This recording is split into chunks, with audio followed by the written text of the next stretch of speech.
कम इसका आ गया।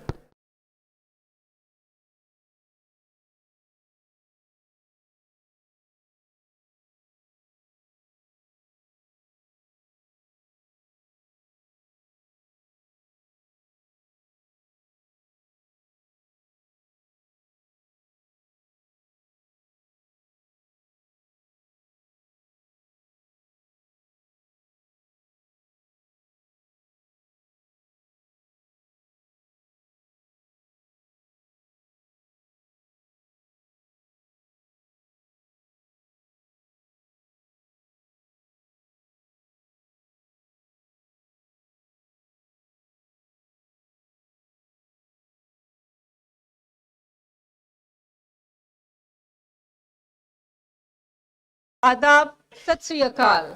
Hello and a very good morning to one and all present here. This is Dr. Nidhi Sharma, your Sutradhar this morning.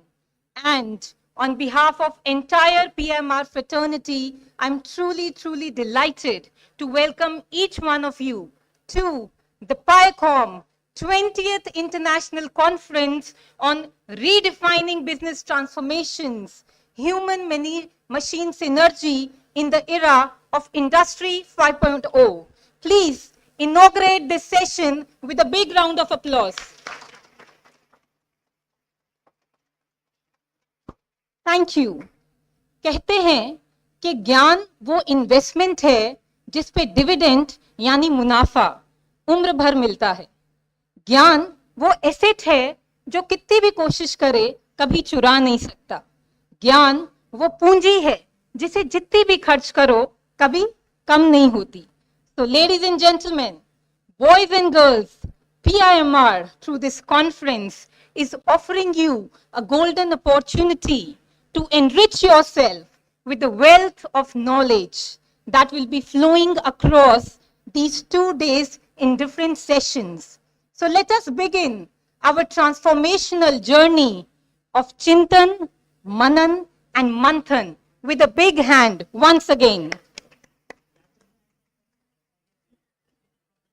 Now, as a good host, I'm going to thank you all for sparing your valuable time and being here with us today. आप सभी ने अपना कीमती समय निकाला, आप यहाँ पधारे, आप सभी का तहे दिल से धन्यवाद, अभिनंदन. Ladies and gentlemen, there is a popular mantra from the Taittiriya Upanishad Shikshavali that suggests Matra Devo Bhav, Pitra Devo Bhav, Acharya Devo Bhav, Atithi Devo Bhav. We at Prestige believe, stand by and practice this adage. Today, we feel honored and privileged to have luminaries with us. Our chief guest, Honorable Professor Dr. Arpan Bharadwaj, Vice Chancellor, Vikram University, Ujjain. I request Dr. Davish Jain, Chairman, Prestige Education Foundation, to welcome our chief guest. Please, sir.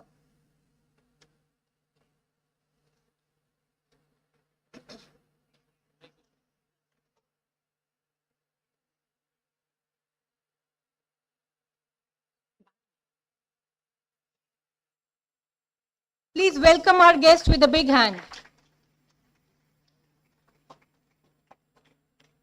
I invite Dr. Dipin Jain, Vice Chairman. Okay. I request Dr. S.S. Bhakar, Group Director, PIMR, to welcome Dr. Surat Singh. Sorry, he's also on the way. I request Dr. S.S. Bhakar to welcome our guest of honor, Shri Deepak Singh, Divisional Commissioner, Indore. He's also on the way. All right, all right. So I request sir to please welcome Mr. Ajay Sikari, Managing Director at Prospera, India Automotive Products Private Limited.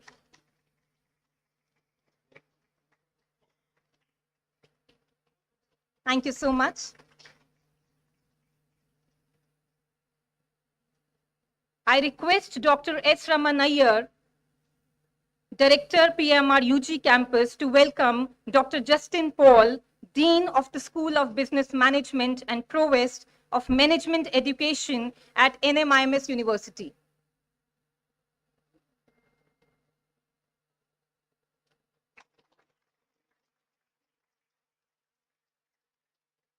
Thank you, sir. I invite Dr. Sanjeev Patni, CEO, AIC Prestige, to welcome Mr. Sahil Nayar, Senior Associate Director, KPMG India. Okay. All right. I invite Dr. Sumita Sarkar, Dean, Department of Liberal Arts, to welcome Mr. Siddharth Rajan, Diplomat, Professor, Global Envoy Prestige.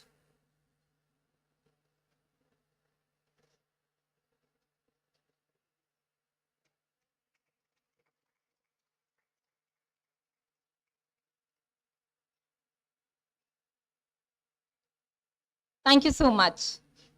I invite Dr. Amitabh Joshi to welcome Mr. Shiv Shankar Chaudhary, Assistant General Manager from Punjab National Bank. They are our industry partners.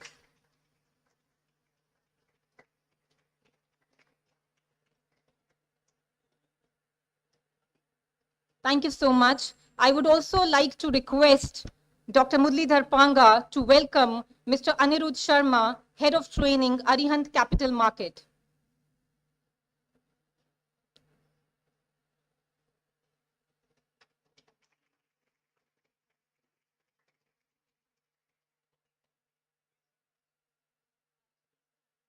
Okay, I would request Dr.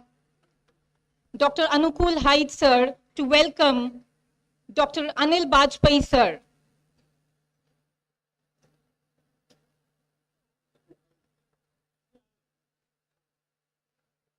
We welcome you, sir.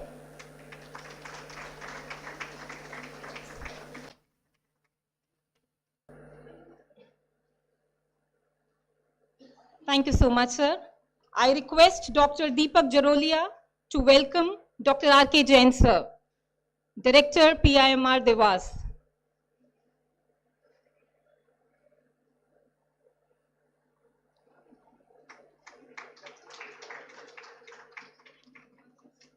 Thank you so much. Thank you, everyone. Ladies and gentlemen, in India, we commence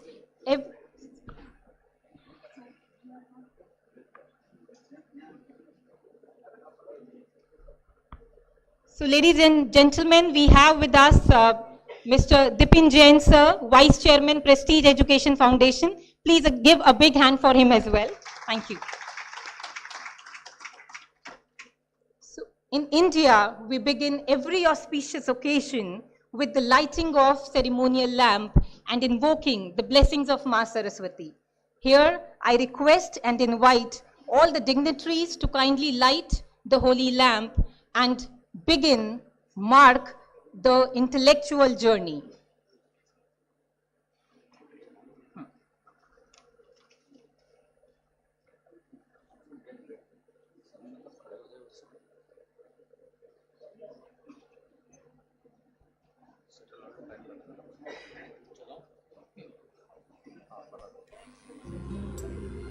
या कुन्देन्दु तुषारहार धवला या शुभ्रवस्त्रावृता या वीणावरदण्डमण्डितकरा या श्वेतपद्मासना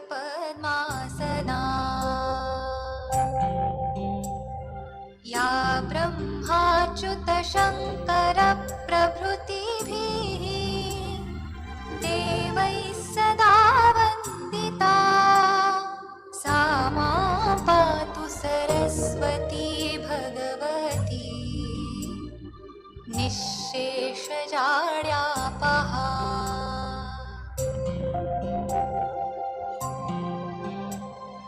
शुक्लां ब्रह्मविचारसारपरमा आद्यां जगद्व्यापिनीं वीणापुस्तकधारिणीम् अभयदा जाड्यान्धकारापहा हस्ते स्फाटिकमालिकां विदधतीं पद्मासने संस्थितां वन्दे तां परमेश्वरीं भगवतीम् बुद्धिप्रदां Sharda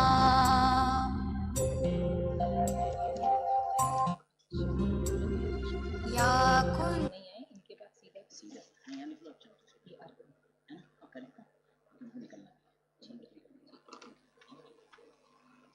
Thank you so much.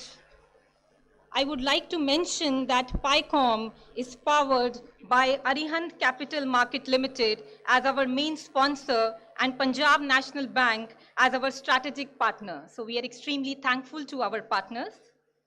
Moving ahead, I would invite our group director, Dr. S.S. Bhakar, to please come on stage for the welcome address.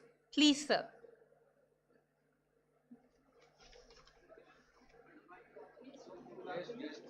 Yes, I request all the dignitaries to kindly come on the stage, please, on the dais, please.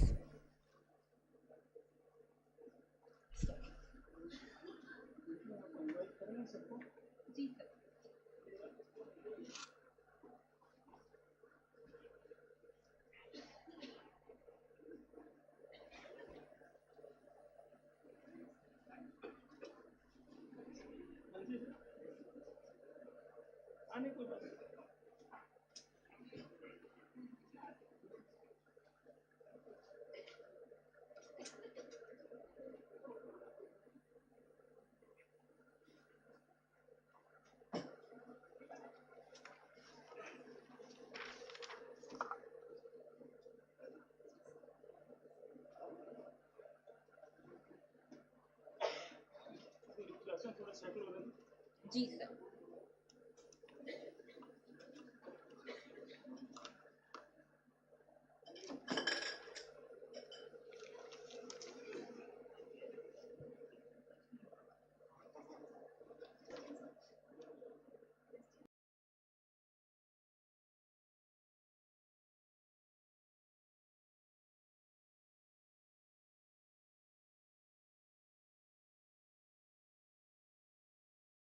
We are happy to have Mr. Sahil Nayar with us.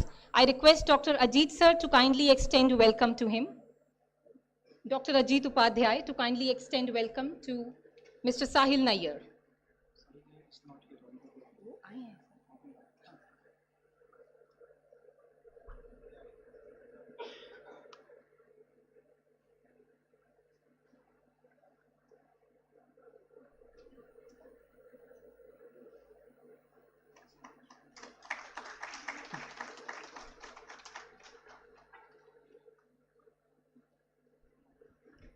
I request Bhakar sir to kindly come on the stage for welcome address.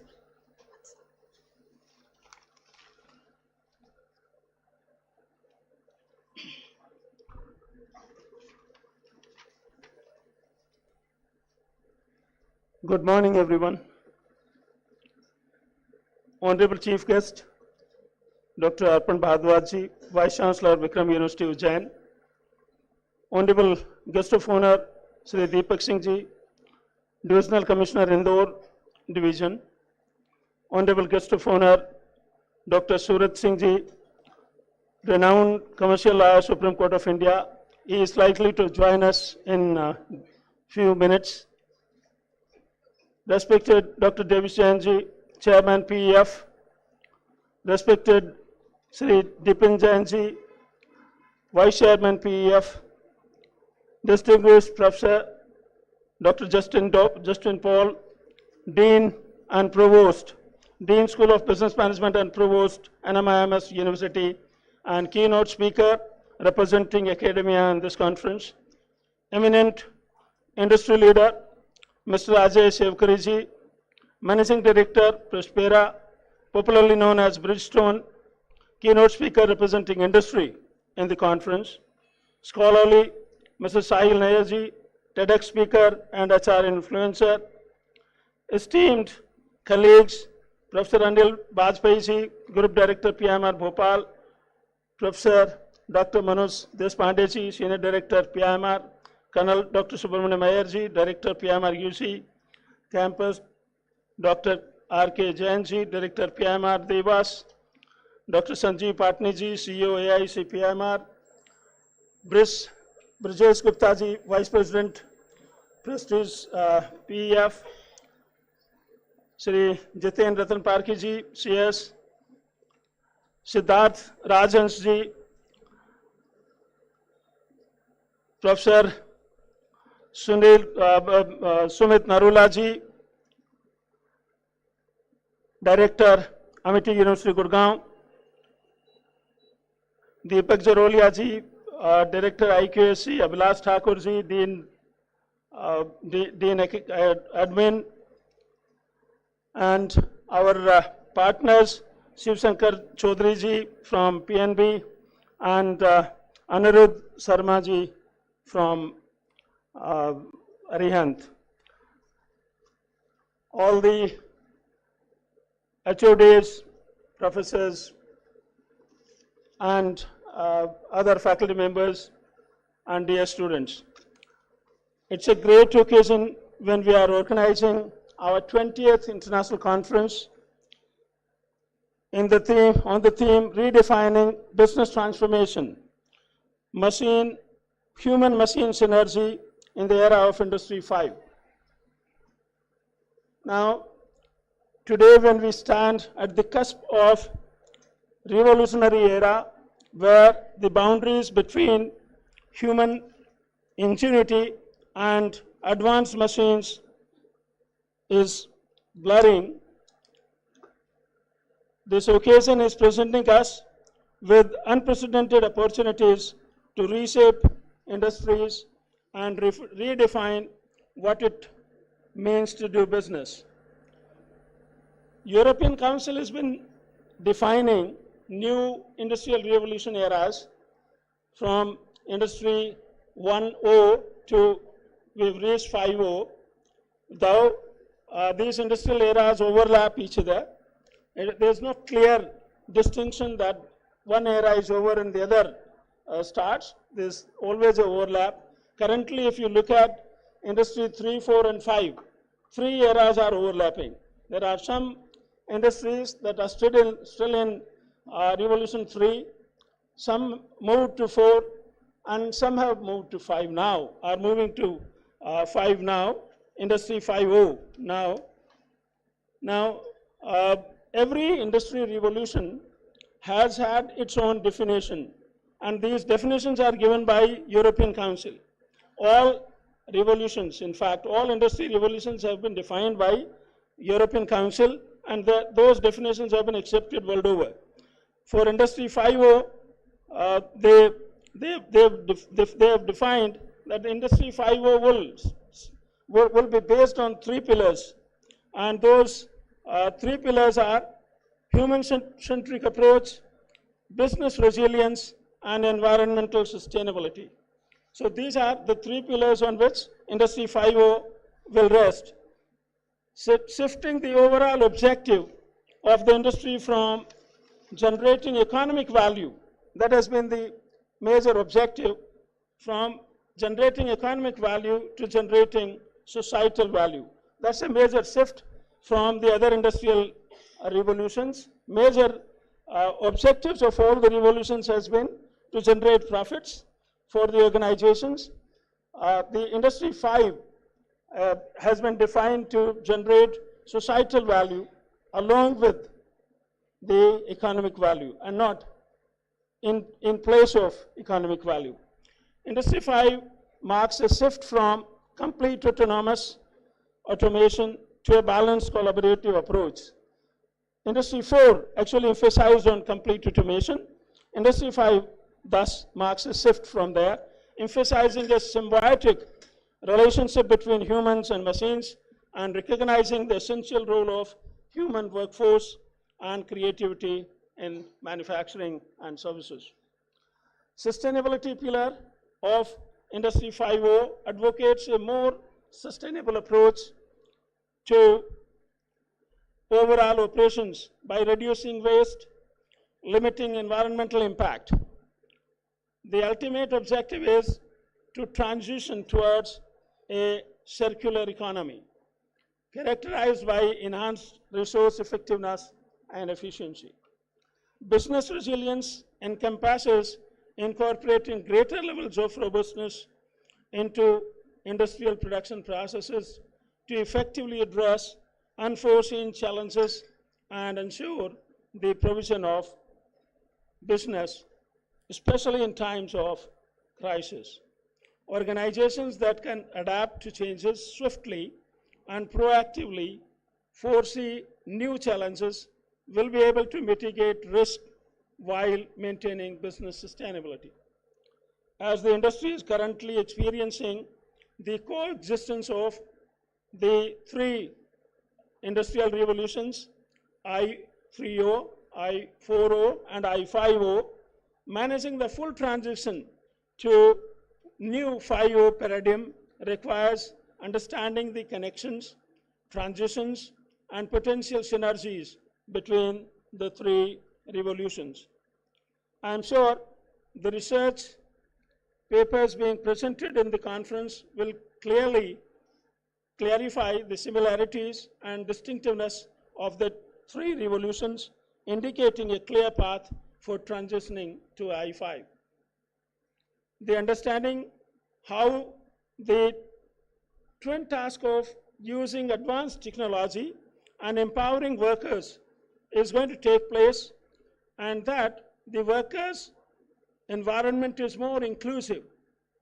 Now that requires that the workers are closely involved in the design and development of new industrial technologies, including robotics and AI.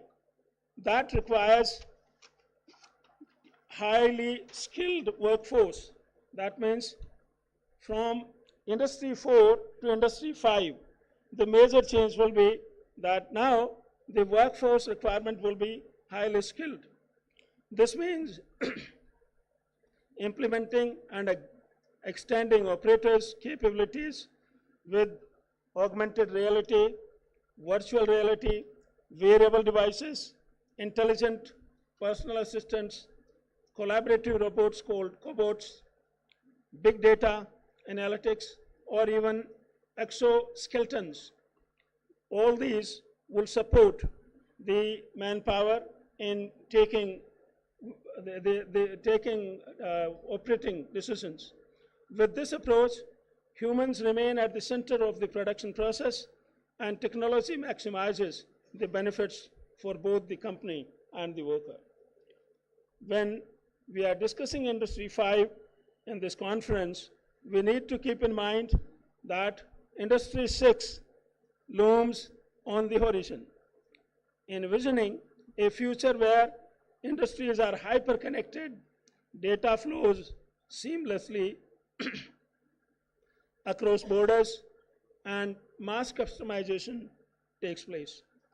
Mass customization means every single unit that is manufactured can be different. Therefore, while we discuss redefining business transformation under Industry 5, we must not forget that transition from Industry 4 to Industry 5 has to be non-disruptive, and also that we need to keep Industry 6 also in focus while setting up systems for Industry 5. The conference has been well received. We have received more than 350 abstracts till now, and close to 300 full papers to be presented in 20 different sessions in 2 days, today and tomorrow. My earnest request to all the delegates and the students is that everyone must attend maximum number of sessions, as many as possible, to learn maximum, to get maximum learning from this conference. I know that number of delegates generally come to the conference, present their own paper, and then quickly leave the session. Now that will not give you any advantage. Your paper is yours, you have prepared it. You don't need to listen to that. But what about the others' papers? You have not prepared them, you have not read them. So it is important that you attend all the sessions and listen to everyone making presentation. That is how you will get maximum benefit of this conference. Otherwise, you will only be knowing what you've already done, and that is written your research paper. please take session seriously, and also I request to adhere to the timing. In the morning for this inaugural session, we were delayed by 20 minutes because a large number of you did not enter the hall at the right time. We at PIMR start everything as described in advance and adhere to the timing. So I request everyone that we should follow the timing in these 2 days always, and in these 2 days essentially. A lot of outside people are also there, and everyone is looking at you, whether you are punctual or not. So therefore, you must be punctual. So with that, I wish you all a very, very happy and deeper learning. Thank you very much.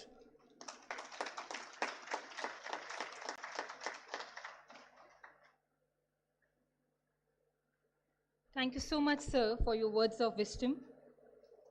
I would now like to take you all to the magnificent journey of PIMR.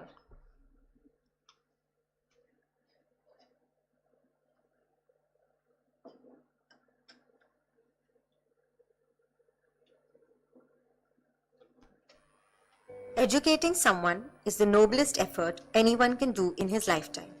Prestige Education Foundation was founded with the same motive in the year 1994.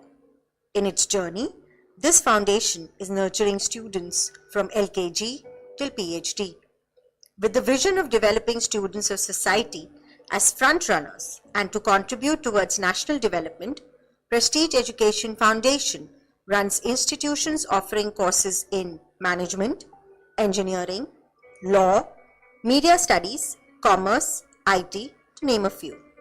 With its glorious voyage of excellence in quality education, research and consultancy, the Prestige Education Foundation now stands at a new threshold with its upcoming Prestige University.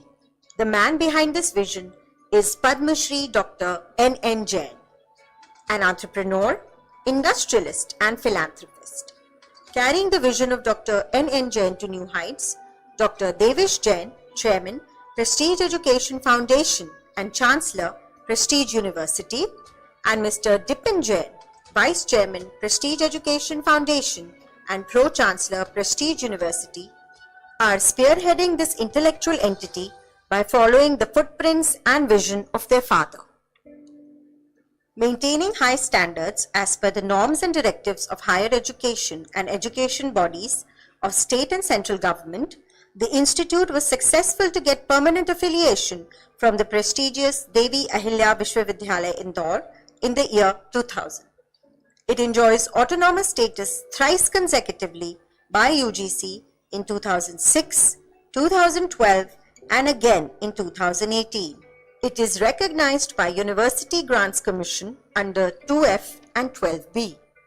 The institute is proud to have been accredited thrice with the highest grades by National Assessment and Accreditation Council UGC. Currently, Prestige Institute of Management and Research Indore enjoys NAC A++ grade with a CGPA of 3.57, making it the only institute in Central India to do so. It is also an ISO 9001-2015 certified institute. PIMR provides suitable environment for academic research and currently has 49 PhD guides, 115 JRF and PhD awardees, and 91 research scholars at our PhD Center, which came into action in the year 1994. The PhD Center is a recognized research center of Devi Ahilya Vishwavidyalaya Indore. At present, close to 400 research papers of our faculty members have made their place in different and esteemed international and national research journals such as UGC, UGC Care, Scopus and ABDC. In the year 2019, PIMR was enlisted under UGC Paramarsh scheme where it assists other institutions for NAC accreditation purposes. PIMR Good Governance Cell has been actively involved in conducting various activities related to public-private relationship model and helps to accomplish various government projects. Department of Higher Education and World Bank initiated governance benchmarking project with international standards, in which Pimr Indore is identified as a top-notch institute and has been suggested to offer suggestions and recommendations to other institutions. The year of 2018 brought another milestone for us as the foundation stone of Atal Incubation Center Prestige Inspire Foundation was laid, which is an initiative supported by Atal Innovation Mission, Niti Aayog and the Government of India. The concept of Prestige Atal Incubation Center is to give a shape with the notion of establishing startups in the agricultural sector of MP region and other promising sectors by budding entrepreneurs. The AIC currently has 12 startups that have won numerous awards at international and national levels.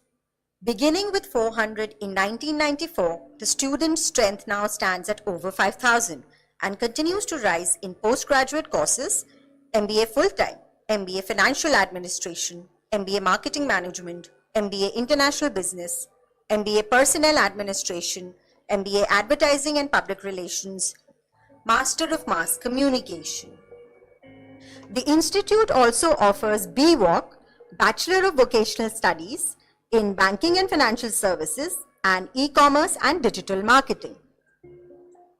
In undergraduate courses, BBA, BBA Foreign Trade, BCA, BCom Honours, BA JMC, and in law courses, BA LLB Honours, BCom LLB Honours, BBA LLB Honours, LLB Honours, LLM.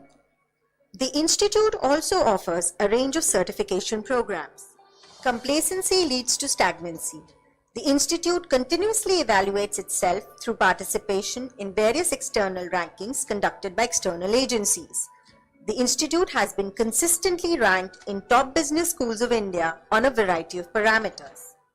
The institute supports and promotes a range of developmental programs for faculty members and has successfully conducted many faculty development programs, research methodology workshops, curriculum development workshops, case study workshops, and international conferences ever since its inception. We are proud to host a galaxy of experts, luminaries, and delegates cutting across industries and sectors who have blessed, motivated, and inspired our students with their knowledge, experience, and expertise. PIMR's Research Consultancy and Training Wing conducts MDPs, EDPs, and many training programs for industry and several departments. Under the umbrella of best practices, PIMR prides itself in providing the students a holistic center, road track club, PIMR literacy mission, and our flagship program Rahat, a health camp organized to serve community. Anubhuti and village adoption are at the forefront of our endeavor to contribute meaningfully towards social causes. A sound infrastructure is one of the most crucial elements for creating a sound learning environment within an institution. Keeping this in mind, the institute has been maintaining its advanced infrastructure such as e-library, dedicated English language lab, computer-based simulation lab, and a well-equipped media studio that caters to all the requirements of film and television production. All these have led to the creation of award-winning productions. Department's community radio and Prestige International Film Festival help media students to get contemporary exposure. Apart from classroom teaching, the institute provides an array of activities and engagement initiatives for students. E-Shakti, a student-driven event, was a joint initiative of Madhya Pradesh Agency of Promotion of Information Technology, Bharti Airtel Limited Airtel, and Prestige Institute of Management and Research, which empowered 1,20,000 women of Madhya Pradesh by making them computer literate. Regular series of institute-industry interactions, student-driven clubs, Central India's biggest youth festival Manthan, are all platforms for students in the direction of experiential and hands-on learning. With our students, we have successfully achieved Guinness World Record of largest backward walk and many other records. We are proud about our supportive and meaningful MOUs with foreign universities and institutions such as University of Illinois Chicago UIC, University of California UC Davis, Brandeis University Boston, and ESSEC School of Management Paris and Lille. We also maintain a list of strong linkages and professional MOUs with industry. The Institute offers global exposure to students through its international linkages in the forms of international internships, industrial visits, foreign certification programs, and short training courses. An institute is known by its students and their success stories. Placements at PIMR have been outstanding, attracting recruiters from diverse sectors. Alumni are the real brand ambassadors, and our institute feels immensely proud of PIMR alumni who are creating milestones in their respective fields. Having made their footprints domestically and globally, our alumni are associated with top leagues across industries. The next milestone in this enriching and engaging journey for PIMR is to be a degree awarding institute.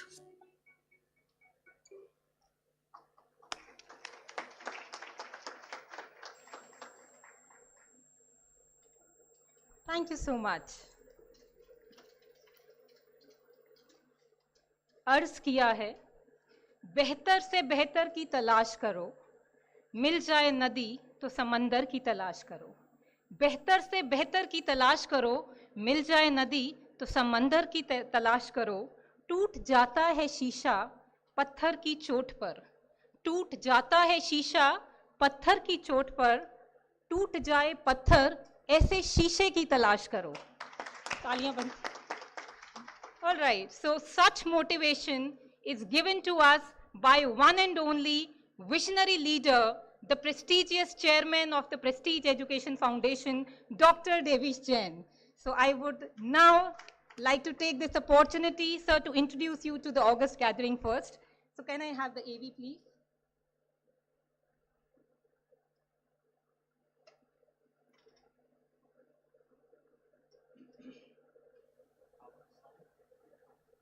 Prestige University, President Prestige Group of Industries, National President Center for Education Growth and Research, New Delhi. Dr. Jain is a dynamic and forward-looking industrialist who has inherited the vision and foresight of his illustrious father, Padma Shri awardee Dr. N. Jain. He earned his MPhil degree and PhD from the Open International University for Complementary Medicine in affiliation with Zoroastrian College in the special consultative status of UNESCO, and later conferred with the SC honoris causa and then with the Lit honoris causa. Dr. Jain has been conferred with various national and international awards for his distinguished contributions in the fields of agribusiness, industry and education. He has recently been honored with Jain Ratna Award in June 2023. He is recipient of an iconic educationist and agri-business leader of India 2023 award by Integrated Chamber of Commerce and Industry. Besides this, he was felicitated with the prestigious National Award Atal Shastra Markonomy, Doy of the Industry and Economy for his yeoman contribution to the agronomy, soya industry and education sector in November 2022. He has also received National Award for Achievers in Summit India on 26 August 2022.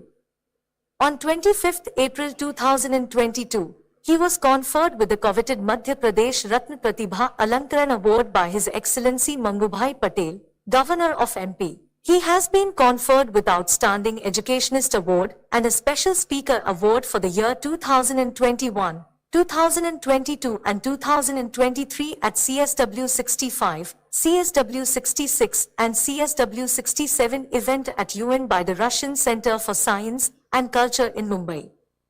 Sir was honored World's Greatest Brands and Leaders Award by India and United Research Services International Asia 1 in 2017. Sir earned the title of Man with a Vision and Mission by a leading journal, Oils and Fats Industry in South Asia. Dr. Jain has also authored 3 books titled Golden Insight Enterprising Soyabean, Golden Insight Enterprising Knowledge and Golden Insight Enterprising Life. He is also invited as keynote speaker at numerous national and international forums. Sir is a great thinker, an educationist, and a social motivator. We welcome you, sir.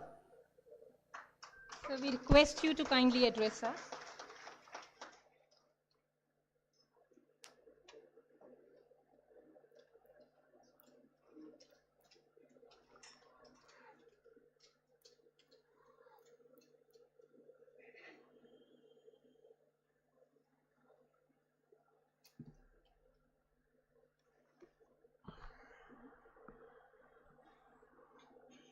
Prestige Pranam. Good morning. Honorable Chief Guest, Dr. Arpan Bharadwaj, who's the Vice Chancellor of Picom University, Ujjain. Dr. Surat Singh, who is on the way, joining us shortly, an eminent legal luminary of India, graduated, postgraduate from Harvard and Oxford. Mr. Ajay Sikari, Mr. Sahil Nayar,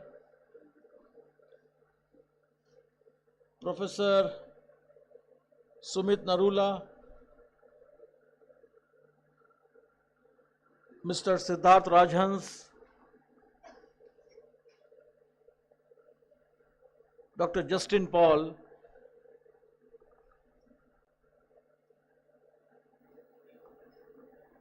my brother, Vice Chairman of Prestige Education Foundation, Mr. Davish Jain, Group Director and Conference Chair of Pimr Indore, Dr. S.S. Bhakar, Conference Co-Chair, Dr. Subramanian Iyer, Dr. Nishant Joshi, directors from our Pimr institutions, from Indore, Dr. Deepak Jarolia, Dr. Rajiv Raghuvanshi, Group Director of Pimr Bhopal, Dr. Anil Bajpai, Senior Director of Prestige Institute of Engineering Management and Research, Dr. Manoj Kumar Deshpande,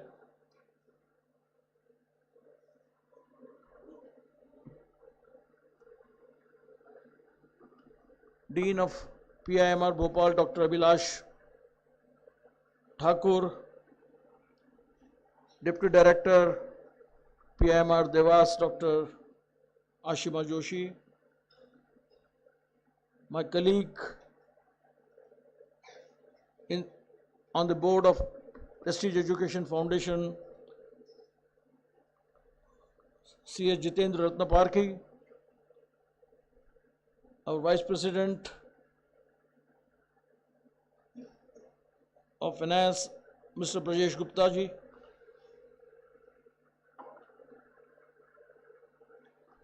the convener of the Pimr conference, Dr. Ajit Upadhyay, conveners, conference coordinators,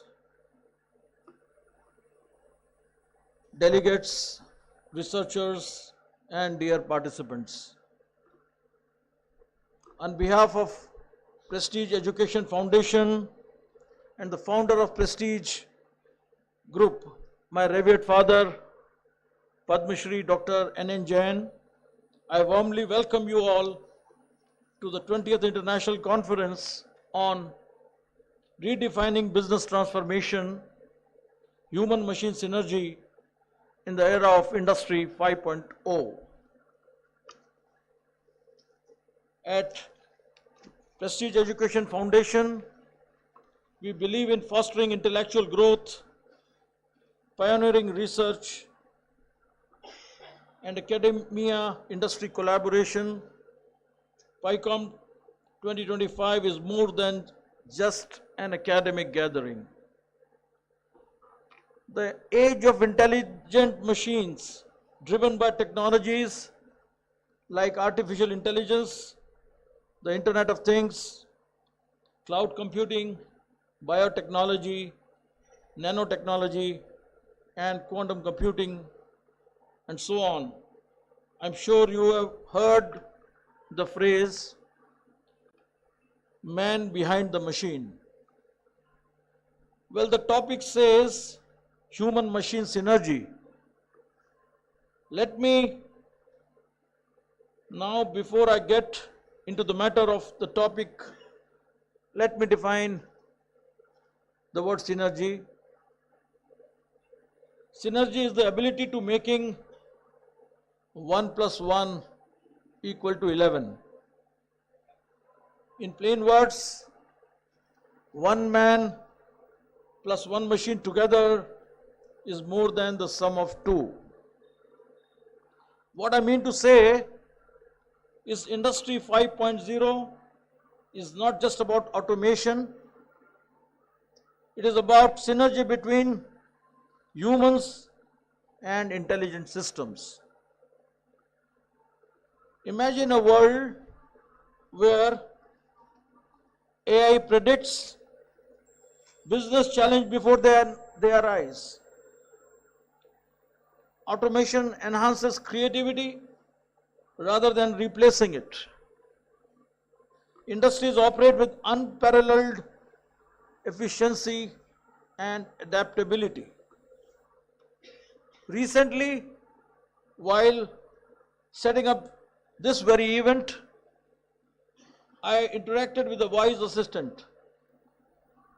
It struck me how seamlessly technology has woven into our daily routine, yet the true potential lies in how we as humans guide and collaborate with these true innovations.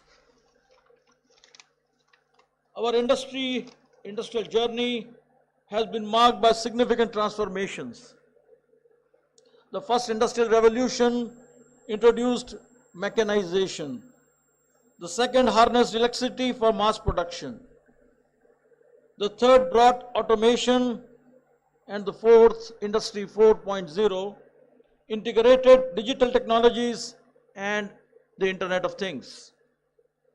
Industry 4.0 introduced automation, data analytics, and artificial intelligence, reshaping manufacturing and services. However, Industry 5.0 goes a step further. It recognizes the irreplaceable value of human ingenuity and emphasizes collaboration between intelligent systems and skilled professionals. Take, for instance, the transformation of manufacturing. Companies like Tesla have integrated AI-driven robotics into their production lines, but they have emphasized the critical role of human oversight in precision, quality control. The result is not just increased efficiency, but a more responsible, adaptable, and resilient manufacturing ecosystem. Industry 5.0 is not just about automation or efficiency, it's about synergy. It is about redefining the relationship between humans and machines, where technology enhances human creativity, intuition, and decision making rather than replacing them. Consider the case of Toyota Global Design Studio. Traditionally, automotive design has been a labor-intensive process requiring multiple iterations. Today, AI-powered generative design tools assist designers in developing innovative car prototypes. However, the final design choices, emotional appeal, and the user-centric adjustments are made by human designers. This synergy has accelerated the design process, where, while preserving the creative essence that makes each model unique, a similar transformation is occurring across financial services, where algorithmic trading models are guided by economic intuition and ethical considerations. In agriculture, precision farming employs drones and AI-driven analytics to monitor crop health. Farmers receive actionable insights, allowing them to make informed decisions on irrigation and fertilization, leading to increased yields and sustainable practices. A prime example of human-machine synergy in the soybean industry is John Deere's See and Spray technology. This AI-driven system uses computer vision and machine learning to distinguish between crop and weeds. This is to target the application of herbicides. While the technology minimizes chemical use and boosts sustainability, farmers still play a vital role in interpreting field conditions, adjusting strategies, and ensuring the best possible harvest. Now, reflecting on the PIMR journeys, over the last 3 decades, PIMR has served as a hub for intellectual exchange, uniting brilliant minds from academia and industry. As we embrace Industry 5.0, it's essential to understand not just the technological advancements, but the profound shift towards human-centric innovation. Consider the automotive industry. Traditionally, assembly lines were dominated by machine performing repetitive tasks. Today, companies like BMW have introduced collaborative robots or cobots equipped with sensors and AI to work safely alongside humans. These cobots handle tasks such as welding and component assembly with precision, while human workers oversee quality control and make real-time decisions. In healthcare, robotic surgical systems assist surgeons in performing intricate procedures. The robot provides steady precision movements, while the surgeon's expertise guides the operation, resulting in minimally invasive procedures with the faster recovery time. These examples underscore the human contact which enhances manufacturing by understanding automated processes. Workers can quickly adjust parameters, solve unforeseen problems, ensure product quality, and encourage innovation. India's vision for Industry 5.0 aligns with the broader government initiatives focused on technological advancements, sustainability, and human-centric industrial transformation. Programs like Digital India, Make in India, and Atmanirbhar Bharat emphasizes integrating artificial intelligence, automation, and human collaboration to drive innovation. The government's focus on AI through the National AI Strategy and institutions like Niti Aayog and India AI showcases efforts to develop AI-driven solutions while maintaining ethical and inclusive growth. Now, talking about the future action, the path forward is clear. Businesses and institutions must embrace Industry 5.0 with a balanced strategy that involves reskilling the workforce, investing in digital literacy and hybrid skill sets that allows professionals to work alongside intelligent systems, ethical AI and decision making, ensuring that machines complement human values, empathy, and ethical reasoning. Agile and adaptive business models. encouraging organizations to adopt flexible innovation-driven approaches where human creativity remains at the core. As we delve deeper into the discussions of this conference, I encourage each of you to think about how you can harness the power of human-machine collaboration in your respective fields. Rather than a competition between humans and machine, it is a partnership that amplifies human creativity and decision making.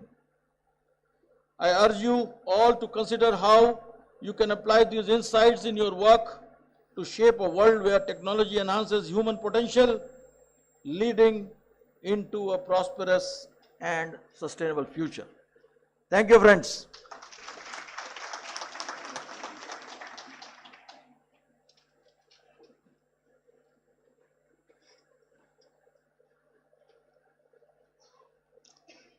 Thank you so much, sir, for sharing from your wealth of experience and knowledge. Thank you once again. I would now request Dr. Nitin Tanted to extend welcome to our guest, Dr. Sumit Narula, who is Professor and Director, Amity University, Gurgaon. Please, sir.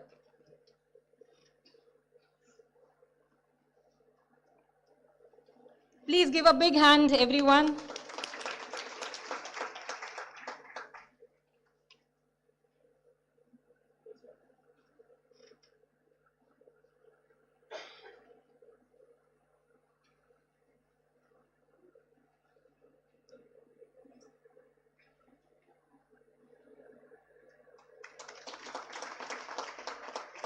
Thank you so much.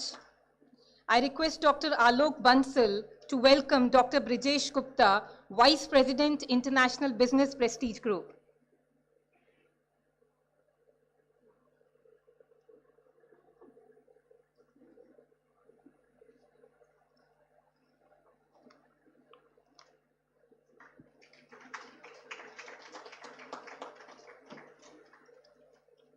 Thank you so much.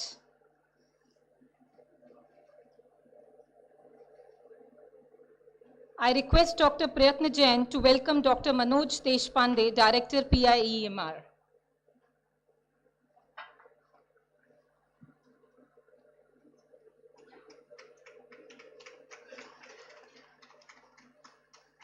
Please welcome them with big hands, students. Thank you so much. I invite Dr. Vipin Chaudhary to welcome Dr. Rajiv Raghuvanshi, Director, Admissions, Prestige.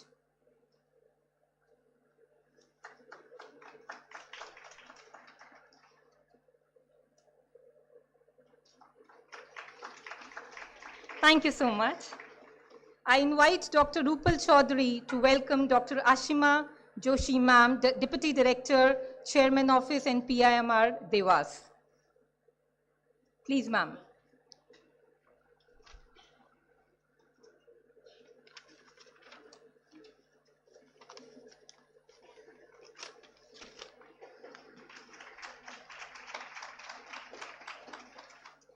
Thank you so much. कहते हैं कि काम करो ऐसा कि एक पहचान बन जाए, हर कदम ऐसा चलो कि एक निशान बन जाए। काम करो ऐसा कि एक पहचान बन जाए, हर कदम चलो ऐसा कि एक निशान बन जाए। यहाँ जिंदगी तो हर कोई जी लेता है जनाब, यहाँ जिंदगी तो हर कोई जी लेता है जनाब। जिंदगी जियो तो इस कदर जियो कि एक मिसाल बन जाए। थोड़ी जोरदार तालियां हो जाएं please. Thank you so much. So with these lines, I take the privilege to introduce our chief guest, Professor Dr. Arpan Bharadwaj ji, Vice Chancellor, Vikram University, Ujjain. AV, please.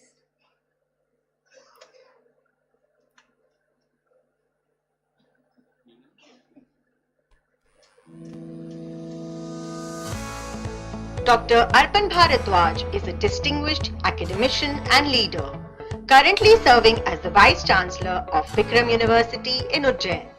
Prior to this role, he was the principal of Madhav Science College in Ujjain, where his leadership earned the college an exceptional A++ grade from the National Assessment and Accreditation Council (NAC) in 2022.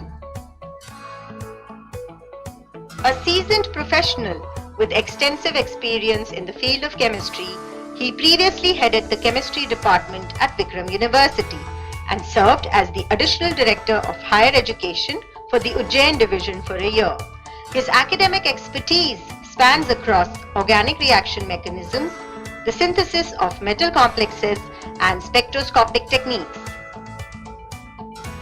An alumnus of the prestigious Picom University, where he completed his MSc, MPhil and PhD in chemistry, Dr. Bharadwaj started his career as assistant professor at Madhav Science College in 1989.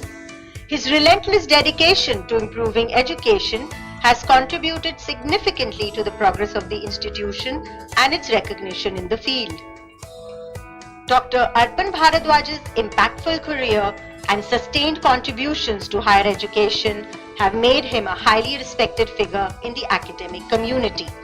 Sir is a recipient of Singhas Seva Award by Chief Minister of Madhya Pradesh in 2016 and Lakshman Singh Gaur Memorial Award by MP Higher Education in 2012. We welcome you, sir. So we request you to kindly address us.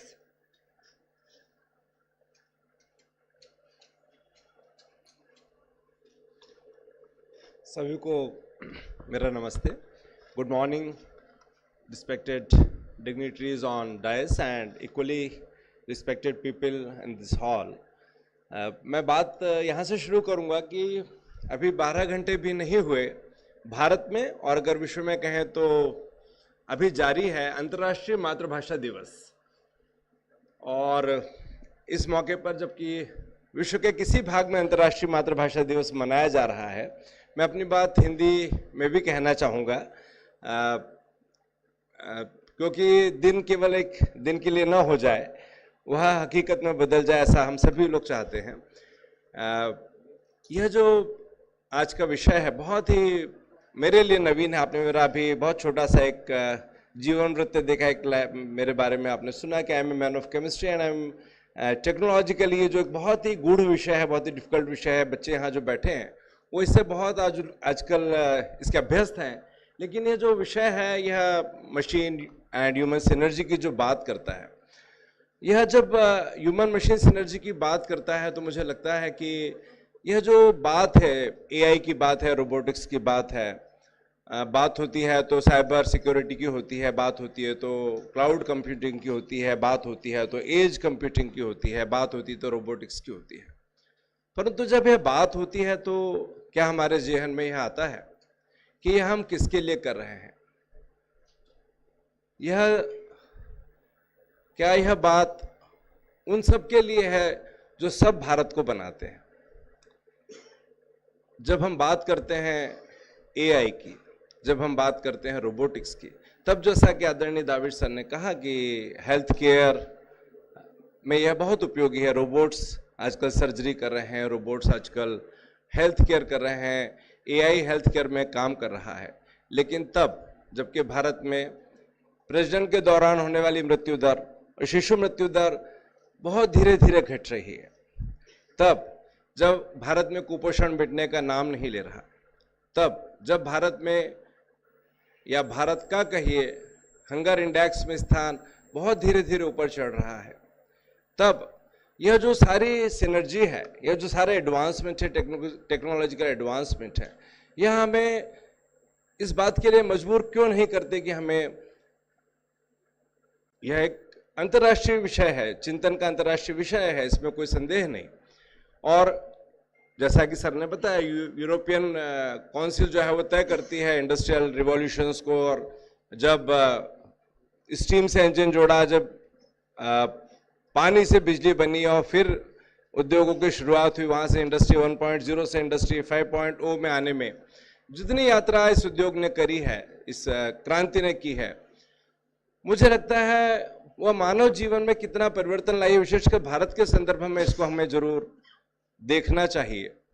और इसके जो बाकी तकनीकी हिस्से हैं वो तो खैर बहुत महत्वपूर्ण है ही, लेकिन जिस ह्यूमन मशीन सिनर्जी की बात हो रही है वो अल्टीमेटली क्या मनुष्य को मशीन से जोड़ती है या मनुष्य जाति को मशीन से जोड़ती है, यह हमको विचार, is this between human and machine और it is between human kind and machine, this we have to decide today. यहाँ जब ये आप शोध पत्र पढ़ेंगे, अभी 2 दिन शोध पत्र वाचन यहाँ पर होगा, पढ़े जाएंगे। सर ने कहा, भाकर सर ने कहा कि दूसरों के पत्र जरूर पढ़िएगा। आज अगर आप भारत के शोध पत्रों की संख्या देखें, प्रकाशित शोध पत्रों की संख्या देखें तो हम विश्व में 3रे स्थान पर हैं। अगर आप पेटेंट फाइलिंग में देखें तो हमारा स्थान बहुत ऊपर चला गया है। लेकिन अगर आप यह विचार करें कि जो शीर्ष 4000 शोध पत्र पूरे विश्व में देखे गए हैं, उसमें भारत के कितने शोध पत्र हैं जिनको कि पूरे विश्व ने देखा, तो वह प्रतिशत मैं बतलाना नहीं चाहूंगा, लेकिन बहुत उत्साहवर्धक तो नहीं है, बहुत खुशी तो नहीं देता। तब यह जो शोध संगोष्ठी हम लोग कर रहे हैं, तब मुझे लगता है कि इस पर हमको जरूर विचार करना चाहिए, खासकर जो युवा यहां बैठे हैं। आप जरूर यह विचार करें कि आप जिस भारत को देखते हैं, आप जिस दुनिया को देखने की चाहत रखते हैं, आप जिस दुनिया को देखने के लिए पंख लगाकर अमेरिका उड़ जाना चाहते हैं, फ्रांस उड़ जाना चाहते हैं, यूके उड़ जाना चाहते हैं, वह भारत में कब आएगा, वह दुनिया भारत में कब लौट कर आएगी। और यह जो ह्यूमन मशीन सिनर्जी है, यह जब आगे बढ़े तो इसमें जो प्रोडक्ट्स और प्रोडक्शन प्रोसेस में जिस फ्लेक्सिबिलिटी की जरूरत है, when you talk about human machine synergy, you are talking about, basically you are talking about flexibility, which is a nature or basic nature of humankind. And the other thing which a humankind is required is sustainability. जब हम industry की बात करते हैं, जब हम era of industry 5.0 की बात करते हैं, तब हम यूरोपियन काउंसिल की जब हम बात करते हैं, तब हम संयुक्त राष्ट्र की भी बात करें। We must talk about UN and sustainable development goals, and if you look at them you will find that goal number 1, 2, 3, 4, 5, 13, 16, 17, they are all talking about betterment of a human being, betterment of human kind. So all the efforts which we are making are in the direction of sustainable development goals. The limit to achieve those goals has been increased by the United Nations. And where are we standing as a country in attaining those goals? You must look at all those things too when you design a paper, when you think of a research problem, when you think of a research output. You must always think that when this synergy comes, when this synergy happens, is it towards better health, which is SDG 3, I think this is good health and well-being. So when you come to well-being, you must remember that this is not that which can be traced by machine or by stethoscope. This is something which comes through mental peace. So is this machine good? Is this development, is this advancement? Only then this era 5.0 has been introduced, because what has happened in the era 4.0, there was a load on human being. अभी आप पढ़ते होंगे, अखबारों में देखते होंगे, समाचार पत्रों में जानते होंगे, एक नया टर्म जो है संयुक्त राष्ट्र की जो वर्ल्ड हेल्थ ऑर्गेनाइजेशन है, उसने एक नई बीमारी के बारे में सोचना शुरू करा। संभावना है वो किसी दिन उसको घोषित भी कर दे, जिस प्रकार से एक समय पर एड्स को एक बीमारी के तौर पर घोषित किया गया था। ऐसी प्रक्रिया विचाराधीन है, जबकि यंग डेथ सिंड्रोम नाम से एक नई बीमारी का प्रादुर्भाव हम हमारे बीच में देखेंगे। What is all that? वो क्या है? ये जो ह्यूमन मशीन सिनर्जी है वो है, या human is becoming a machine, इसके बारे में वो बात करती है। अभी यह अखबारों में पढ़ने की चीज हमारी गली और मोहल्लों में हो रही है। आप ट्रेन में, बस में घोड़े पे बैठे दूल्हे को भी लुढ़कते हुए देखते हैं, प्राणों से हाथ धोते देखते हैं, खेलते नाचते गाते युवा को जब आप दम तोड़ते देखते हैं, उसके वीडियोस बहुत देखे जाते हैं। लेकिन यह जो इंडस्ट्री 5.0 है, यह जो रिवॉल्यूशन है, this is all about only those things, about all those concern which has come out of Industry 4.0, because this was all about speed, it was all about data computing, it was all about cloud computing, this was all about AI, it was all about cyber security. But the element which was missing there was flexibility, humanity and kindness. So a machine, आप जानते हैं, युवा इस बात को ज़्यादा जानते हैं जब उन्हें घर लौटने नहीं दिया जाता काम पूरा किए बगैर, या उन्हें घर पर भी फोन आते हैं जब ऑफिसेस से, and they cannot shut down their machines. That is the problem. You cannot shut your machines, you cannot leave your computers, you cannot leave your laptops, and you have to work continuously. So when this revolution will come, you will get a chance to relax. The machine will work automatically even when you are sleeping. Before you sleep, you have to give a command to sleep your machine. And what Industry 5.0 is saying, that this machine must it must work when you sleep. You must get a chance to relax, you must get a chance to enjoy your life. You are not a machine. So, through this event, which is happening in 2 days here, I hope that we will get something which is really needed, which is need of the hour today. और ऐसा कुछ हमको जरूर करना चाहिए, चूंकि आप सभी उस क्षेत्र से भी हैं जिस मशीन की हम बात कर रहे हैं, जिस ह्यूमन मशीन सिनर्जी की आप बात कर रहे हैं. Cloud computing has come now to edge computing. Now they want to work at the centre of the information. So the information, when it comes with the cyber security issues. And at the same time, we have to handle sustainable development goals, which start with zero hunger, zero poverty, good health, well-being, and quality education. So when it comes to the quality education, you can hardly see such kind of facilities which you have in PIMR. They are available in, I must not say in Pulakkala or in Hatpipla or in Devas. So what human and machine synergy will lead to? Where should it go? It must go to the cheaper products. It must go to, machine must move towards better society. And that is what this research meeting which is happening here, I wish that it will lead, and when you do young people, जो आप लोग पीछे बैठे हुए हैं बच्चे, उनको मैं जरूर कहना चाहता हूं कि आप एक ऐसा भारत देखें. आप देख रहे हैं, आपकी उम्र में जो भारत हमने जिया वो भारत बहुत अलग था, अभी से बहुत अलग था. लेकिन मुझे ऐसा लगता है कि शायद बहुत कुछ नहीं बदला, अभी बहुत बदलाव की जरूरत है, और वो बदलाव आप लोग जरूर लेकर के आएंगे. और इस प्रकार की जो संगोष्ठियां होती हैं, सिंपोजियम होते हैं, कॉन्फ्रेंसेस होते हैं, सेमिनार्स होते हैं, वो इसमें बहुत सहायक होते हैं. प्रेस्टीज इंस्टीट्यूट के साथ में मेरा बहुत पुराना एसोसिएशन है. I feel I am a part of this because whenever I am getting a chance to come to prestige campuses, I find that this is very pleasant too. So that is what has attracted me to this campus today. अभी देखिए, मैं आपको केवल इतना ही बतलाना चाहता हूँ. अभी ma'am भी कह रही थी कि कुछ ऐसा चलो कि निशान बन जाए आपके चलने का. तो अभी आपने देखा था जब चांद पर भी विक्रम लैंडर उतरा तो वो निशान बनाता हुआ उतरा था. वो जब चल रहा था तो एक निशान भारत का बन रहा था.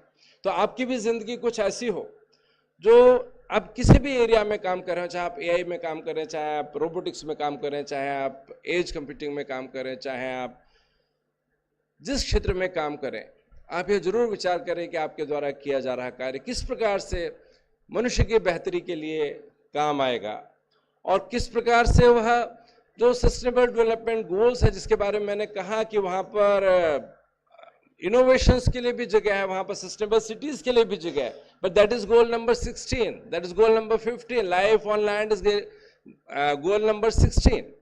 The first concern of UN or the world is about zero poverty, zero hunger, good health, well-being, quality education, and all that.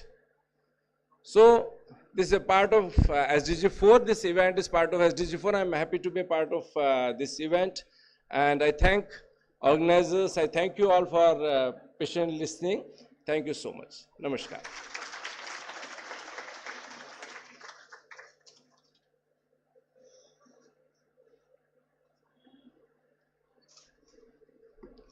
Thank you so much, sir.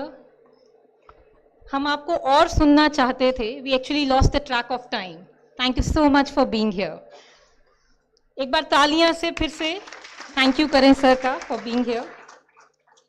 Ladies and gentlemen, faculty at Prestige work really hard, and one such reflection is the release of our conference book. So may I now request the core team of Picom to kindly come on the stage with the conference book.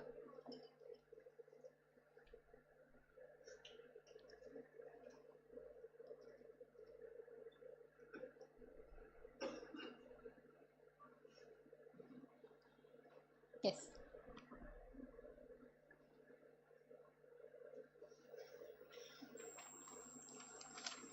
Okay, till the core team is coming here, I would just like to, मैं एक बहुत popular कविता है उसकी एक line बोलूंगी and I would like everybody to please answer that. I'm sure you know it. मुझे पता है सर को तो पता ही है, I'm sure. Okay, so it goes like this. लहरों से डरकर नौका पार नहीं होती, लहरों से डरकर नौका पार नहीं होती, क्योंकि कोशिश करने वालों की कभी हार नहीं होती. Beautiful. So one more line. असफलता एक चुनौती है, स्वीकार करो, क्या कमी रह गई है देखो और सुधार करो, जब तक सफल ना हो नींद चैन को त्यागो तुम, संघर्ष का मैदान छोड़ मत भागो तुम, कुछ किए बिना जय जयकार नहीं होती, क्योंकि can I have it little louder, कोशिश करने वालों की कभी हार नहीं होती. So can I have a big hand for all the lovely audience we have here.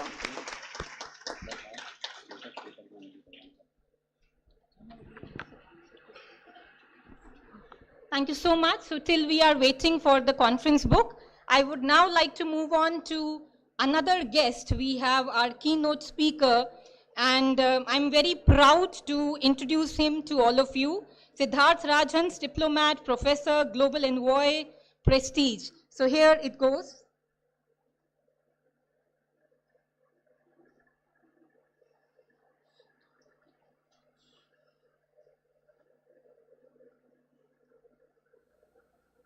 Mr. Siddharth Rajan is a diplomat, professor, global envoy, Prestige Group.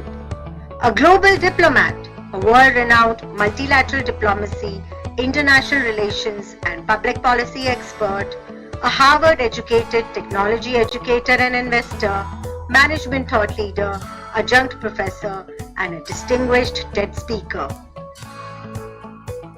As a speaker across the tech and cultural fests of all major IITs and National Institutes of Technology since the last decade, he has garnered a huge fan base among Indian students, especially in the engineering domain. He is known for delivering original content that resonates deeply with the youth struggles. This is largely the reason for his social media popularity and his image as a youth icon. In his career spanning across Singapore, India and Silicon Valley, Siddharth has worked across the tech, policy and management spectrum.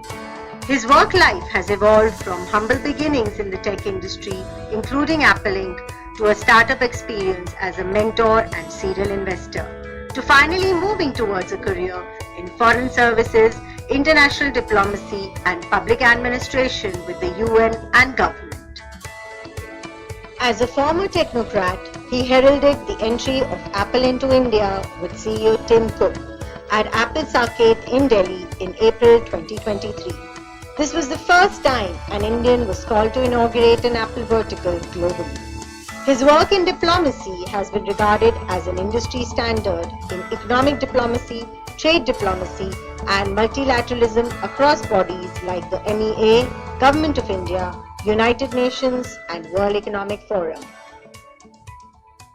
We welcome you, sir. Before we invite Mr. Siddharth Rajan to address us, I'm happy to share that an eminent personality is here with us. Yes, I'm talking about Mr. Surat Singh, Advocate, Supreme Court of India. So please welcome him with big hand. May I request Dr. Davish Jain to welcome him.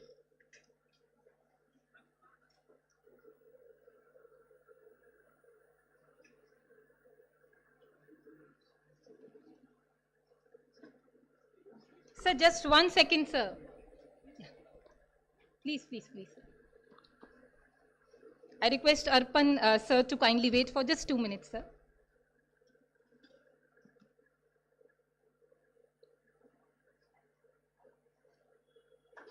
We welcome you, sir.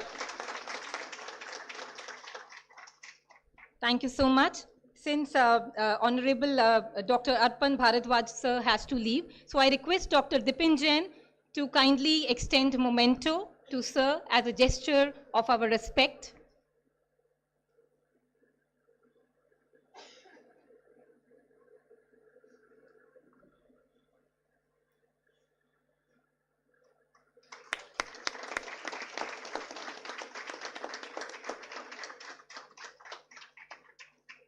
Thank you so much, sir, for being here. Dhanyawad. I now invite on stage Mr. Siddharth Rajan. Siddharth, the stage is all yours. Thank you.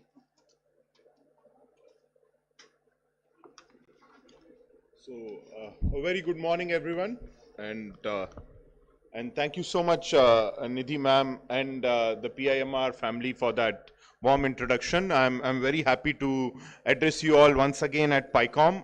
Last year was the first time I addressed you all at Picom, so very happy to be a part of Picom 2025. So thank you so much, the management and delegates on stage. Like to thank Dr. Davish Jain sir, Dr. Dipin Jain sir, Sher Singh Bakar sir, and all the incredible people on stage. The Vice Chancellor of Ujjain who just left, Surat Singh sir, Honorable Advocate at the Supreme Court of India, Justin Paul sir, Provost at NMIMS, and Sumit Narula ji, Sahil Nayar ji, and my dear friend Colonel Raman Iyer sir, and along with him Ajay Sikari sir from Bidstone, and everyone else off stage as well, all the familiar faces that I can see. Thank you all for coming to Picom 2025. I think it's a very nice topic that you have selected this year. So I'm also eagerly looking forward to all the papers and everything that is presented here onwards. But I think when we talk of this, human machine synergy, this business transformation era of what we call as Industry 5.0, we must also reflect upon a particular term that is used concurrently with Industry 5.0, and that is Web 3.0. Because right now in the era of technology and how internet touches the lives of every single individual and industries, I think Web 3.0 is the most significant milestone we have achieved. So how this entire journey began is, if there has to be a Web 3.0, there has to be a Web 2.0 and a Web 1.0, my friends. And at the start of all of these, there was an Indian brain in some or the other way. So the very start of Google, that happens somewhere in 97, 98, when Larry Page and Sergey Brin were dorm room students at Stanford. There was a professor called late Professor Rajiv Motwani Saab. Not a lot of people know, but Rajiv Motwani is the man behind the version of the internet that you see today. Rajiv Motwani Saab was the HOD of the Department of Computer Science at Stanford, and he was working on something called as a page rank algorithm. He had a 736 pages of research already published. And along came Larry Page and Sergey Brin, his doctoral students, who in typical American fashion said that हम इसे एक website में तब्दील करेंगे. And what they do thereafter was Google, a part of the page rank algorithm thesis that Rajiv Motwani Saab published. Of course, Professor Motwani received a lot of shares because Google was in its initial days. By 2000, he had become a billionaire. Due to the excitement of having turned a billionaire, suddenly in the dot-com boom, Professor Motwani was one day partying, and tragically he drowned in a swimming pool at Los Altos in California. But his wife today, Asha Jadeja Motwani, is one of the serial investors who come out of that initial phase of the birth of the internet. So this marks the first decade of the internet, what I refer to as Web 1.0. Now इसमें एक बहुत interesting चीज है, हर decade के पहले 2-3 सालों में there is some हलचल that happens that becomes a industry leading entity by the end of that decade. So Web 1.0 में ऐसा क्या हुआ, आप लोग से कोई बताएगा मुझे? Something that happened in the first 2-3 years of the first decade of the internet, from 2000 to 2010. Anyone? .com burst के बाद there was something that happened, right? Some major website that came, and that is called 2001, 2 and 3 में क्या हो रहा था internet पे? आप लोग एक वेबसाइट चला रहे थे जिसका नाम था Orkut. Social networking was born. In 2003, Mark Zuckerberg, a first-year student, gets an offer to build a website by the Winklevoss twins. He goes ahead and builds something called as Facebook. By 2010, it had become the very reason you log on to the internet. फिर आता है दूसरा दशक 2011 से 20 वाला. इस दशक के पहले 2-3 सालों में भी कुछ हुआ, वो क्या था, कोई बताएगा मुझे? The birth of, the entry of smartphones. Smartphones happened, and with smartphones came along an entire domain known as apps. The app economy happened. Again, there were two young boys. Kevin Systrom figured out no one wants to click photos and store away in a locker at their house in an album. You combine that with social networking. That gives you Instagram. The birth of Instagram happened. At the same time, there were another two boys, Jan Kuam and Brian Acton, who realized that messaging, SMS and MMS, are the most complex and time-consuming and costly modes of communication. So they went ahead and solved that using the power of the internet and on smartphones. Along comes what we call as WhatsApp. You build a product or service so competent it becomes a synonym of the industry you want to cater to. जैसे हर बड़ी बस एक Volvo है, हर washing powder Nirma है, हर glucose biscuit Parle जी है. वैसे ही मुझे आपको अगर आज टेक्स्ट करना है तो मैं कहता हूं आई विल. मैं ये नहीं कहता हूं WeChat it to you, Viber it to you, Kakao Talk it to you, Line it to you, Hike it to you और Skype it to you. Skype, the #1 video calling app around a decade ago. When the industry arose, when COVID happened, where was Skype? You suddenly started using Zoom and Google Meet and Cisco WebEx and Microsoft Teams. You build a product that becomes a synonym of the industry you want to cater to. First 2-3 years, Web 2.0, WhatsApp and Instagram happened. 2020, by the end of that decade, आप सुबह उठ के चेहरा धोने से पहले क्या करते हैं? आप WhatsApp चेक करते हैं, आप Instagram चेक करते हैं. पहले 2-3 साल में, हर दशक में, whether it was Web 1.0 or 2.0, there has been a major change that becomes an industry leading force by the end of that decade. Now comes the third decade, दोस्तों, जिसे हम Web 3.0 कहते हैं, from 2021 to 2030. And पहले 2-3 सालों में ऐसी कौन सी टेक्नोलॉजी आई? ChatGPT. The domain is called generative AI. And I have a strong feeling, just like the theme of this conference, that by the end of this decade, the emergence and absolute prevalence of generative AI in our everyday lives would be at a altogether different level, from industries to our workplace to our everyday life. I think this synergy is what we must talk about.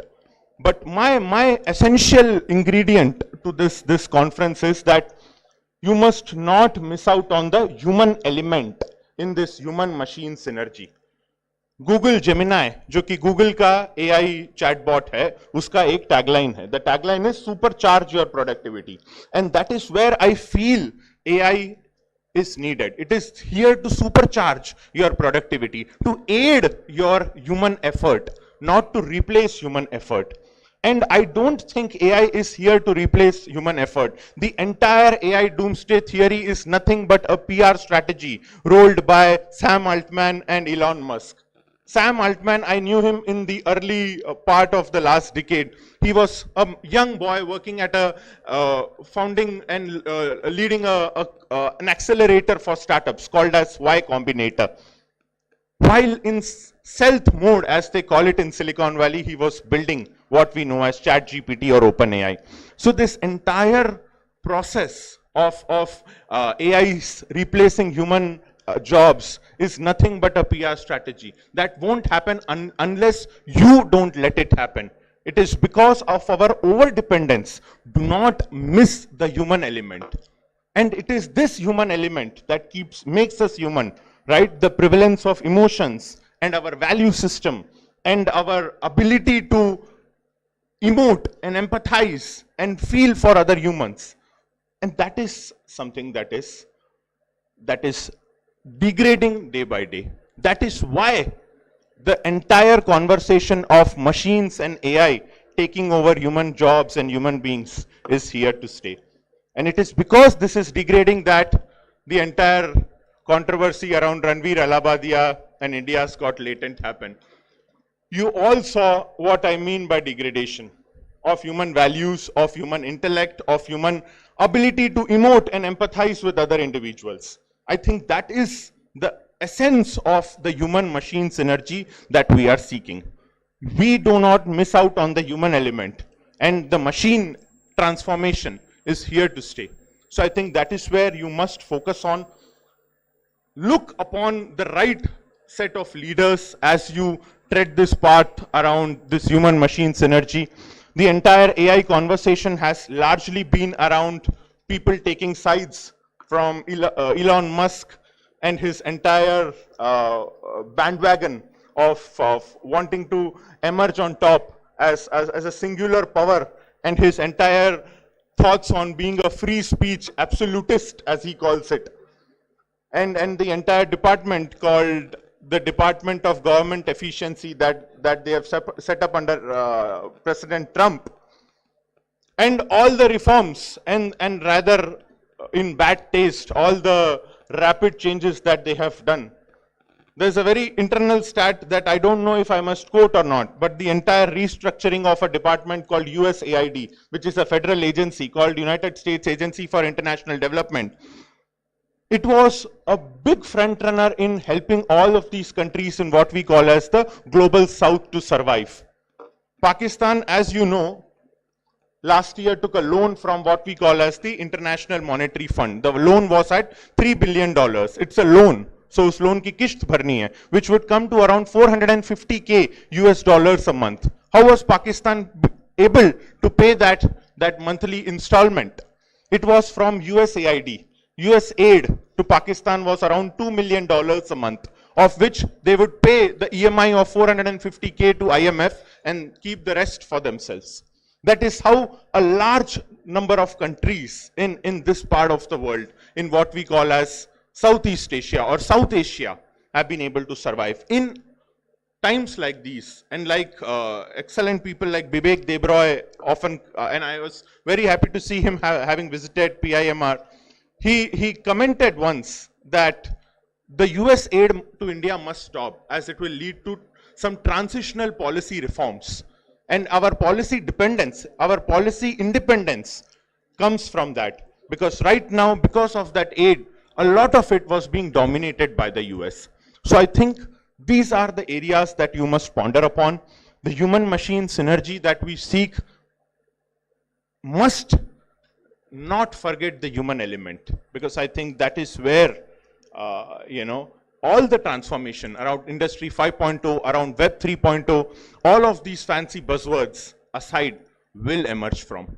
So with that, I wish you guys all the very best. Keep the human element alive, and I look forward to seeing you all once again. Thanks a lot.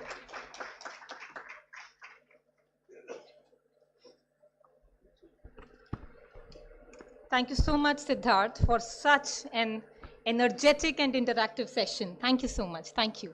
Our core team is ready, so may I now request the core team to kindly proceed with the conference book.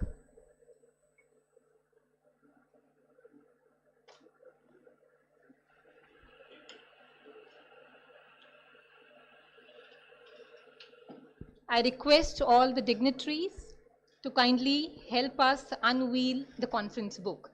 This is the hard work of the core team put up during this Picom.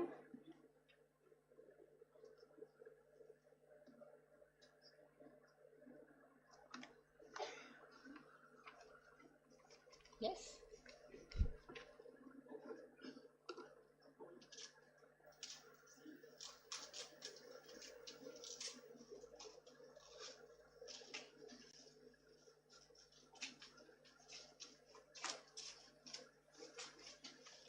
Ladies and gentlemen, let's unveil the conference proceedings with a big hand.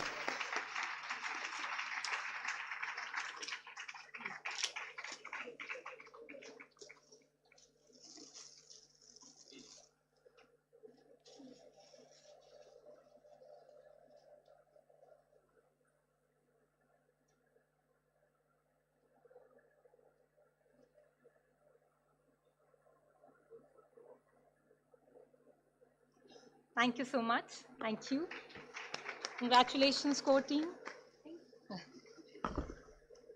I would now introduce our special guest, Dr. Surat Singh, Advocate, Supreme Court of India, with all of you.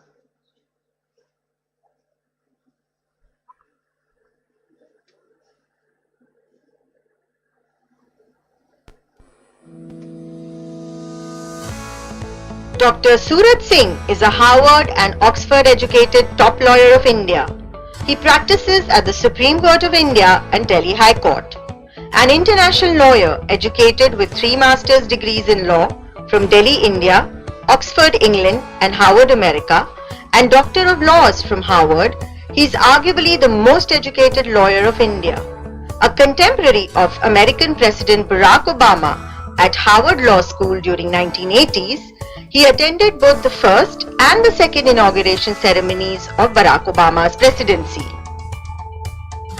After his 7-year stint at Oxford and Harvard, he returned to India and started his law career in 1992 with the then Attorney General of India, G. Ramaswamy. He has served as President of Harvard Club of India twice, President of Harvard University Alumni Association of Asia, and Honorary Secretary of Oxford Cambridge Society of India. With his illustrious professional achievements, Sir has successfully handled complex legal cases involving land and real estate properties valuing more than US $50 billion for state and federal governments, top corporate houses and government corporations. Dr. Singh works passionately along with other eminent Indian lawyers to improve the education, training and practice of law in the country, delivering lectures extensively in Indian and international law school campuses. A sought-after panelist on TV channels on national and international issues, his opinions, analyses and features are published regularly in the most prestigious newspapers and magazines. Sir has been bestowed with numerous awards and accolades. The Pride of India Award 2011, International Peace Award 2001, Social Scientist of the Year 1999 and Eminent Jurist Award 1997. Dr. Surat Singh is endorsed by leaders in law as our exclusively recommended commercial law expert in India. We welcome you, sir. Ladies and gentlemen, sir, we will be talking about the award first, and then we will be requesting sir to come and address us. Yes, sir. All right, so PMR proudly confers the Outstanding Luminary Award to Dr. Surat Singh. So please give a big hand to him. And to read the official citation, may I now invite on stage Dr. Pallavi Kapuria, ma'am.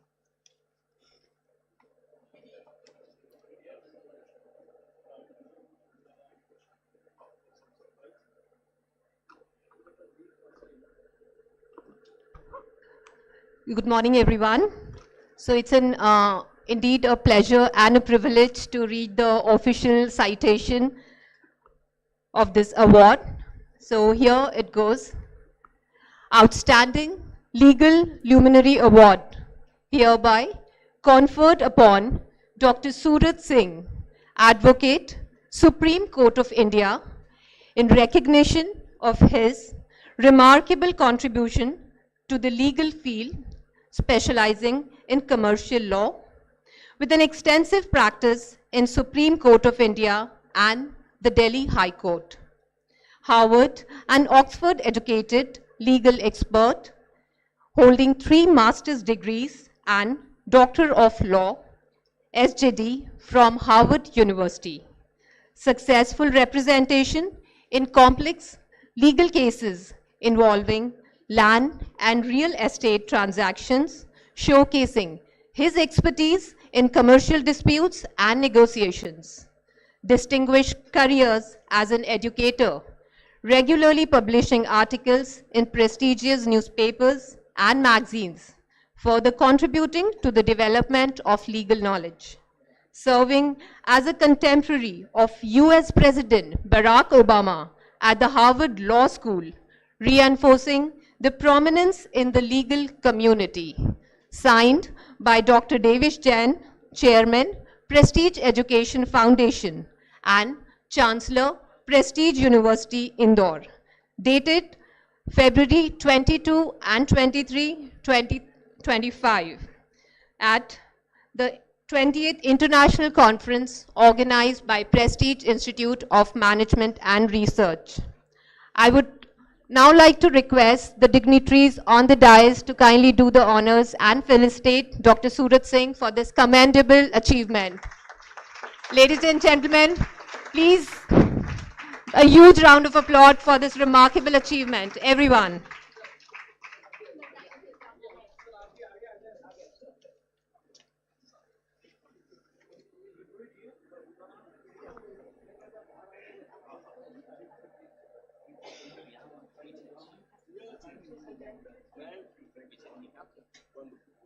Congratulations, sir. Congratulations. Thanks for the kind words. It's our honor, sir.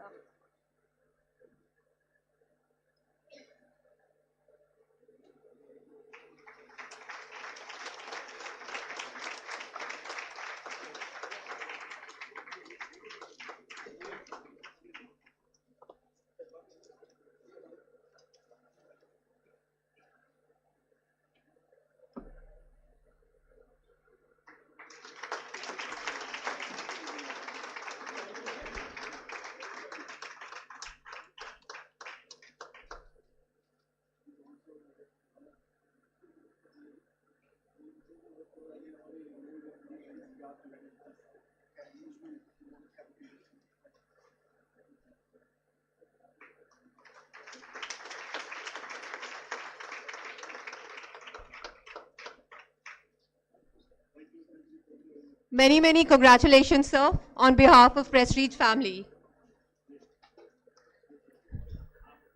We now have the privilege to hear from the man of the moment himself.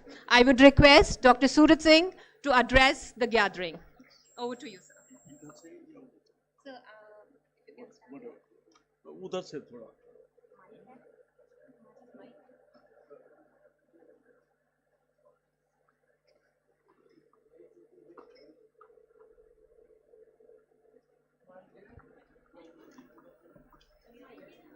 Yes, sir. So it's there.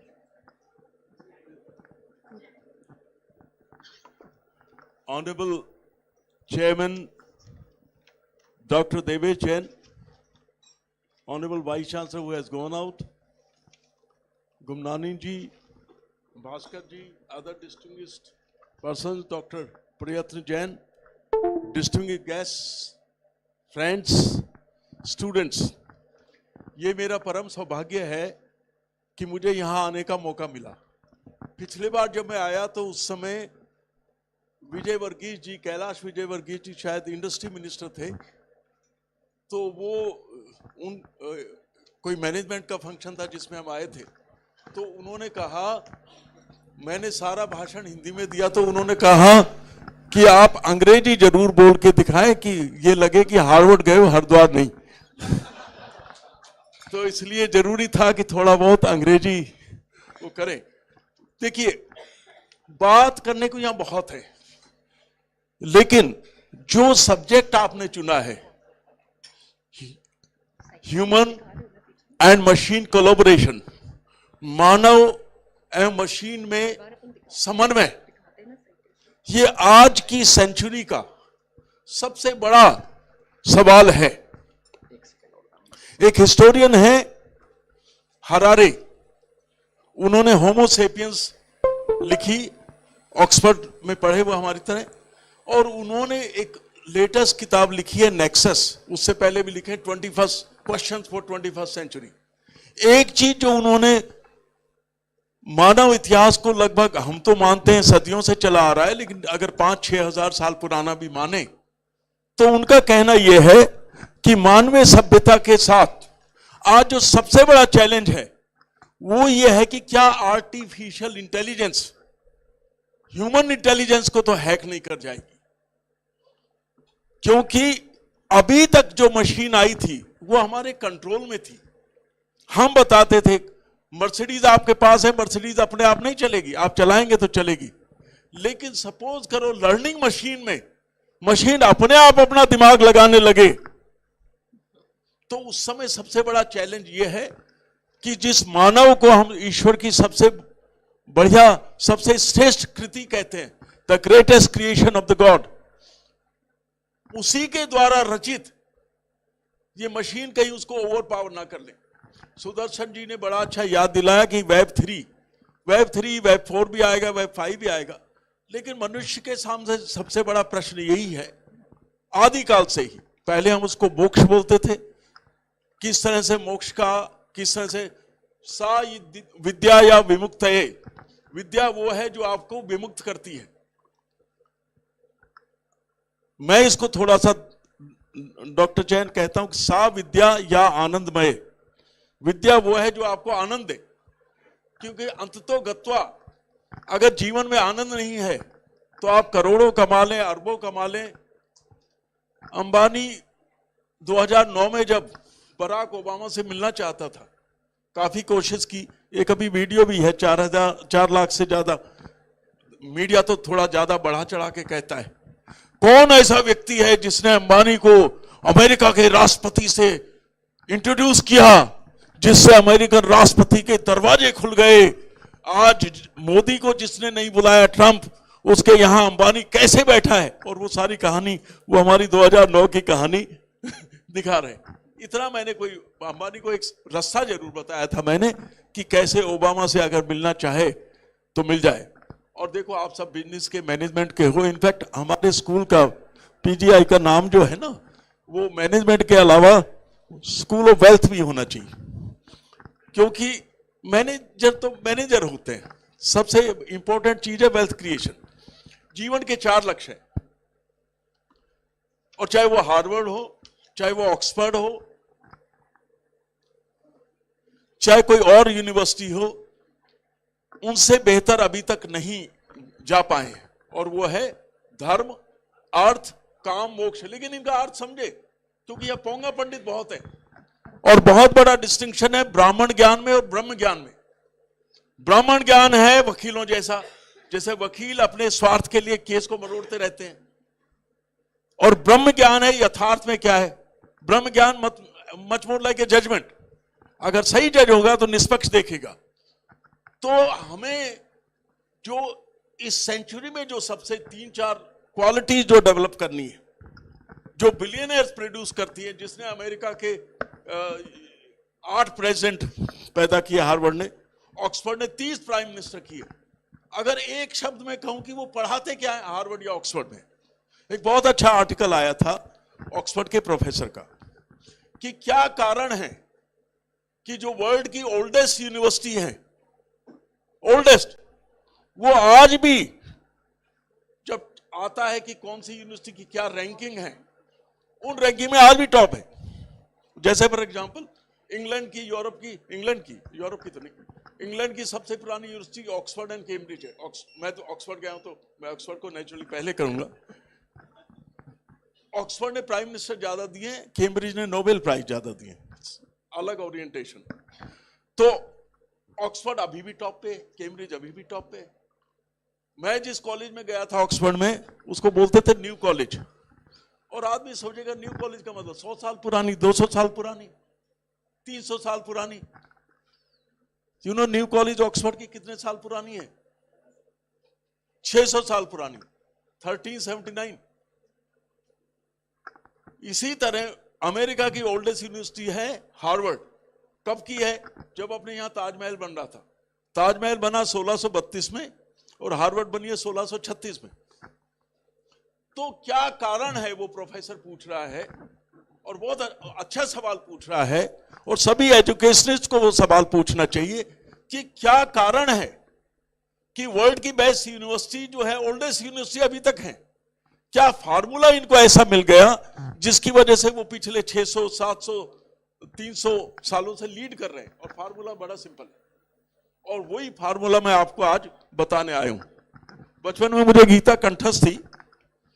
अब एक governor sign नहीं कर रहे थे bill pay, उसको गीता के श्लोक सुना के करा दिए। एक कानूनी सलाह हमने दी राजस्थान के गवर्नर शैलेंद्र कुमार सिंह को 2009 में, वो साइन नहीं कर रहे थे। वो हमारी ऑक्सफोर्ड कैम्ब्रिज के मेंबर थे, ही वेंट टू कैम्ब्रिज।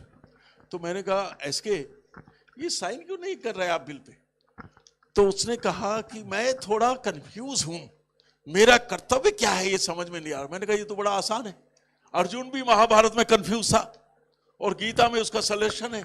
तो मैंने गवर्नर को कहा, कुतस्त्वा कशमल विदम विस्मय समुपस्थितम अनार्यम ऐस्वर्गम अकीर्तिकम। अर्जुन, ऐसे विषम समय में तुम्हें ये मलिनता, ये कायरता, गवर्नर को कह रहा हूं, शोभा नहीं देती। अनार्यम, ये आर्य व्यक्ति को, श्रेष्ठ व्यक्ति को शोभा नहीं देती। ऐस्वर्गम, ना इससे स्वर्ग शांति मिलेगी। अकीर्तिकम, ना इससे तुम्हें यश और कीर्ति मिलेगी।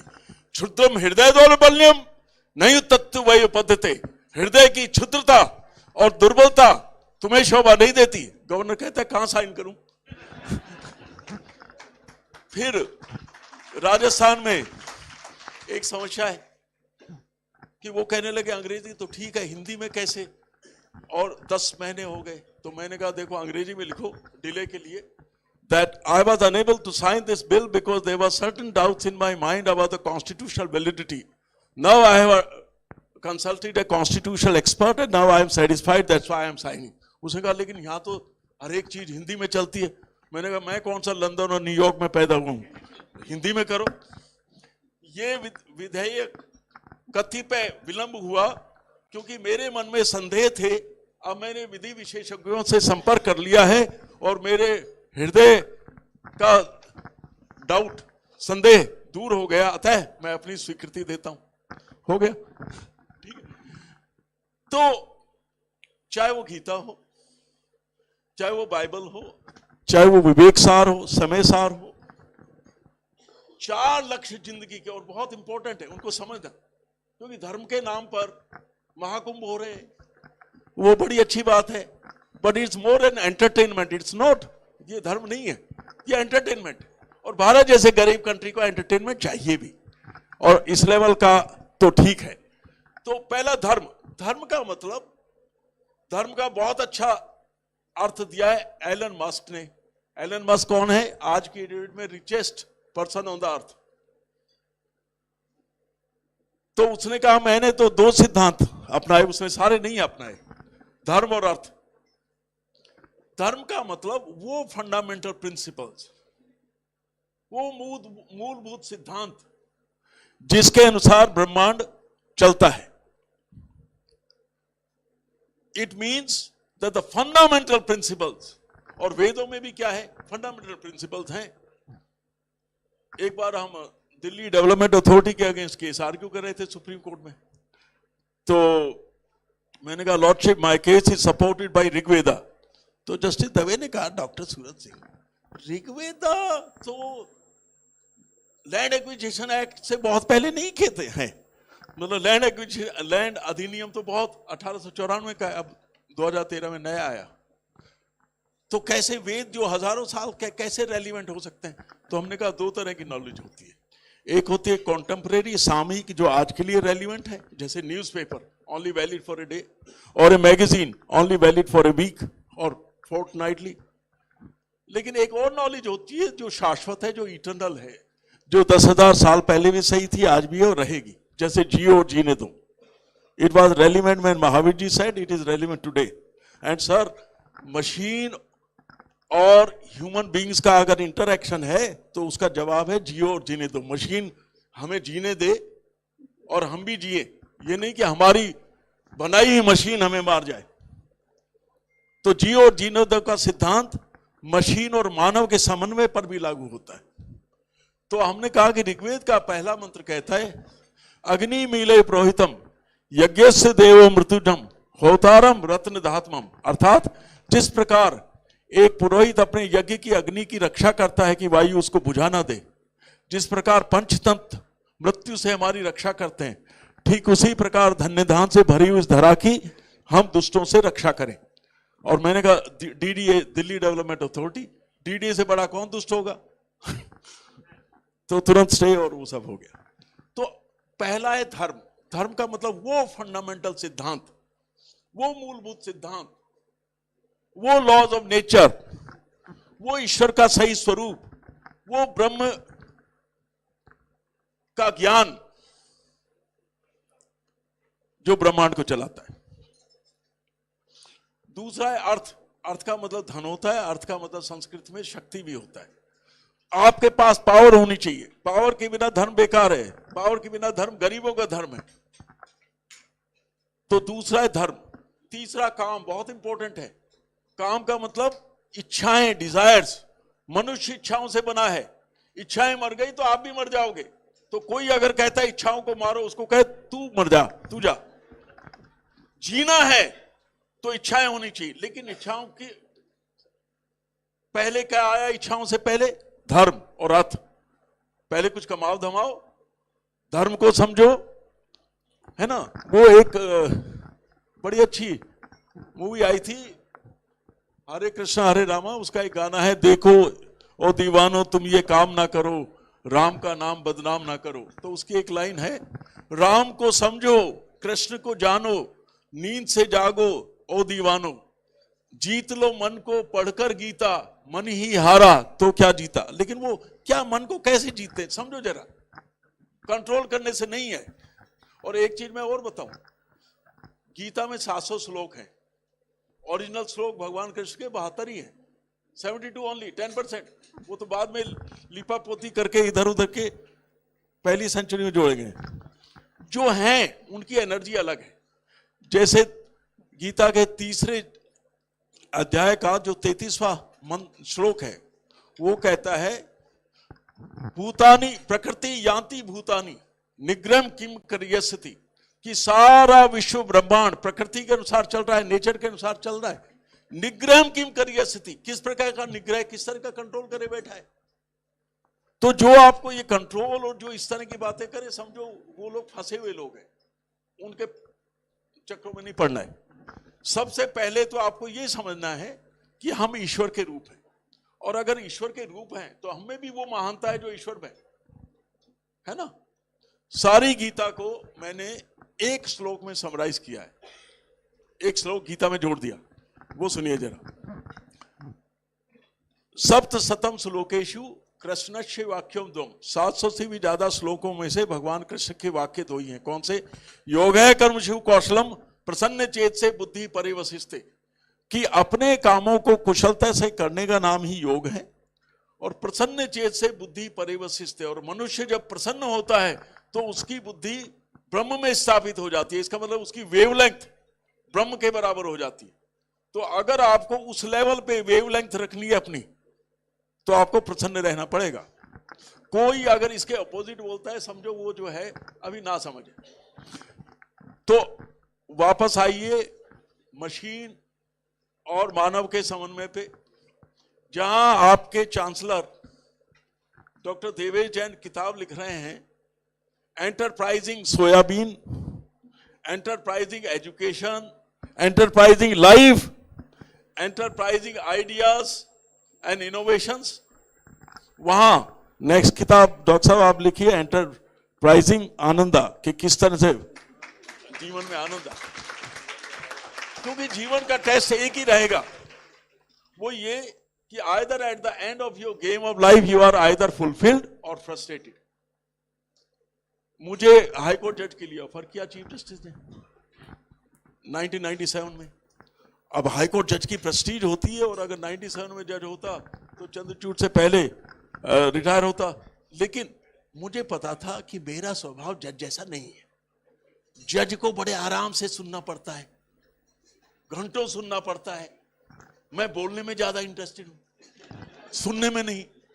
मैं खुद तो मैंने कहा कि देखो चीफ जस्टिस साहब, ज्यादातर वकील 10% को छोड़ के नालायक है, तो वो इधर उधर की पिटीशन लिख के लाएंगे, ढंग की ड्राफ्टिंग नहीं करेंगे।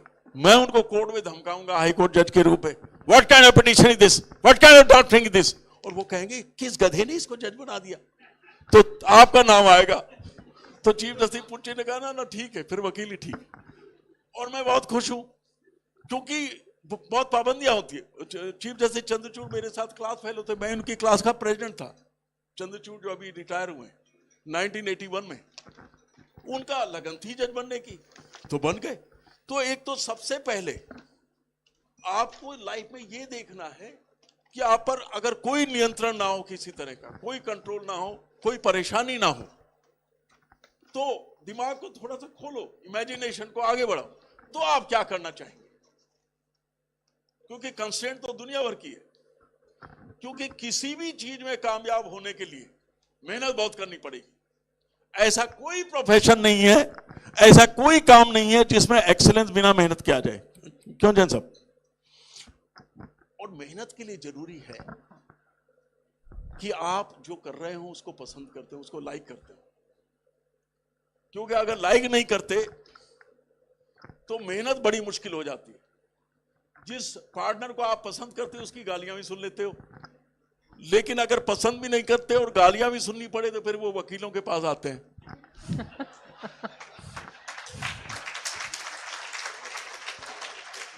फेमस डाइवोर्स के फील्ड में फेमस सेइंग है that when love goes out of the door, lawyer enter through window. कि जब लाइफ में से, जीवन में से लव चला जाए तो लॉयर आता है। तो लॉयर होना बड़ी बात है, लेकिन लवर होना उससे बड़ी बात है ना। तो इसलिए जीवन को क्लियरली समझना है, कंफ्यूजन में नहीं रहना है। अभी मेरी एक किताब आ रही है सुप्रीम कोर्ट पे, क्योंकि सुप्रीम कोर्ट के जज तो सबको जज कर रहे हैं, तो अब जजों को कौन जज करेगा। अब उसके लिए एक तो ये है कि वैसे ही बिना रिसर्च किए कह दिया ये पॉलिटिकल है या ये है वो है, वो नहीं। एक ये है कि पहले उनको समझा जाए और फिर उसके बियॉन्ड जाया जाए, छोटा काम नहीं है। तो ईश्वर कृपा से हमने पिछले 75 साल के जजमेंट, 75 साल में कितने जजमेंट दिए हैं सुप्रीम कोर्ट ने? दिसंबर 2024 तक दिए 34,262। कितने? 34,262। सबको एनालाइज कर लिया। यह है हार्वर्ड ऑक्सफोर्ड की एजुकेशन। 4-4, 5-5 हजार पेज हम रोज पढ़ते हैं। 1000 पेज की पिटीशन को 2 मिनट में बताना होता है। ये है स्किल जो हमें मैनेजमेंट में सिखानी चाहिए। मशीन को मास्टर तब करेंगे, क्योंकि इस एज का सबसे बड़ा चैलेंज क्या है? इतने इंटेलिजेंट सारे बच्चे हैं, इस एज का सबसे बड़ा चैलेंज क्या है? Any idea? एनीबॉडी है क्या? ना रीडिंग करके क्या करोगे दुनिया भर की? नहीं, अटेंशन, दैट्स करेक्ट। लेकिन अटेंशन से भी ज्यादा अटेंशन क्यों डिस्ट्रैक्ट हो रही? सबसे बड़ा चैलेंज है there is overload of information, too much information and too little wisdom. Too much information and too little wisdom, too much variety and too little value, too much facilities and too little real peace. तो कहां जा रही है मानवता? क्या कर रहे हैं हम? किस तरह की पढ़ाई कर रहे हैं? एआई आपको इंफॉर्मेशन पे इंफॉर्मेशन दे देगी, उसके लिए आपको सुप्रीम कोर्ट का लॉयर बताने के लिए नहीं चाहिए। अब मेरे पास जो जूनियर एसोसिएट आते हैं उनको मैं कहता हूं हाँ भाई ये केस आया इस पे, फटाफट वो कहेंगे सर किस पे? डाइवोर्स पे, कॉन्स्टिट्यूशन पे, प्रॉपर्टी पे। वो टप टप टप करके रिसर्च करके 6 जजमेंट निकाल देंगे। वो कितने रेलिवेंट है कि नहीं है, वो सेंस होती है कि नहीं होती है, वो जजमेंट का सही अर्थ क्या है, उसका कोई आइडिया नहीं है। तो too much information overloading and too little critical analysis, वो मास्टरी नहीं है। अब मैं आपको उदाहरण देता हूं मेरी कैसे ट्रेनिंग। अमेरिका से इंग्लिश से मैं पढ़ाया। I come from a simple uneducated farmers family. तो जब मैं दिल्ली यूनिवर्सिटी आया रेवाड़ी से, तो मुझे हार्वर्ड और हरिद्वार में फर्क नहीं पता था। ये धनंजय चंद्रचूड़ मेरे साथ पढ़ता था, तो मैंने कहा, उसको हम डैनी बोलते थे, मैंने कहा Danny what will you do after doing law, law करके क्या बाद में क्या करोगे? उसने कहा I will go to Harvard law school. तो मैंने पहली बार सुना, तो मैंने सोचा इसके फादर थे चीफ जस्टिस ऑफ इंडिया, बहुत ही बढ़िया जज थे वो भी, अंकल चंद्रचूड़। तो मैंने सोचा जब चीफ जस्टिस ऑफ इंडिया का लड़का कह रहा है हार्वर्ड जाऊंगा तो अच्छी चीज होगी। फिर मैंने कहा भाई वहां तो बहुत महंगी होगी। कहने लगा स्कॉलरशिप मिल जाती है। हमने कहा कैसे मिलती है? कि पढ़ाई में अच्छे होने चाहिए। मैं पढ़ाई में ठीक ठाक था, गोल्ड मेडलिस्ट टाइप था शुरू से ही, पढ़क्कड़ टाइप। तो मैंने कहा वो तो मैनेज हो जाएगा, और ईश्वर की कृपा रही पहुंचे। तो क्या जो है पढ़ा आए हार्वर्ड से, ऑक्सफोर्ड से, प्रैक्टिस शुरू की, तो जी रामास्वामी अटॉर्नी जनरल, उसने शाम को 250 पेज दे दिए पिटीशन के, और साउथ इंडियन थे, आई रेस्पेक्ट हिम अ लॉट। तो उन्होंने कहा डॉक्टर है गे में है समरे अब जैसे टुमारो मॉर्निंग। अब मैंने 250 पेज की 5 पेज की समरी अपने 2 घंटे में बना के, मैं खुश की 250 पेज पाए। मैंने कहा, तो वो आए कहने लगा हैव यू प्रिपेयर्ड समथिंग? मैंने कहा सर 5 पेजेस है। No no no no, I don't want 2 lines. I can't read your 5 stupid pages. 2 line, 250 page की 2 लाइन कैसे बनाए? मैंने कहा sir it can't be done. Why it can't be done? You are totally useless है. You are a white elephant है. Why I am paying you so much? खूब सुनाया, लेकिन उन्होंने मुझे सिखा दिया। उन्होंने कहा अच्छा देखो 250 पेज की 2 लाइन कैसे बनती है। तो सुप्रीम कोर्ट का केस था, तो नेचुरली उन्होंने कहा कि ये बताओ कि सुप्रीम कोर्ट जो है वो क्या देखेगी इसमें। मैंने कहा sir supreme court will look at कि हाई कोर्ट के जजमेंट में क्या कमी है। उसने कहा यस यस, तो क्या कमी है? मैंने कहा sir at page 46 high court has taken a stand which is totally inconsistent with well established law. कि पेज 46 पे हाई कोर्ट ने जो लिखा है वो जो वेल एस्टेब्लिश्ड कानून है उससे नहीं मिलता। उसने what page 46 which line, line भी बताओ जी, 9th। तो उन्होंने लिखा page 46 9th। Why it is wrong?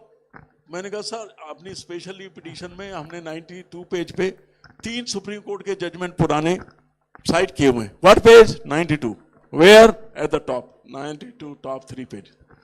अब लिख लिया और कहने लगा ठीक। मैंने देखा अब ये कैसे आर्ग्यू करेंगे। मैं उनके साथ सुप्रीम कोर्ट गया, 2 जजेस की बेंच थी। Lordship kindly C high court got is totally wrong. Even my stupid junior has found 3 cases, page 92. तो जस्टिस मोहन ने कहा mister Ramaswamy notice and stay in the meanwhile. Okay stay also. Okay अब 250 page की 2 line हम 2500 page की 2 line बना दें, क्योंकि आ गया ना क्रक्स क्या है। तो क्रक्स कैसे करना है, जीवन में सार क्या है।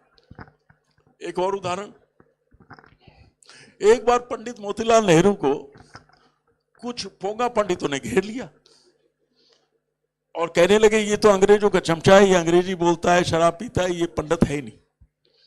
तो 10-12 पंडित इकट्ठे होके और सोचने लगे सबके सामने इनको एक्सपोज करेंगे। मोतीलाल नेहरू बहुत इंटेलिजेंट थे, समझ गए चाल को। तो उन्होंने कहा पंडित जी, मोतीलाल जी को, आप वेदों में विश्वास करते हैं? क्योंकि उसकी चाल ये थी कि अगर वो ये कहें नहीं करते तो तुम किस तरह के पंडित हो, और करते हो तो फिर ये पाश्चात्य सभ्यता में अपने लड़के को बाहर क्यों भेजा। लेकिन जो पंडित मोतीलाल नेहरू ने जवाब दिया, उससे होता है कि कामयाब आदमी किस चीज पे फोकस करता है। मोतीलाल जी ने कहा मैं वेदों के मूल में जो सिद्धांत हैं उनमें विश्वास करता हूं। वेदों के मूल में जो सिद्धांत हैं उनमें विश्वास करता हूं। तो जो चाहे वो सुप्रीम कोर्ट का कोई बड़ा वकील हो, चाहे वो मिनिस्टर्स हों, प्राइम मिनिस्टर्स हों, प्रेसिडेंट्स हों, सबका सार ये है कि जो मूल में चीज क्या है उसको समझ लेना। एलन मस्क से पूछा गया कि भाई तुम्हारी सफलता का क्या राज है? उसने कहा फर्स्ट आई master first principles, fundamental principle किसी भी चीज के बारे में। ज्यादातर उन्होंने कहा ऐसे समझो कि knowledge is like a tree. तो जो पेड़ होता है उसका सबसे पहले जड़ होती है, तना होता है, और उसके बाद बहुत सारे उसके पत्ते होते हैं, लीव्स होते हैं। तो जो डिटेल्स है वो लीव्स है। इंडिया में हम लीव्स पे पड़े रहते हैं, कभी जड़ पे जाते नहीं। अब कई बार मुझसे पूछा जाता है कि भाई मेडिसिन के लिए, इंजीनियरिंग के लिए अमेरिका इंग्लैंड तो जाना समझ में आता है, तो उन्हें प्रैक्टिस करनी थी इंडिया में। इंडियन लॉ और अमेरिकन लॉ अलग है, तो क्यों तुमने 6 साल अमेरिका में और 2 साल इंग्लैंड में खराब किए? अब उन लोगों को नहीं पता कि इंग्लैंड अमेरिका में क्या पढ़ाते हैं और इंडिया में क्या पढ़ाते हैं। इंडिया की एजुकेशन सिस्टम, मैं दिल्ली यूनिवर्सिटी का गोल्ड मेडलिस्ट हूं और दिल्ली टॉप की यूनिवर्सिटी है, कोई कमजोर नहीं है। यहां है मेमोराइजेशन, स्मरण शक्ति। भाई मेनका गांधी के केस में सुप्रीम कोर्ट ने क्या कहा? आप पढ़ के अगर बता देते हैं टीचर को तो बड़े अच्छे मार्क्स आ जाते हैं। बाहर ऐसा नहीं है। बाहर वो अमेरिकन लॉ भी नहीं कराते। बाहर क्या कराते हैं? बाहर कराते कि किस तरह से लॉ के बारे में सोचा जाए, how to think about law, how to do the thinking, किस तरह से क्रिटिकल थिंकिंग करें, किस तरह से समस्याओं का हल करें, किस तरह से नई नई चीजें सीखें, किस तरह से नेटवर्क करें। वो जो ऑक्सफोर्ड का प्रोफेसर जिसने कहा था कि ओल्डेस्ट यूनिवर्सिटीज क्यों आज अभी टॉप पे है, तो उसने कहा था 4-5 स्किल हम सिखाते हैं। एक सिखाते हैं कि लर्निंग बड़ी एफिशिएंटली कैसे करें, क्योंकि लाइफ लॉन्ग लर्निंग चाहिए, यूनिवर्सिटी में लर्निंग खत्म नहीं होती। तो लर्निंग कैसे एफिशिएंट हो, नेटवर्क कैसे बनाए। हमारे हार्वर्ड ऑक्सफोर्ड के नेटवर्क इतने हैं, ये समझिए कि ओबामा मेरे साथ पढ़ाई तो था, उसके बाद पढ़ने के बाद उसने इनॉग्रेशन में बुलाया, और एक हमारे कहने से एक आदमी को उसने फांसी टाल दी, पाकिस्तान में चला गया था इंडियन। वो नेटवर्क की ताकत है। तो नेटवर्किंग। तीसरे सेल्फ मैनेजमेंट, जो सबसे इंपॉर्टेंट स्किल है। हॉस्टल बोर्डिंग दूसरी जगह आप रहते हैं, उसका पर्पस ये है कि फ्रीडम आपको दी जाती है, लेकिन फ्रीडम कोई आसान चीज नहीं है। आज की जनरेशन ये अच्छी तरह से समझ ले, फ्रीडम विद रेस्पॉन्सिबिलिटी। सिर्फ फ्रीडम नहीं, तो वो जो है सेल्फ मैनेजमेंट आना चाहिए। तो ये कुछ स्किल्स हैं। एक टीम स्पिरिट, औरों के साथ मिलकर काम करना। कितने भी इंटेलिजेंट आप हो, बड़ा काम बिना टीम के कभी नहीं होता। एंड मोस्ट इंपॉर्टेंट थिंग जो इंडिया में पहले थी, वैदिक टाइम में थी, अब 1000 साल से 2000 साल से नहीं है, वो क्या है? और जब लॉर्ड मैकाले ने 1835 में ब्रिटिश पार्लियामेंट के सामने एजुकेशन का रखा, तो अब यूं तो लॉर्ड मैकाले ने ये कहा, वो सब बेकार की बातें हैं। लॉर्ड मैकाले ने बाय द वे ये कभी नहीं कहा कि इंडिया में स्पिरिचुअलिटी इतनी ज्यादा है, इंडिया की बैकबोन स्पिरिचुअलिटी है, इसको तोड़ देंगे तब तक राज नहीं करेंगे, ऐसा कभी नहीं कहा उसने। उसने क्या कहा? क्योंकि इन्होंने ओरिजिनल पढ़ा नहीं है, ये प्रोपेगेंडा है। हाँ, क्योंकि जब तक 1832 तक वो आया तो भारत की स्पिरिट तो पहले ही टूट चुकी थी। वो अगर कहता 1196 में, वो बात अलग है, और लोगों को पता नहीं है। लास्ट पिछले सब बच्चों से सबसे मैं एक सवाल पूछता हूं कि पिछले 2000 साल की अर्थव्यवस्था लें, आप तो मैनेजमेंट में हैं, तो वर्ल्ड का रिचेस्ट कंट्री 1200 साल तक, यानी 60% ऑफ द टाइम कौन था? कौन सा कंट्री था? Very good. कितनी हमारे वर्ल्ड की जीडीपी का कितना परसेंटेज हमारे पास था? Any gas? आज तक अमेरिका नहीं कर पाया, आज तक इंग्लैंड नहीं कर पाया जितना परसेंटेज जीडीपी का हमारे पास था। कितना था? 30। Very good, very good. Anybody else? 34%। 180 से लेके और 1200 ईस्वी तक, यानी जब तक पृथ्वीराज चौहान नहीं हारे थे, तब तक वर्ल्ड की जीडीपी की 34% हमारे पास थी, जो आज तक अमेरिका या इंग्लैंड या कोई भी कंट्री नहीं कर पाया। और दूसरे 24% चाइना के पास थी।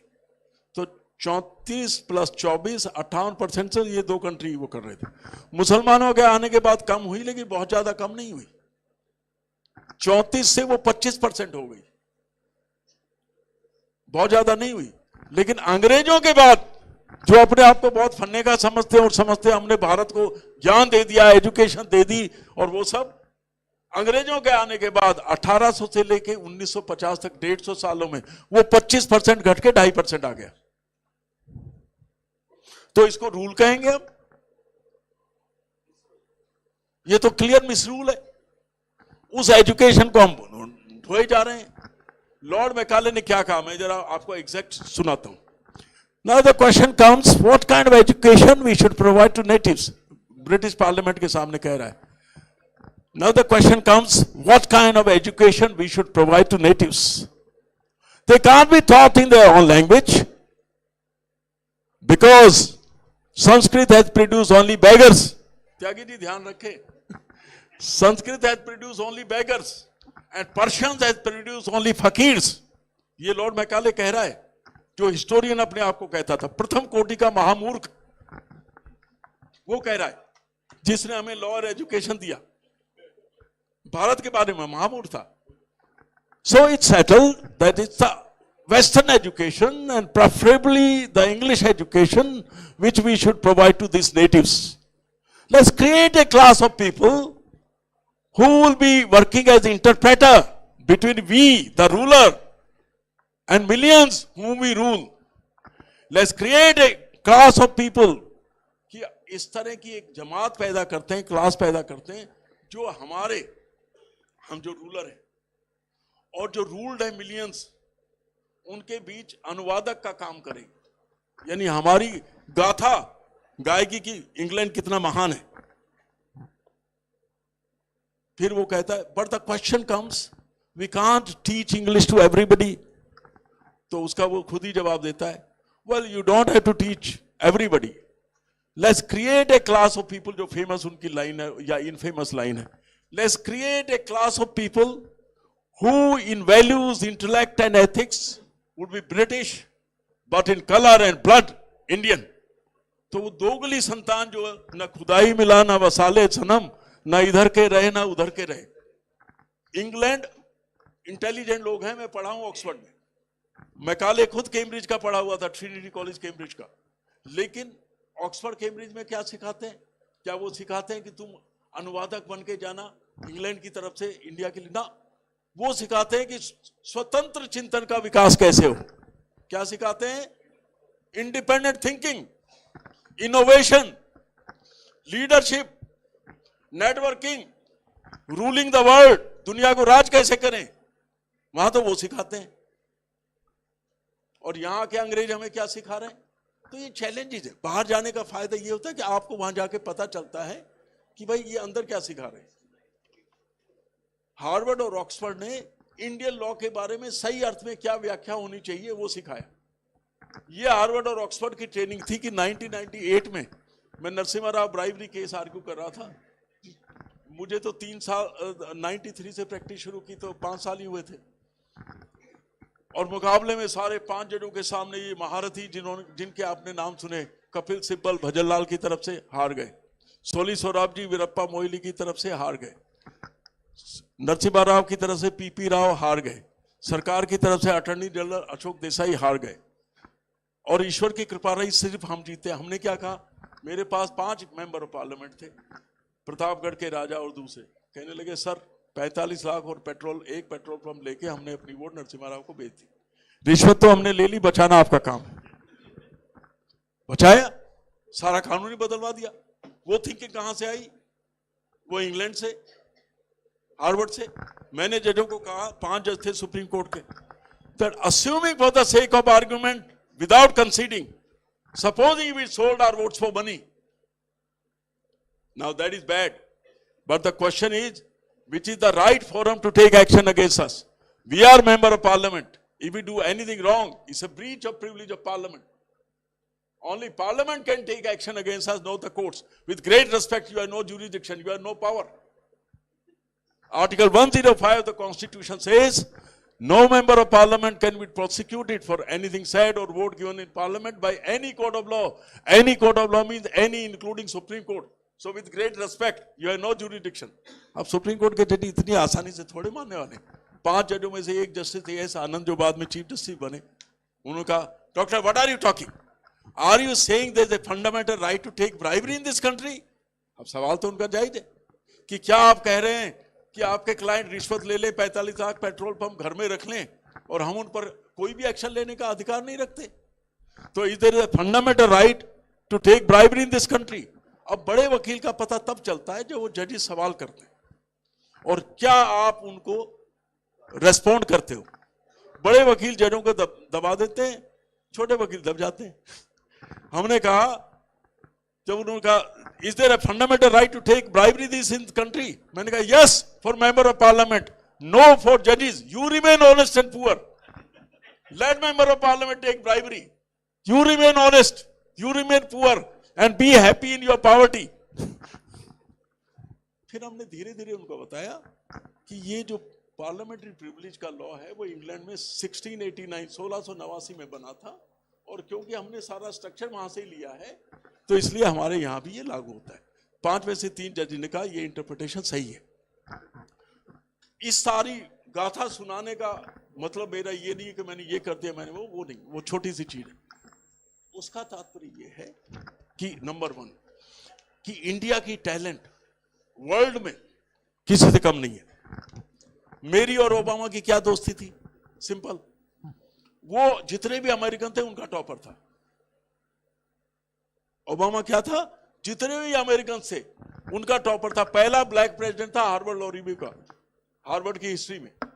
और मैं ये जान के आपको खुशी होगी और गर्व भी होगा, और मैं जितने भी वर्ल्ड के स्टूडेंट थे 70 कंट्रीज उनका टॉपर था। और मुझे 1985 में, कब 1985 में, ज्यादातर तो बच्चे कई पेड़ पौधे बने हुए होंगे, उस समय मुझे $1.25 लाख का वजीफा मिला था। कितना? $1.25 लाख स्कॉलरशिप हार्वर्ड से, है ना? क्या? तो भारत के टैलेंट का वर्ल्ड में कोई जवाब नहीं। ये समझ लो आप, कोई अगर कहे कि हमसे कोई सुपीरियर, चाहे वो अंग्रेज हो, चाहे वो अमेरिकन हो, या कोई और हो, तो समझो कि उसने इतिहास को सही नहीं पढ़ा। तो पहली बात, नंबर 1। नंबर 2, भारत महान तब था जब भारत में 2 क्वालिटीज थी। अब एक है, दूसरी लाने की जरूरत है। जीवन में तरक्की के लिए आपको 2 क्वालिटी चाहिए। एक तो तरफ चाहिए श्रद्धा, रेस्पेक्ट, क्योंकि रेस्पेक्ट नहीं करेंगे तो जो हजारों साल की हमने जो विजडम है वो बेकार तो नहीं है। लेकिन अगर सिर्फ श्रद्धा ही श्रद्धा है तो इससे महान नहीं बनेंगे आप, भक्त बनेंगे, सिर्फ भगत जी बन जाएंगे, वो नहीं, गुलाम बन जाएंगे, वो नहीं। मैं मूर्ख खल कामी कृपा करो भरता, किस तरह की आरती है ये? किस मूर्ख ने लिखी है ये? ओम जय जगदीश हरे। वेदों में क्या इस तरह की प्रार्थना है? वेदों में प्रार्थना है, अग्ने आयाई बीतिए राणो गव्य दातिये निहोता सच्ची बरसी। हे प्रभु, हम उत्तरोत्तर उन्नति को प्राप्त करें, जिस तरह अग्नि हमेशा उत्तर जाती है, प्रकाशित करती है, हमारा हृदय हमेशा प्रकाशित और प्रेरित रहे। ये प्रेरणा है कि उसकी, वहां गुलाम बने जा रहे। तो पहला श्रद्धा, और श्रद्धा के साथ साथ दूसरा है साहस, करेज। गीता में भगवान कृष्ण ने कहा है, देव का पहला गुण होता है अभय, फियरलेसनेस। डरे पड़े हैं हम, सुप्रीम कोर्ट में कुछ नहीं बोल पाते, कोई कुछ कह जाए बोल नहीं पाते, पुलिस को ज्यादा अधिकार है बोल नहीं पाते। क्या, किस तरह की सभ्यता है? क्या मरे हुए, क्या मैनेजमेंट करेंगे?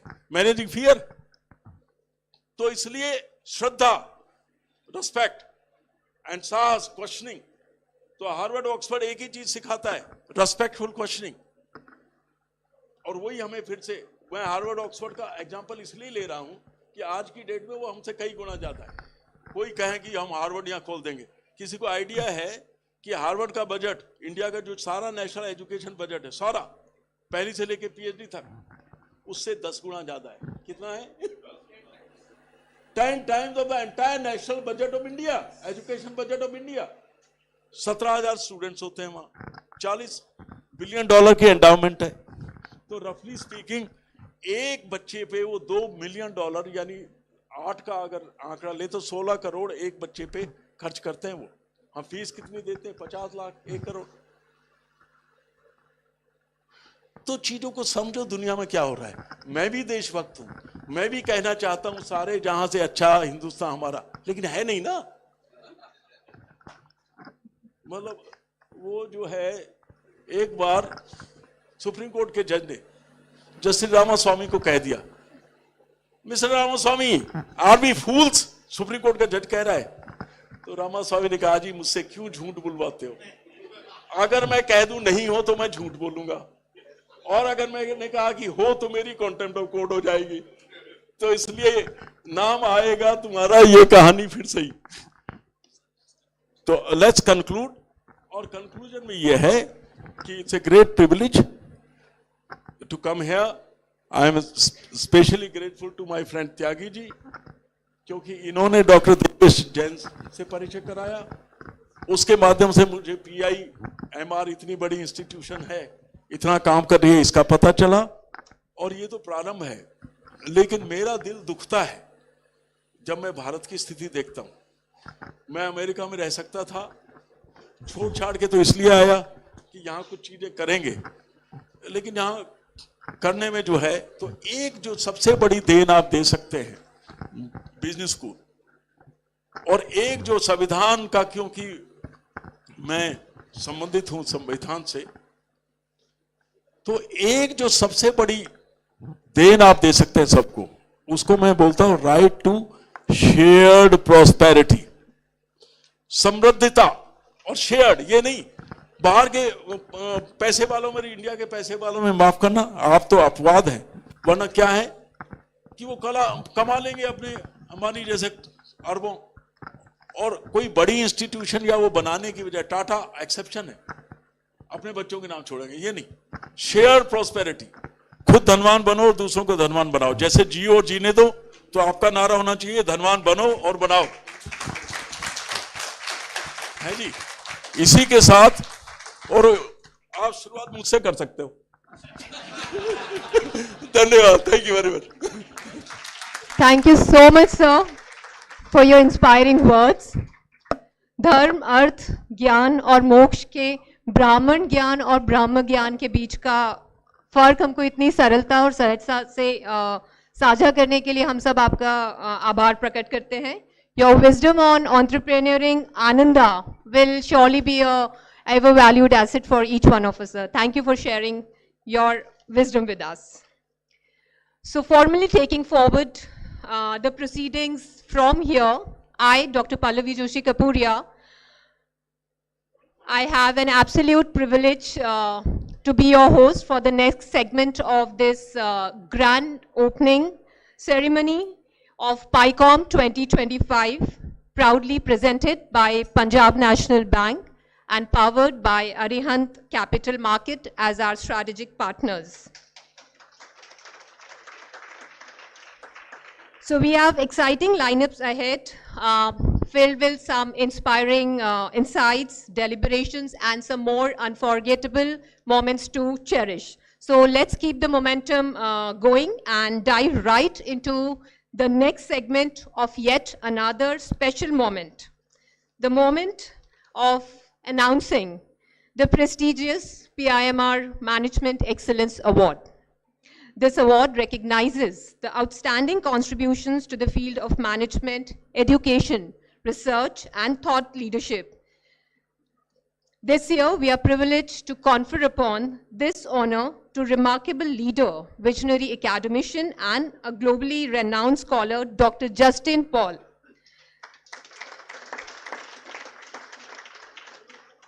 Dr. Paul's dedication, thought leadership, and passion for academic brilliance truly embody the essence of this award. Let's turn to the screen and witness his remarkable journey. AV team, kindly play the profile.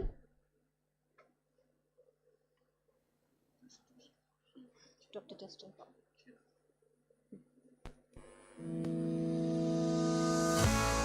Dr. Justin Paul, originally from Kerala, holds 3 PhDs from the University of Brighton, England, IIT Bombay, and Calcutta. He is the chief editor of A-ranked International Journal of Consumer Studies, the Consumer Research Journal with the highest impact factor and Scopus site score in the world with Q1 status on Web of Science.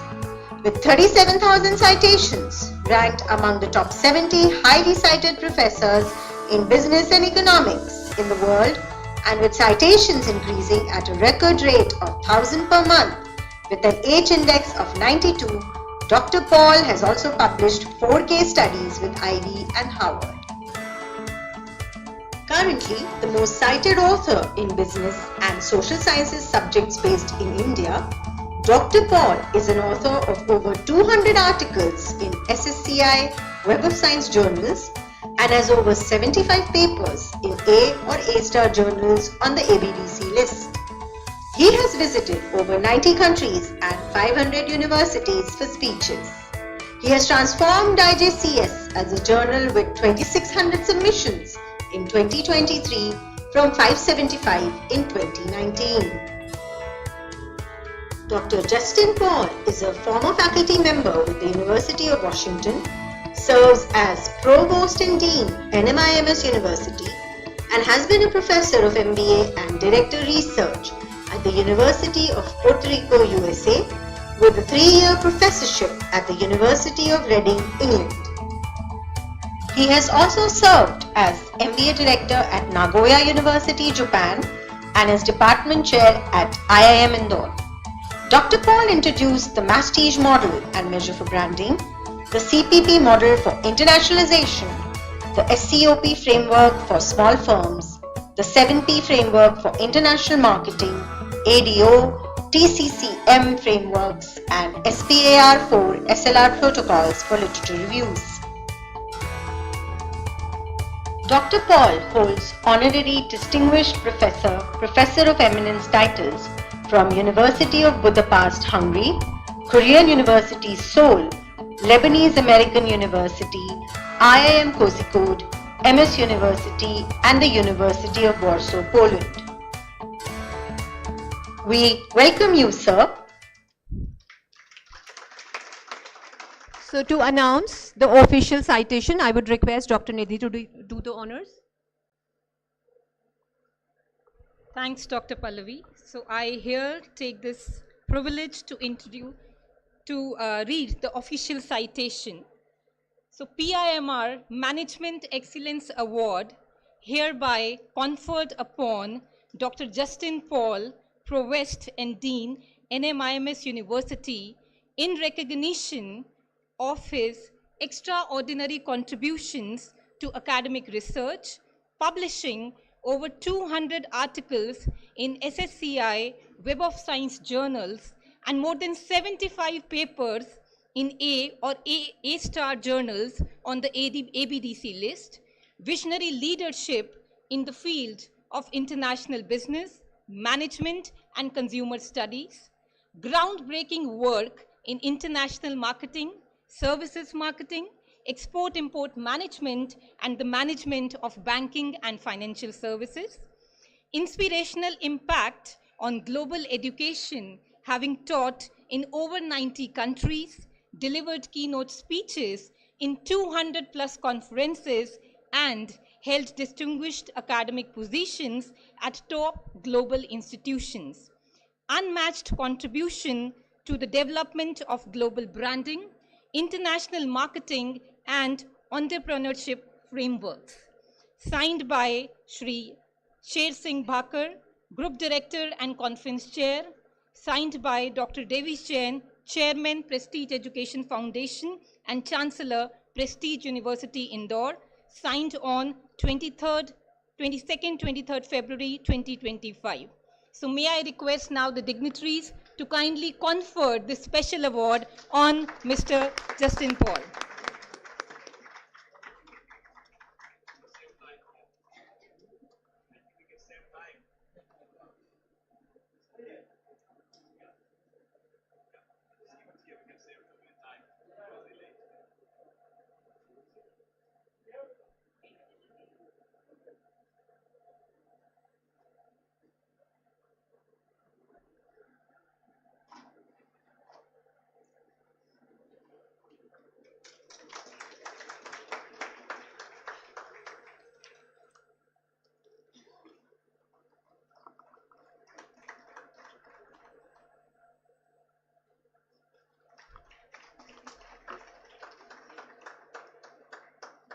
So let's celebrate this moment with a loud round of applause. Thank you so much. May I now request Dr. Justin Paul to kindly address all of us. Please, sir.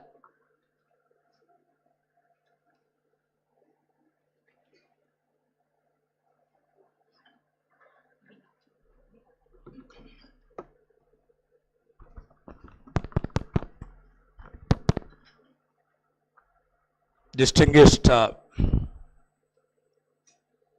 guests on the dais, off the dais, Dr. Davish Jain, Dr. Bakar, ladies and gentlemen.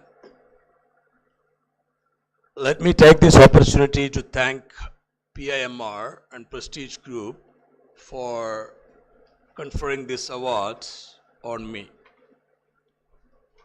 I would like to congratulate Prestige Group for taking a lot of initiatives in the education sector with an affordable tuition fee to the people in this country. We live in a smart world, and smart has become synonym for everything that we do in our daily life. This is an era of smartphones, this is an era of smart watches, and this is an era of smart people, this is an era of smart cars, and this is also an era of smart homes. Advancement in technology and digital transformation have profound influence in business and society in different ways. And this today's conference theme, also dealing with technology and people, we have to also understand that this is an era of mobile apps, and this is an era of artificial intelligence, and this is an era of social media and ChatGPT of late. We think about technology, and we have to also understand the impact of technology with two sides of technology, negative as well as positive aspects. We have also seen how technology shape up at a fast pace, from floppy disk to USB pen drive to Google Drive to iCloud, from gas-based cars to petrol cars to hybrid cars to electronic vehicles. Technology is helping us in many different ways. These days, people can contact and link each other instantly at the speed of light using social media, and people spend a lot of time on mobile apps. We live in an interdependent world, and we have to also understand how we communicate each other using technology. It could be email, it could be platforms such as LinkedIn, Facebook, and so many platforms these days. And India and China has also grown substantially with the status as the largest and second largest economy in the world, with income in the hands of people increasing substantially. I was in Indore 2004 to 2007. At that time, my salary at IIM Indore was 20,000 rupees. And when I got a job in Japan at that time, my salary in Japan was 4 lakh rupees. I didn't have a second thought. I moved to Japan from 20,000 rupees to 4 lakh equivalent Japanese yen. But today, IIM professors have opportunities to make 1 crore rupees in a year. They are paying 10 lakh rupees to publish a paper in a journal like International Journal of Consumer Studies, where I serve as chief editor. And they also use technology to leverage the benefit. I would like to talk about 2 examples because I have limited time, but just with a couple of examples, I would like to wind up this speech. And one example is that there is an IIM in my own home state. And one day, these days, even if you haven't met people, you can contact each other using Facebook and LinkedIn. You can send messages. And they give, IIMs gives, as I said, 10 lakh rupees for a research paper to be published in our journal. And on a fine morning, I got a LinkedIn message. Sir, he didn't call me with my first name. I would have preferred if he had called me with first name. But he said that, sir, I will get 10 lakh rupees. You just accept a paper in your journal, research paper. You're all researchers. That's what I'm talking about. And we also have a Supreme Court and Vice Chancellor is also here, former Vice Chancellor, Dr. Bakar and all, and Government University Vice Chancellor also left and who was also here. So he said he's a faculty member in an IIM. And this happened to be in my own homestead, IIM. I don't know where I come from now, but you can guess. And he said that his father side relatives are vice chancellors in the country and mother side relatives are judges in the country. Supreme Court judges sitting here. So with great respect, I would like to talk about this example. He said that he wants the research paper to be accepted to make 10 lakh rupees from IIM. IIM gives 10 lakh rupees bonus. And he said, accept my paper, not my paper, his paper in 2 months, as against the standard 1 year time. And his offer is that he will give me 3.5 lakh rupees as honorarium. He used the word, fantastic word, honorarium, instead of using the word bribe. And out of 10 lakh rupees, he will get bonus. And next example, what he says that if I don't want honorarium, 3.5 lakh, because 7 lakh out of taxes, after taxes, he will get only 7 lakh rupees. And next offer is that all his father's side relatives are vice chancellors and IIM directors in this country. And if I want to be a vice chancellor in this country, just tell him he will appoint me as vice chancellor in return to the paper acceptance in 2 months' time. He will appoint me as VC in 2 months' time. And next offer is that he says that all his mother's side relatives are high court judges in this country. He didn't use the word Supreme Court. Supreme Court is sitting here. So, so he said that any court case for me or any of my friends who is sitting here, court case, it can be civil court or criminal court, he will settle in my favor with a decision in 2 months if I accept his research paper in 2 months. So technology is amazing. So he contacted me on LinkedIn because of LinkedIn is a social media platform these days. Anybody can network and send this kind of message and fantastic messages. And technology also helps. I would like to also talk about because China, because India and China are fantastic countries, emerged as the most successful countries in the world. Just 1 minute of your time, I will read a message from China. This is Wan Yu typing from China. I am running an education company in China, helping Chinese universities and Chinese professors to publish in SSCI listed journal. I want a cooperation from your journal. We will provide high quality article. You just need to help us publish and speed up the review process and publication process, and we will revise the articles based on reviewer comments. Every article you accept in 3 months' time, I will pay you $2,000 for each paper. I can recommend 20 to 30 papers every year. This is China. So just, similar examples of India and China.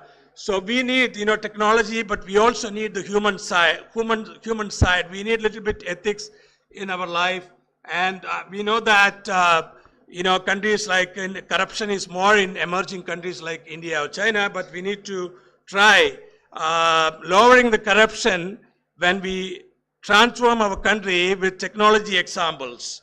It is important, and it is also important to manage technology in a better way like Japan and Korea. Having lived and traveled in about 100 countries, I just would like to draw your attention to Japan and Korea in 5-minute time. I will not take more than 5 minutes, even though originally I was given 20-minute time. The best innovation and R&D development I have ever seen is in Japan. I lived in Japan for about 3.5 years. And Japan and Korea are a classic example. Everything, India is talking about Vikasit Bharat. Vikasit Bharat is a great concept. I would like to admire the government and people. But how do we achieve that? I would like to draw your attention to Japan and Korea. Everything was destroyed in Japan in 1940s during the Second World War.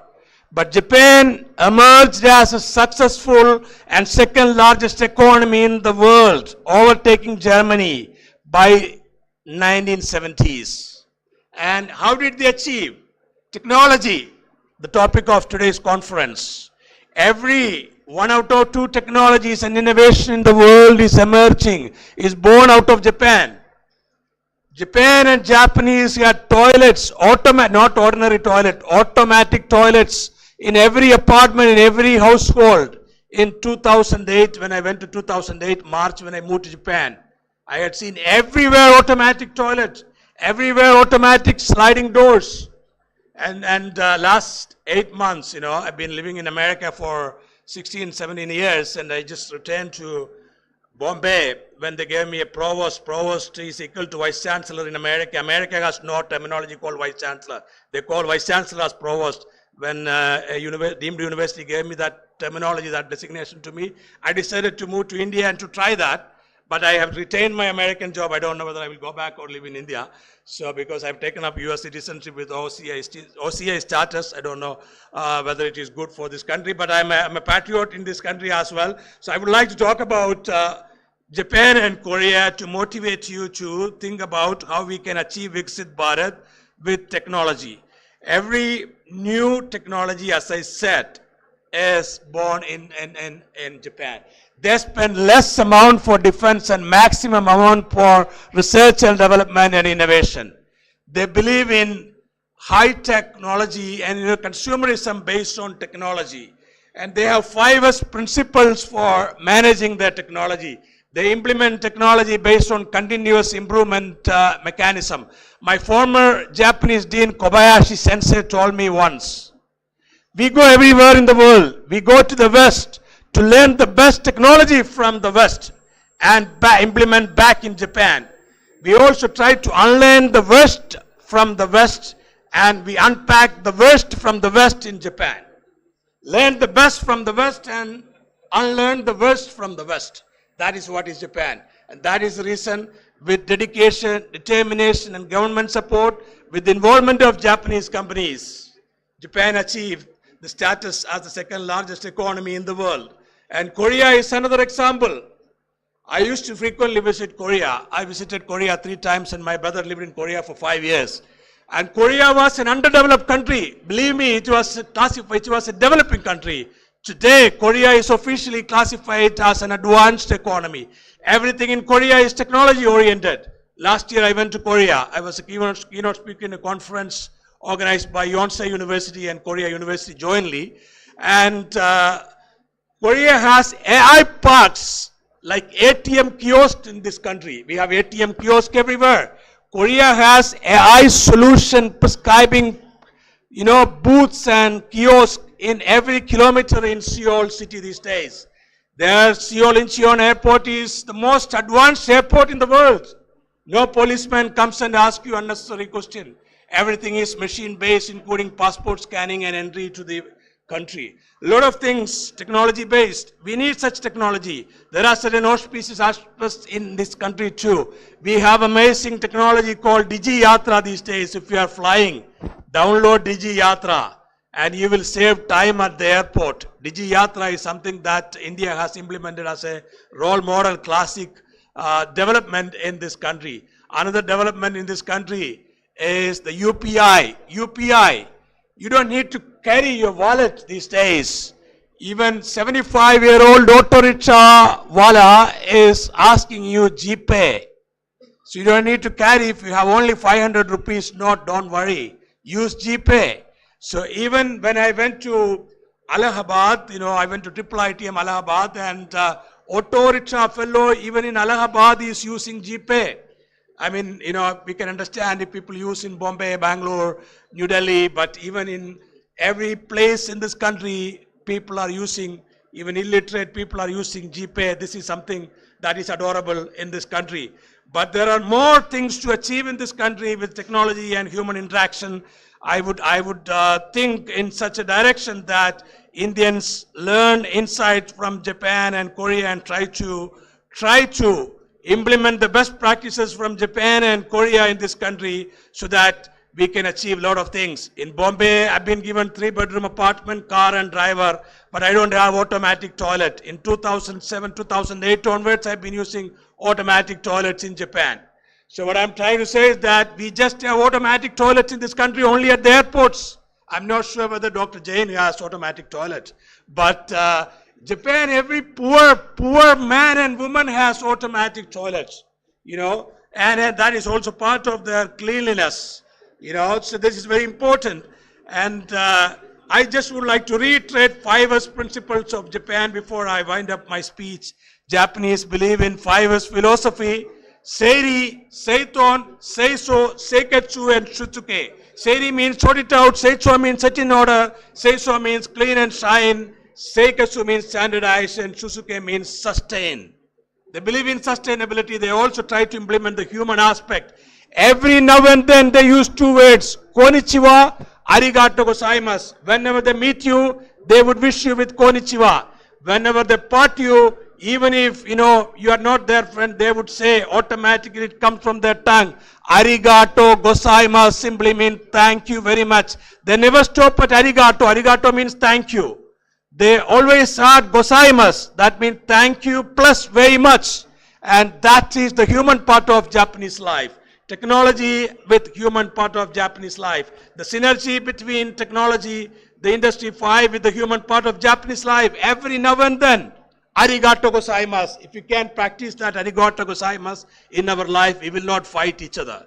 I tell you two stories from my own life. I had to sort out a trickling issue between two single ladies in my institute the other day. This is again relating to the food delivery and online mechanism and how we leverage technology. You know, we have become lazy. We are no longer interested in cooking, whether you are a man or woman. And two single ladies, two faculty members were staying in the same apartment. And this was given by the university. And what happened was that they were not getting along. The reason was that one lady wanted to cook, another lady wanted to order food using online, online delivery mechanism. And they were fighting. Complaint came to me, complaint came to everybody. And then one lady was influential with some decision makers because she was like a butterfly. Butterfly people can be influential, you know. And she was the one who complained against the other lady. And what was the issue? She said in the complaint that the other lady, junior lady, is bringing men, MEN, to the apartment, MEN. You know, MEN, bringing men is a criminal offense. Supreme Court is sitting here. So, and we all believed that the other lady is bringing men. And then what was the reality? In America, if you have an apartment in a hostel with 3 bedroom, 2 bedroom, maybe boys, 1 will be girl or 2 will be girl and the other one will be girl. This is a boy. So, but again, and that boy may not be boyfriend of the girl staying in the next rooms. That girls will be having another boyfriend who may be visiting them at night also. That is a different story. But so what I'm trying to say is that doesn't mean anything. But then this girl in her official complaint is complaining against the other girl bringing men. And actually what was the outcome? And everybody thought the other girl is very bad, her character is bad. And what was the man who came there? Finally, after investigation, after appointing committee and all, the committee found that the men who came are food delivery boys to deliver food online, Zomato, Uber Eats and all these, we order food and they come to deliver. That was a complaint. You know what I'm trying to say? Technology also bringing some changes. So they do not enter to inside the apartment. They are standing outside the apartment. So fabricated stories. I don't know whether people fabricate many stories in this world, but many stories are fabricated. I'll also tell you one more story, how we use and misuse the emails. We are in Indore. If I don't come to Indore and after receiving this award, if I don't tell this story, it will be, I'll not do justice to that. So my message is that don't try to fabricate story. This online food delivery and bringing men was a fabricated story because of whatever. And I also suffered sometimes, so we all suffer from fabricated stories sometimes. When I was with IIM Indore, I had a colleague, I was only 29 at that time.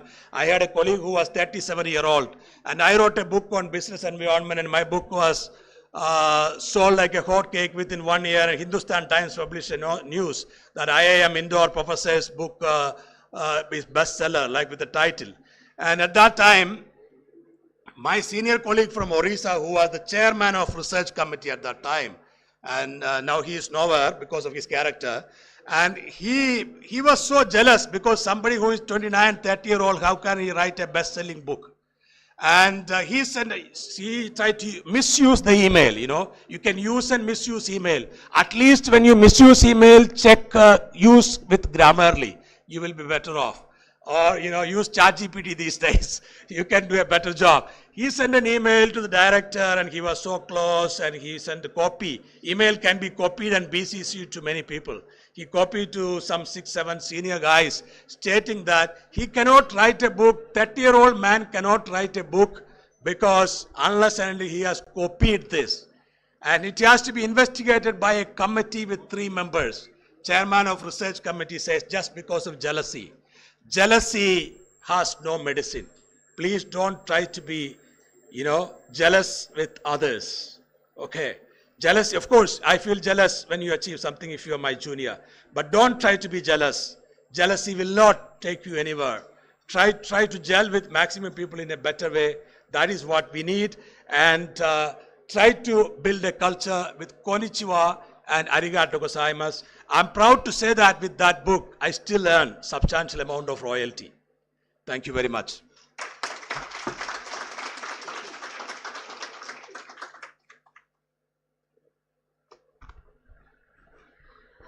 Thank you very much, Dr. Justin Paul.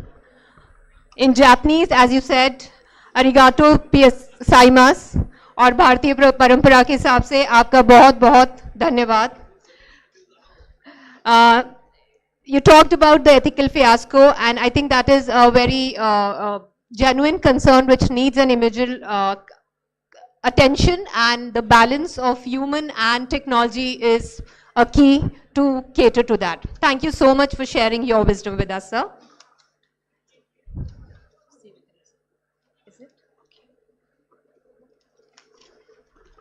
So let's move ahead for some more insights and some more inspiration.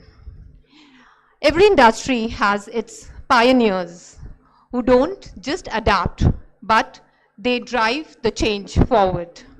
Today, we have the privilege of hearing from one such visionary whose experience and insights have set new benchmarks in the automotive and manufacturing industry. It is an absolute pleasure to introduce you all to our distinguished keynote speaker, Mr. Ajay Sikari, a name synonymous with strategic leadership, operational excellence, and transformative growth. Before we welcome our esteemed keynote speaker to the dais, let us take a moment and have a look at his incredible journey and accomplishments. AV team, to please roll the profile.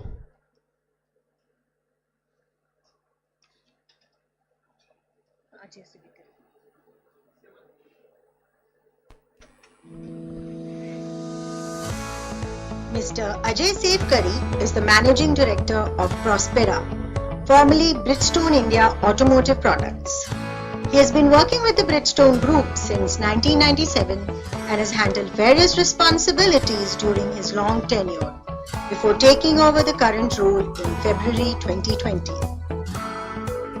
He had a glittering academic journey as a graduate in chemical engineering from MIT Manipal and MBA from Pune University. He started his career as Senior Class 1 Officer with Government of India, Department of Atomic Energy at Nuclear Power Corporation before moving to the private sector. Before joining Bridgestone, he worked with Asai Glass.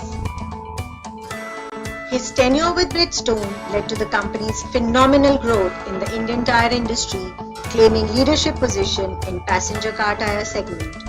He was also instrumental in setting up a 190 acres greenfield tire plant in Pune with an investment of Rs 2600 crore in 2010. Despite several challenges, the plant started ahead of its schedule, generating large employment and revenue for the government, for which he was felicitated by the government of Maharashtra. Soon after taking over the current responsibility of Bridgestone's anti-vibration products business, a struggling company with a history of consistent losses, he faced a challenging period as the COVID-19 pandemic struck, crippling the economy and the business scenario. However, through his strong conviction, commitment, ability to overcome challenges, and vast experience across the various leadership roles, he turned around the company to make it profitable in 2021, which has been growing in revenue and profits since then. Mr. Ajay Sikari is a change leader and has expertise in coaching and mentoring high potential talent. He firmly believes that there is no shortcut to success and that honesty, integrity, commitment and teamwork are important to achieve any milestone. We welcome you, sir. Ladies and gentlemen, please give a huge round of applause in inviting me to the stalwart. Stage is all yours, sir.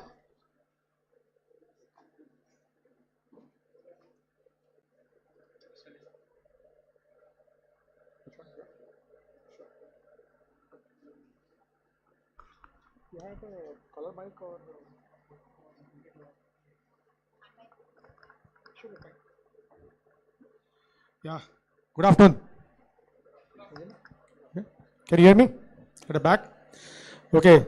Thank you very much for inviting me, Dr. Jain, Surat Singh, and dignitaries on the dais. It has been a pleasure listening to you all. And I represent a slightly different field, but related to the manufacturing itself, because all the distinguished speakers so far have been from academics, legal, and diplomats. So it has been a different perspective which they have given, and I would like to talk about what we have been facing in manufacturing. Actually, the industrial revolution which call it has got a lot to do with manufacturing itself, other than the entire business perspective, what we call. But manufacturing industrial revolution started with the invention of steam engine by James Watt. So allow me to start my presentation. It actually gives, these are the topics which I will be covering: history of industrial revolution, industry 5. Sorry. Okay, it's gone.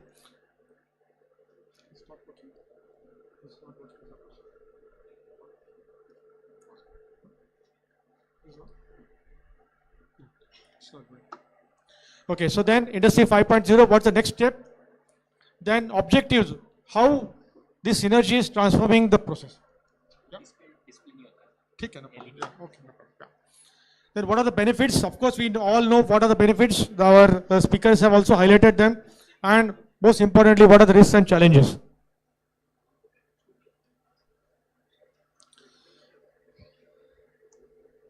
Which one? Okay. So we just quickly going to the history which we have had. The industry 1.0 mechanization with the invention of the steam engine, and it lasted for almost 100 years, from 1765 to about 1869, till when the electric motor was invented. Then again it ran for another close to 100 years when the programmable logic control PLC systems were invented in late 1960s or early 1970s. But after that, the progress has been very fast with the invention of internet. So we have had industry 3.0 when automation started. Then suddenly the industry 4.0 came with web 3.0, which our earlier speaker was talking about. So with IoT, big data, we started working with the data crunching started. So data became the big thing, whether 5G, telecom systems, the latest computers, latest gadgets, smartphones, everything. Everybody started talking about data started ruling the world. Now comes industry 5.0, which is not entirely unknown, but which gives a lot of perspective about human-machine collaboration. As one of my speakers said, that machine should not overtake human, and that's the challenge which we are going to face going forward. So what is the difference between industry 4 and 5? So we were focusing more on automation and efficiency, but now we are focusing on AI, ML, and robotics integrated with human intelligence. So basically what has been changed is that we have got focused on more human and AI collaboration, but it is more of augmentation and sustainability. What we are going forward is how we can augment the capability of AI and have a sustainable future for us. So key features: human-centric workplaces with AI and ML-powered decision making. So we have got people, but we have got robots along with us. So new business model with sustainable processes, global impact with smart cities and connected world, hyper-personalization. Everything is becoming personalization. What I want every time, anytime, whether it is quick commerce or whether it is our work life, smart cities, operating our home from anywhere in the world. So 5.0, what are the major features of the same?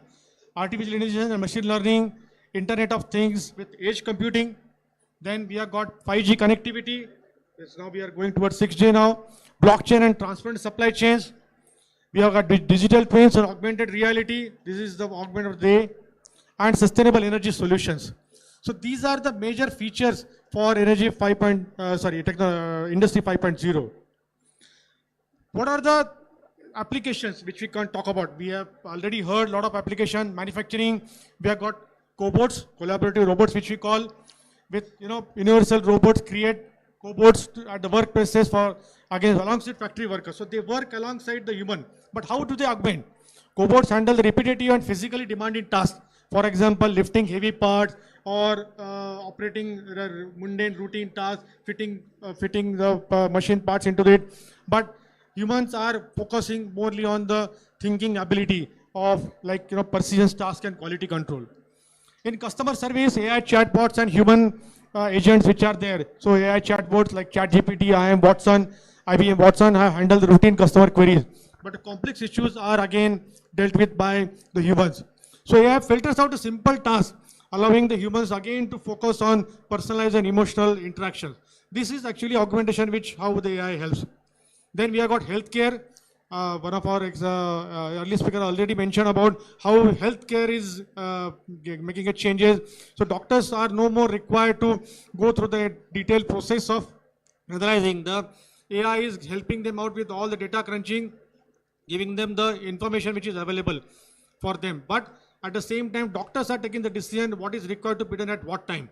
So the thinking ability which the human has got, it is being dealt. So it is improving the efficiency of the doctors, because now with lot of healthcare issues coming up, doctors are overstretched. So they also need to manage their own time as well as efficiency in order to treat the patients in the best way possible.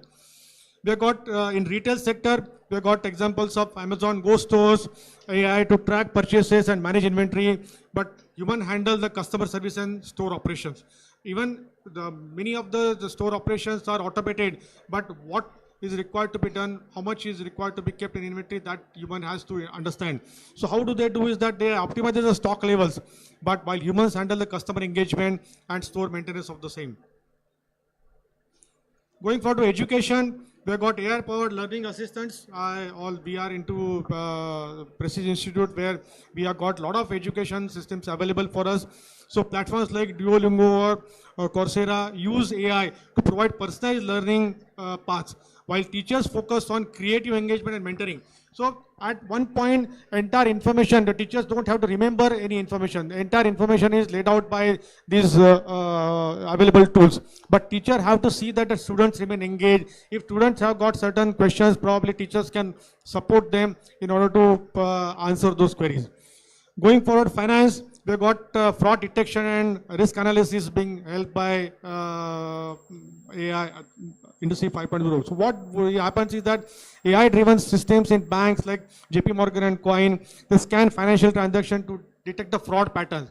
Because the millions and millions of transactions are happening, like we just talked about GPay handling billions of transactions per day. So what happens is that if there are any frauds which are likely to happen, these banks have to be aware about it, because any single fraud with the current today's world of scams and frauds which is happening, the banks or the clients can lose millions in a fraction of a second. So they have to depend upon it. So they flag the suspicious transaction, they go through all the data, but humans try to verify and make the final decision what is required to be done in that case. As far as agriculture is concerned, we have heard one of our speakers has mentioned about John Deere. So smart tractors like John Deere, AI-driven models where use sensors and AI to optimize the planting and irrigation. So the people are able to use the AI insights to make better decisions, but human expertise is required for overall farm management. You can't leave that to AI, because you have to understand what is required to be sown, what, when, and how it is to be reaped. So at aviation also, modern aircraft like Boeing and Airbus are using AI autopilot system, but pilot oversee and control flights during the critical moments. Like AI handles the routine flying, but in case of emergency, in case of engine failure, in case of, you have seen recently there is a spate of accidents have taken. I'm sure all of you must have seen the movie Sully, where when both the engines failed, the pilot decide to land it on the water. AI cannot decide that you can land it on the water. It has to be the fraction of a second human intelligence which can take place. So although all these systems are helping, human brain or human intelligence cannot be overcome by AI at all. Law, our distinguished lawyer was here. He has also mentioned about how he has been dealing with the cases in the past. But the tools like Ross Intelligence and LexisNexis analyze the legal documents. So he mentioned about reading 4,000, 5,000 pages in a day, which is a humongous task. not everybody is as successful or as intelligent as him. So for helping those lawyers, these are the systems are available. So what it can do is that it speeds up the research, so the lawyers can focus on arguing the cases and interpret the findings in the court. But there are also risks and challenges. It's not everything is hunky-dory. So what are the risks and challenges? We all talk about Elon Musk of the world or the Sundar Pichai of the world. They are, causing some amount of flirtation in the people's mind that probably people are going to lose jobs. Believe me, the people are going to lose jobs for sure. But which are the jobs they are going to lose? They are going to lose the jobs which are mundane in nature. So what we are going to do is that we need to develop the skill gap. We need worker may struggle to keep up with the AI driven. So these are the issues which people have to understand. So what got us here will not get us there. That is something which people have to understand. So we need to have, the companies need to focus on in reinventing the training programs. They need to have the, make the employees or the students to make aware about what are the new requirements of the rules. So some jobs may disappear, but while others will be created. You cannot replace human in everything by AI. Okay, whatever the mundane jobs were there, you had somebody who was all the time answering your calls whenever you had any issues. That will go away. That is being done by chatbot. But human interface is almost always necessary. Cyber security, data privacy. You see lot of ransomware attacks, lot of scams taking place. You have to consistently talk about data privacy, cloud computing. There are a lot of investments are going on by the big tech companies in order to ensure that your data is safe. Still, we face a lot of attacks. So hacking is something which is going to happen. It will be the norm of the day, because as the technology progresses, it is good for the people who want to use it for the betterment. It's also useful for the people who want to hack the computer. So hackers can exploit AI-driven decision making. Today we hear a lot of, at the moment you make a call today, we get a lot of messages from the telecom companies that beware about such and such attack. People are trying to defraud you. People are trying to scare you with many things. So that is something which is being used by the hackers. So what we need to do is that, who controls the massive data generated in human-machine collaboration. That we need to find out. Ethical and bias connections in AI. So decision-making bias, like AI models may reinforce biases in hiring, productivity, tracking, and task management. The talent acquisition is going to use the AI, because you are used to only there are thousands and thousands of applications coming on LinkedIn or any other job portals. So they can form your AI can be used to make the job description. So AI will be used when you receive thousands of resumes. It is not possible for a human to go through all the thousands. So AI will be used to go through all the resumes, because everything will be online. So they will only capture the keywords, and if it's good or bad, the resumes which do not find relevant will be thrown out. So what we use is that overuse of AI monitoring could lead to ethical concerns and privacy, because there is a possibility that data of all the people who are applied might be misused. So if a human machine system fails, then who is responsible for human operators, companies, and AI developers? That is something which we need to find out. Psychological and social impact on workers. Mental stress, for example, constant interaction with intelligent machines could lead to cognitive overload. Consistently you are facing the machines, consistently you are talking about what is required to be done. It is going to happen, the stress is going to develop. So the job security anxiety, people will always feel. Today, the people in every sector are feeling that, oh, am I going to keep my job or not? Even the students which I met somewhere outside, they were talking that whether they are going to get the jobs in market or not.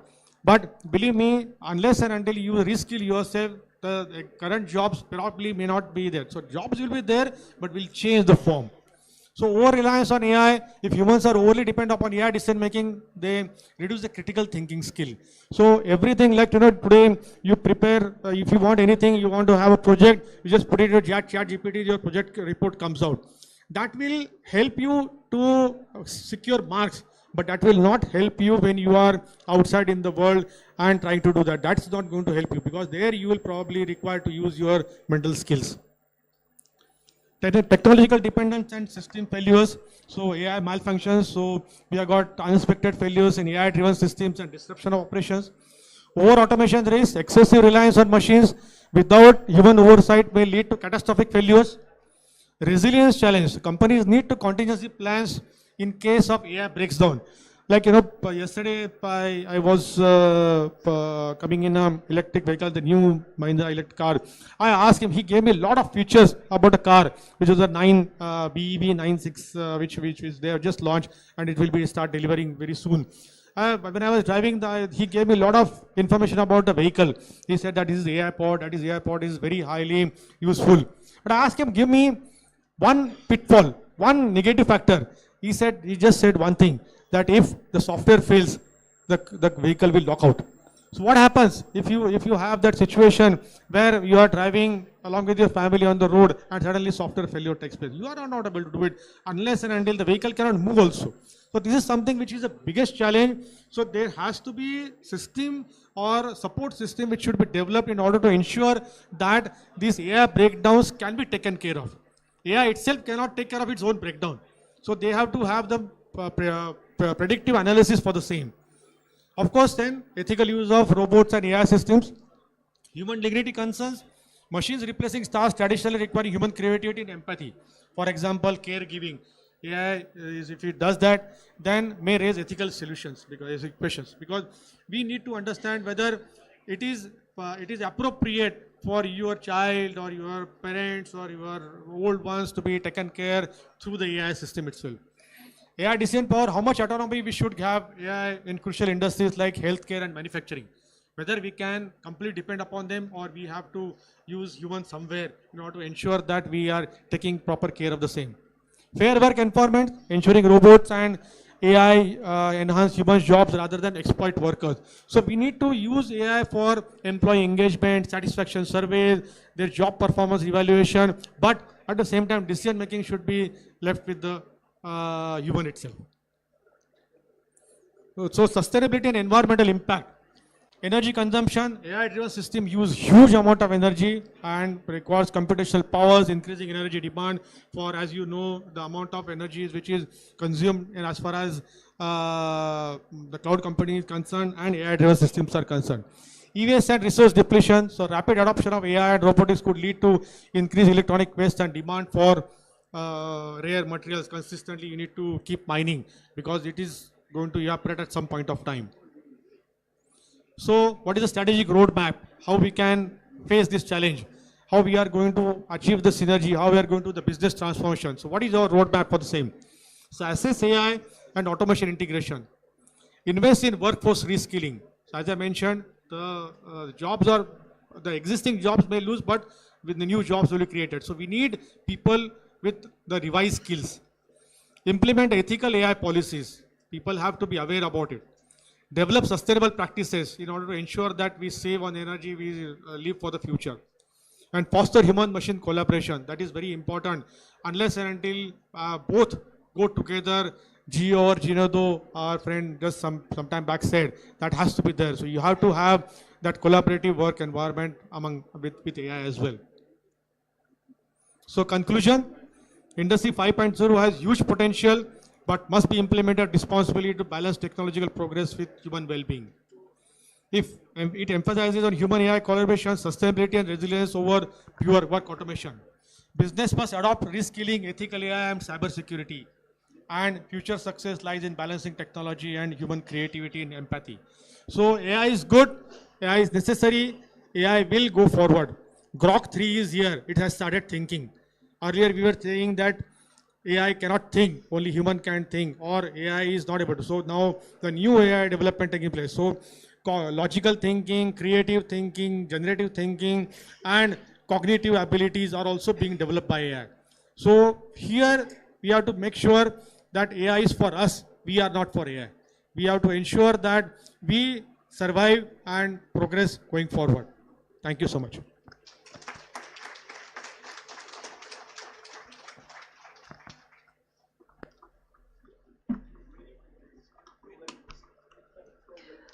Thank you so much, sir. I think technology can be a boon or a bane.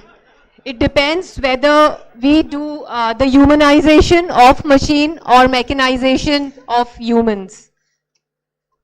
So thank you so much, sir. You've given a lot of content to us, ideas to reflect and lessons to apply. Thank you so much. So as we continue the momentous event, we now arrive at another significant segment, the official release of the status papers. These status papers are a result of meticulous research, expert analysis, and individual insights, providing a comprehensive overview of the latest trends, challenges, and opportunities. And they serve as a guiding force for academia, industry, policymakers, and help shape the discourse and pave the way forward. So we are extremely delighted to announce that we have got 3 status papers to be released during this conference. I would like to invite the first team of authors, Dr. Nitin Tanter, Dr. Dipesh Mahajan, and Ms. Charmi Dalal. Huge round of applause, ladies and gentlemen.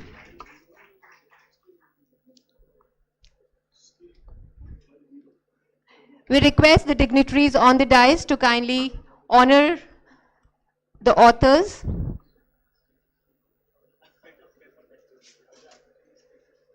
So many congratulations. तालियों की गड़गड़ाहट चलते रहना चाहिए.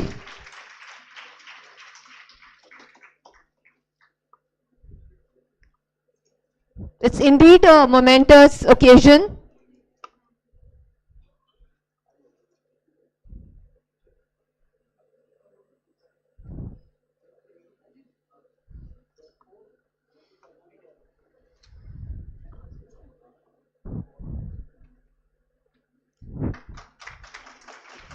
Many congratulations. I would like to invite the next team of authors, Dr. Bharti Malukani and Dr. Vanshika Gangwani, to kindly come on the stage for the release of their status paper. Dr. Bharti Malukani and Dr. Vanshika Gangwani.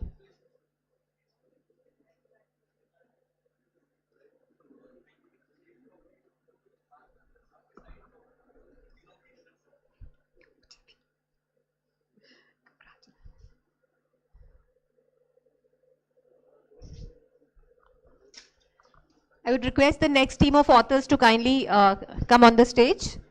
Ms. Isha Joshi, Dr. Nandan Velankar, and Mr. Nakul Singh Chauhan.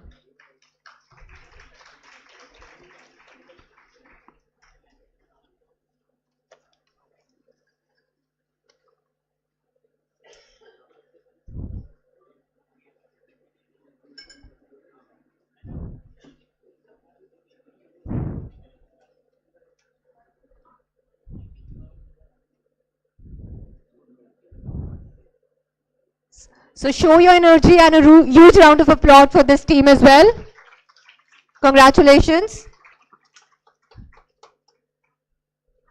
I'll now invite Ms. Isha Joshi, Dr. Nandan Velankar, and Mr. Nakul Singh Chauhan to release the status paper authored by them.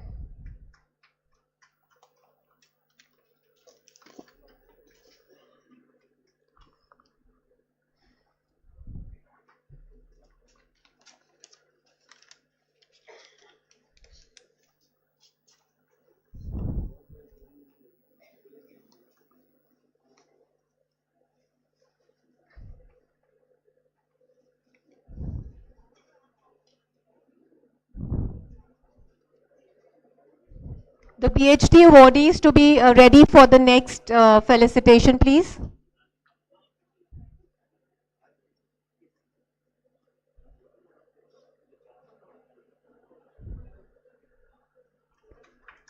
Many congratulations.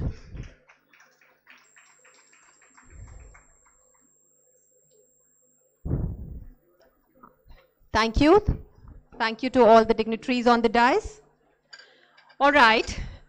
Now, as we continue this exciting journey, it's time to again pause and reflect and celebrate something truly special.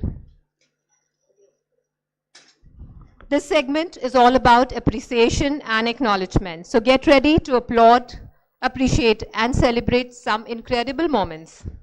Let's begin with the Research Excellence Award. Completing a PhD is no small feat. It takes years of dedication, resilience, and an unyielding thirst for discovery. Today, we recognize those who have reached this incredible milestone in the pursuit of knowledge. Let me take this opportunity to announce the names of the PhD awardees and their respective supervisors for this accomplishment during the year. I'll call upon Mr. Dipesh Mamtani, now Dr. Dipesh Mamtani. The supervisor is Dr. Bharti Malukani. Can I request Dr. Dipesh Mamtani to be on stage? I'll request Dr. Pooja Agrawal under the supervision of Dr. Gunjan Anand. Dr. Pooja Agrawal. Up next is Dr. Urvashi Munjar. Okay. So Dr. Dipesh would be the first one to receive the felicitation. Dr. Dipesh Mamtani.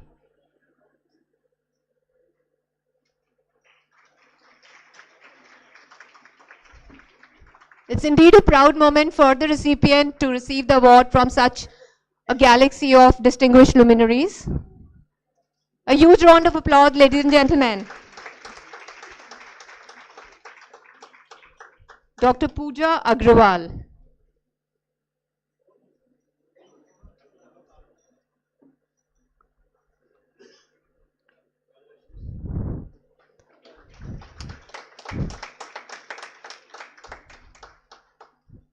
Congratulations.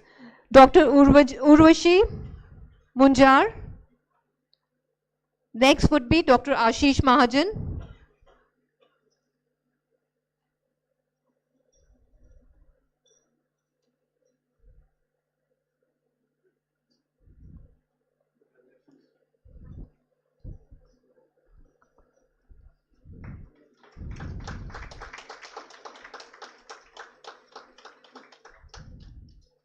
Inviting Dr. Ashish Mahajan next. Dr. Prakash Kumar Chaudhary. Dr. Ashish Mahajan has completed his PhD under Dr. Rupal Chaudhary.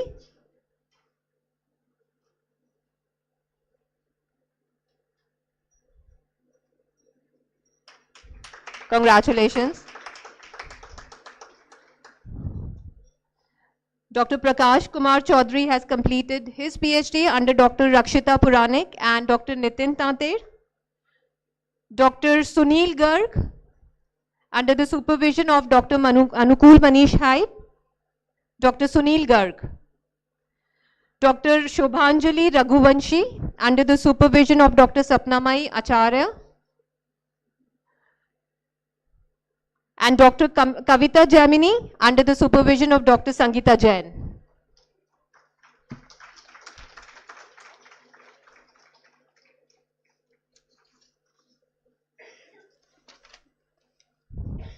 Many congratulations. So wishing all the scholars and the supervisors all the best in their future endeavors. Thank you. Thank you, everyone. Let's move on to the next section and announce our loyalty awards. A journey of 25 years is not just about time. It is about the commitment, excellence, and lasting impact. We take great pride in honoring the members of Prestige family for a remarkable 25 years association with the group. Their contributions have been truly invaluable, and we would like to celebrate their journey with deep gratitude and admiration. I would like to invite Mr. Praveen Chaudhary, Registrar, for the felicitation. Mr. Praveen Chaudhary, Registrar.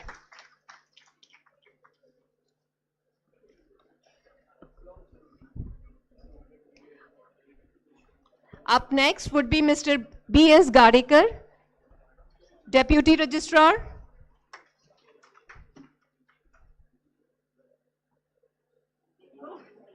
And Mr. Manish Anand, Librarian.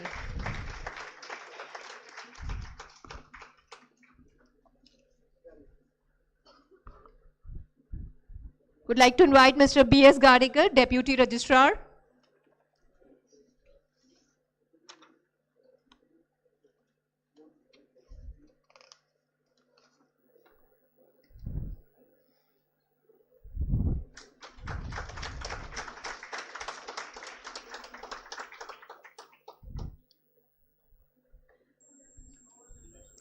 I'll invite Mr. Manish Anand, our librarian.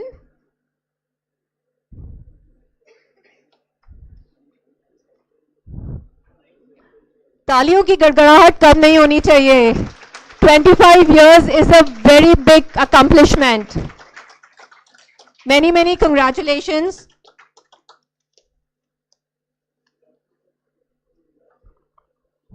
Thank you. The next award is the Loyalty Award for 10 years of association, a decade of hard work and resolute commitment. Today, we proudly recognize our team members for completing 10 incredible years with Prestige Group. I would like to invite Dr. Prayatna Jain, Assistant Professor.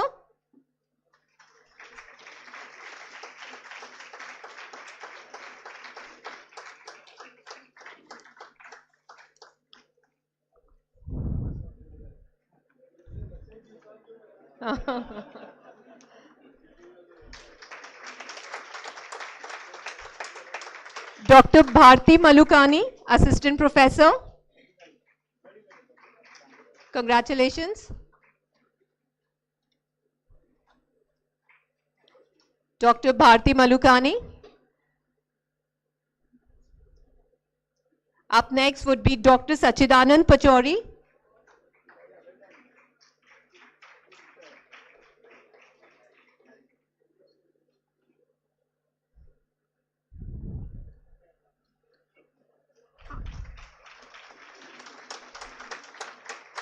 Dr. Sachidanand Pachori and Mr. Rohit Devlekar, Executive Officer, Account Section, Undergraduate Campus. Mr. Rohit Devlekar.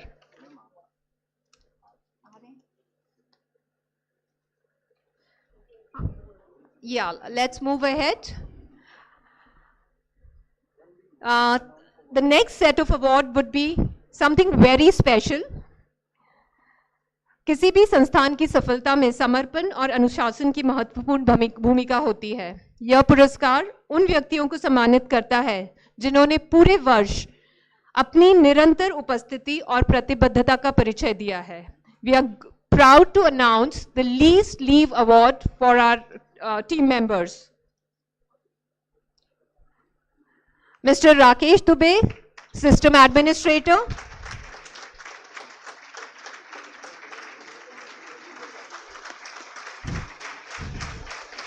Mr. Rakesh Dubey is the heart and soul of the institute.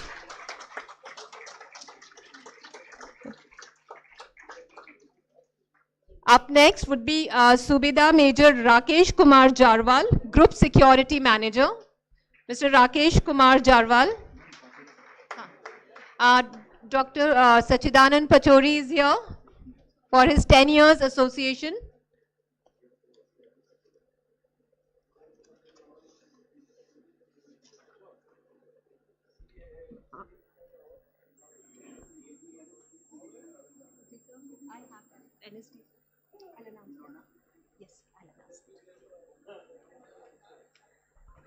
So I would also like to invite Mr. Durgesh Kumar Yadav, book lifter. Durgesh Kumar Yadav ji. So Dr. Pachori is getting felicitated.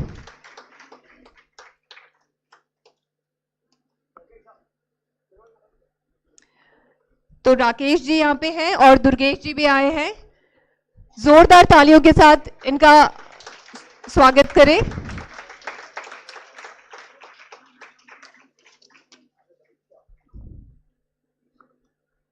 आप सबको बहुत बहुत बधाई.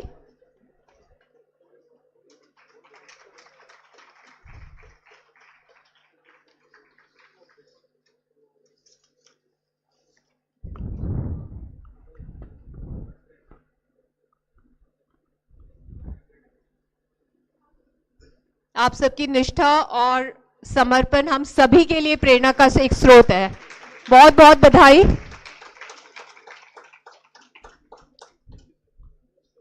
And we are truly honored to be a part of this group who recognizes and acknowledges association.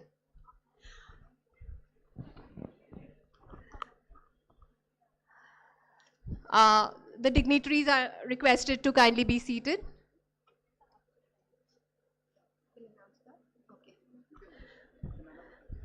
So now we are proud to announce our official affiliation as a training partner with NFDC, that is National Film Development Corporation. This corporation marks a significant milestone in our commitment to excellence in the film, media and creative industries.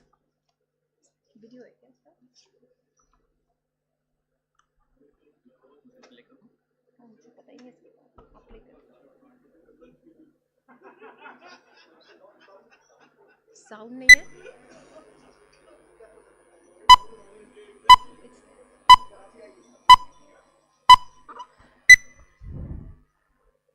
Dr. Iyer, Dr. Subramaniam Iyer from UG campus, Director UG campus, to receive the felicitation.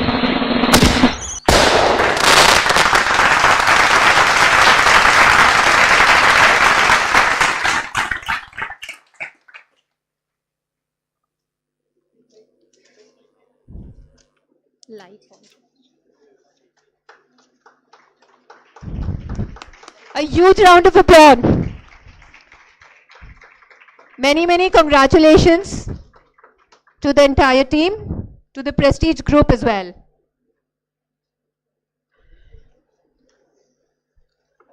Sure, sir.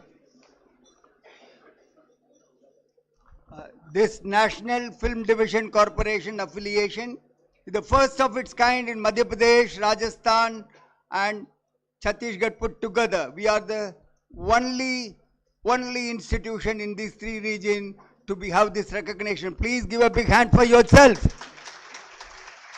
Thank you. Congratulations once again. All right, everyone. Let's now gear up for adding one more pearl to our wisdom with yet another inspiring session. Up next, we have someone truly exceptional, a powerhouse of energy, knowledge and experience. We are immensely delighted to have with us a thought leader whose contributions speak volumes. Introducing our special guest, Mr. Sahil Nayar, a strategic thinker and a dynamic influencer. Let's turn our attention to the screens as we present a brief profile of our distinguished special guest.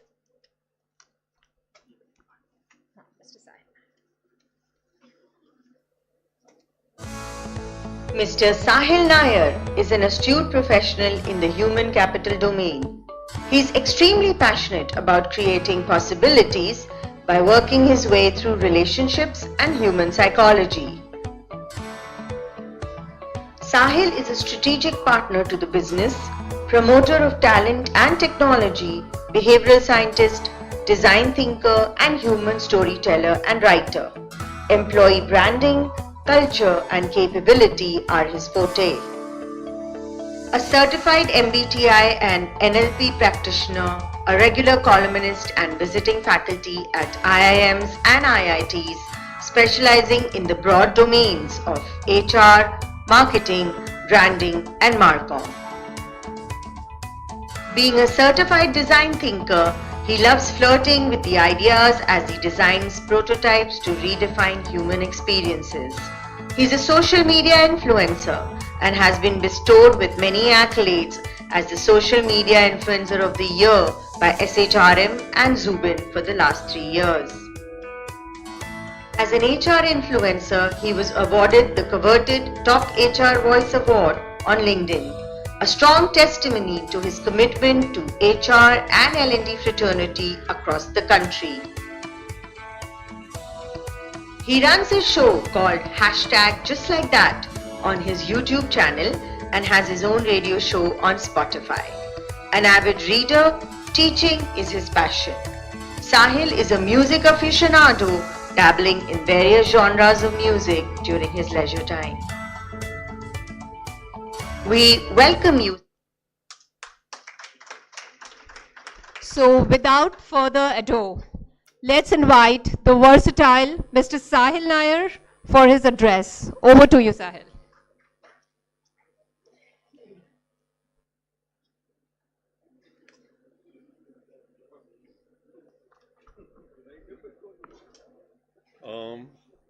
आप 2 minute के लिए camera बंद कर देंगे? 2 minute के लिए camera recording बंद कर दीजिए.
Super.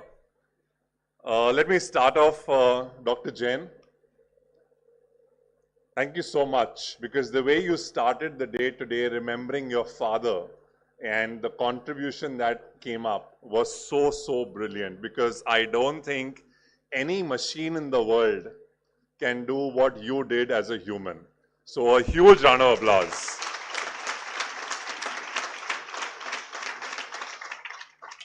And that's my first point for this afternoon, right? As much as we may teach the machine will never understand human emotion. Yes or no? Yes. Super. I also want to thank Dr. Pallavi. Dr. Pallavi, thank you so much. She's my best enemy. Ask me why? Why? She's put me between you and lunch. You know, it has been so amazing listening to so many phenomenal speakers from different walks of life. And as each one of them were talking to you, I was wondering that everything that I asked ChatGPT, they've already said. So what should I say? Because if I keep repeating the same thing, it's going to make no sense. And then I sat back and I said, what is more intelligent, this or ChatGPT? And I said, if this is more intelligent, let me look within. And as I was looking within, I actually came to think of the fact that from the time we had Stone Age to today, which is called Siri Age, S-I-R-I, hello Siri. Stone Age to Siri Age, we all have come a very long way. And through this entire long journey of generations of our parents, our grandparents, our forefathers, we all have learned. And in the process of learning, today's topic of this lovely conference on redefining business transformation, human-machine synergy in Industry 5.0, I think couldn't have been a better topic by Prestige. So a huge round of applause to all of you. It also makes me come to think that earlier we never had artificial intelligence, but what we had was natural stupidity. All of us at some point of time in our lives have been guilty of doing something stupid. Yes or no? We all, and if anybody says that they've never been stupid, I would love to have a one-on-one conversation with them. At some point of time in our lives, we all have been stupid. But come to think of it, the debate is not between artificial intelligence and natural stupidity. The actual debate is where AI stops is when the human starts. Everything that was said so far, I was actually putting it on ChatGPT to say, hey ChatGPT, please tell me something that I can say that no one has said. And ChatGPT came back saying, sorry, I don't have an answer to this question. Wherever AI stops is where human begins. There was a time when we used to remember telephone numbers because we had 1 rupee coins, and we would go to a PCO and put that 1 rupee coin and talk to the person who we would want to speak to, who we couldn't speak to from home, kyunki mummy papa sun lenge. Today, we have everything and every number on that phone. We don't need to remember numbers. My question to you is, what is clogging your hard disk? Earlier, it was telephone numbers that occupied space in your hard disk. Today, what are you replacing your hard disk with? Are you replacing it with ChatGPT? What else are you replacing your hard disk with? Instagram. What else are you replacing your hard disk with? The biggest thing that we are replacing our hard disk with is baggage of the past. The biggest thing we are replacing our hard disk with is trauma. Trauma about bachpan mein mama ne mujhe ye kaha tha. I am not good enough. Replacing the hard disk with, I have won so many awards. I have got double PhD. I have laurels of the past. You are only as good as the last time you stood on the podium. Please remember that. Hats off to everybody who got a PhD today, but your real PhD starts today.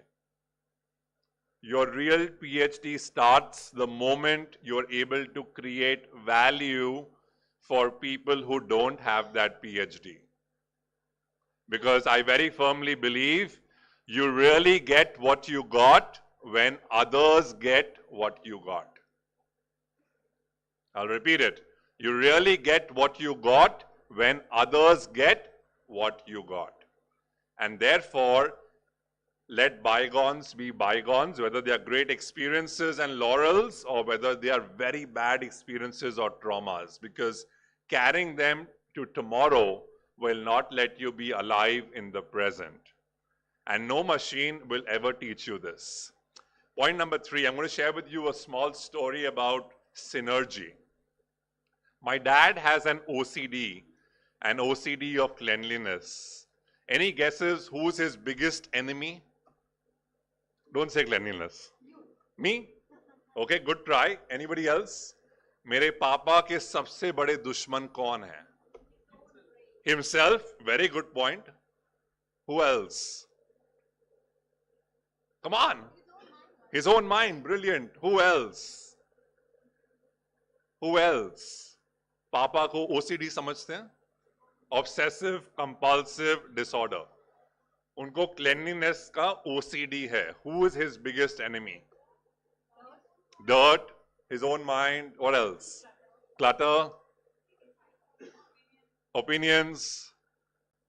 मेरे दोस्तों, traumas, stress, regrets. क्या बात है, आप तो मेरे daddy पे PhD लिख दोगे. His biggest OCD is हमारी घर की नौकरानी. Did you ever imagine? You didn't. But his biggest enemy is that maid who comes every morning at 10 a.m. to clean the house, but doesn't clean the house the way my dad likes it. I'm going to fast forward the story because we don't have too much time. My mom is someone who runs the house with the money that my dad gives her, but, and I'm sure आप सबके घर में भी ऐसे होता होगा for at least your mothers who are housewives, but उनका दिल बहुत कमजोर है. So every time the maid does something beautiful, she'll give some money to the maid. And my dad is saying, उसने तो अच्छे से साफ सफाई भी नहीं करा, तुम क्यों उसको पैसे दे रहे हो? And my mom goes back to say, मैं पैसे साफ सफाई के लिए नहीं दे रही हूँ, वो अच्छी इंसान है, उसको जरूरत है, उसके घर में शादी है, उसका बेटा बीमार है, इसलिए मैं मौके ढूंढती हूँ उसको पैसे देने के लिए, क्योंकि हमारे पास काफी है, उसके पास काफी नहीं है. The point I'm trying to drive here is there is no machine involved, but the machine that works between your ears, जो मशीन आप दोनों के कानों के बीच में जो चलती है हमेशा जब आप सो रहे हो, तब भी वो मशीन चलती जा रही है, वो मशीन आवाज करती है. और आप और मैं आज तक एक भी कोर्स, एक भी डिग्री, एक भी डिप्लोमा नहीं कर पाए जिसने हमें सिखाया है of how do we silence that machine. And therefore, to silence that machine, my dear friends, you don't need a PhD. You need to look within.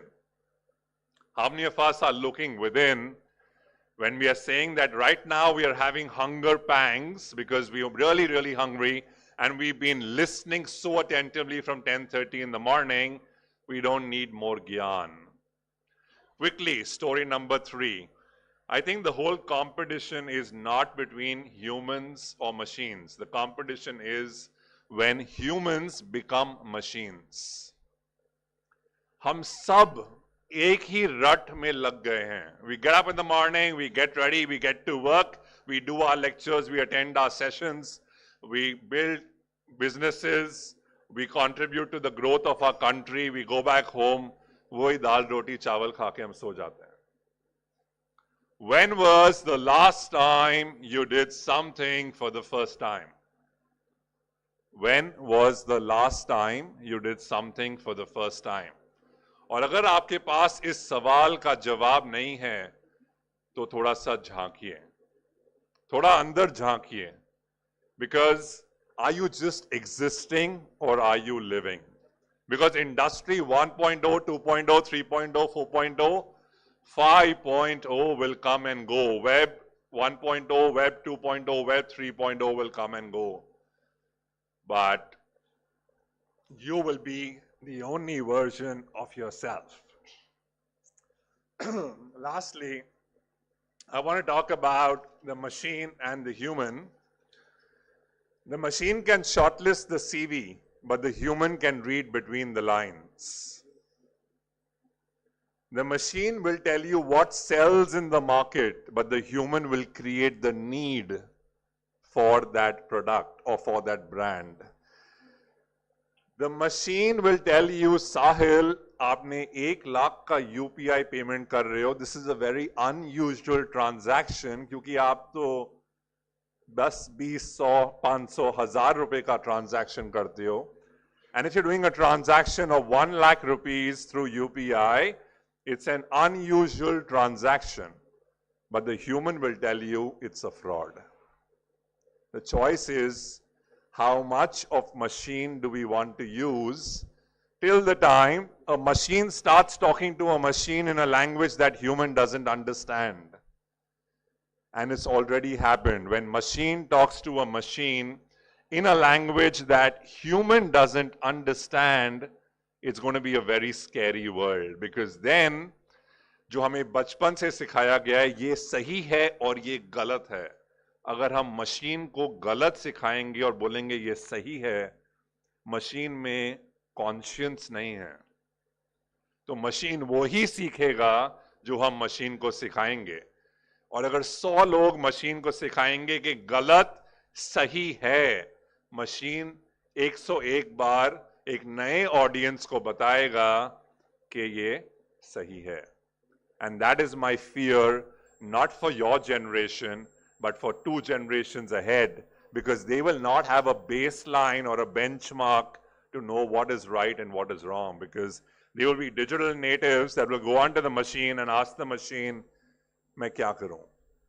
And lastly, as much as machine may have intelligence, what do you and I have that the machine doesn't have? Any guesses? Emotions, what else? Experience, what else? Consciousness, brilliant, what else? Compassion, very nice. Wisdom, very nice. You all must have seen this screen. When you go onto a website, at the bottom it says, "Please confirm you are not a robot." We've come capture. We've come to a world where the machine is asking the human to confirm that you are a human. क्या irony है? अब जरा सोचिए, ये ढोंग को सोचिए एक बारी. जिस इंसान ने मशीन को बनाया, वो मशीन ही वो इंसान को पूछ रही है, बताइए क्या आप इंसान हैं? And with that, my time's almost up, but I just want to end. The machine has intelligence, but humans have common sense. Don't throw your common sense out of the window.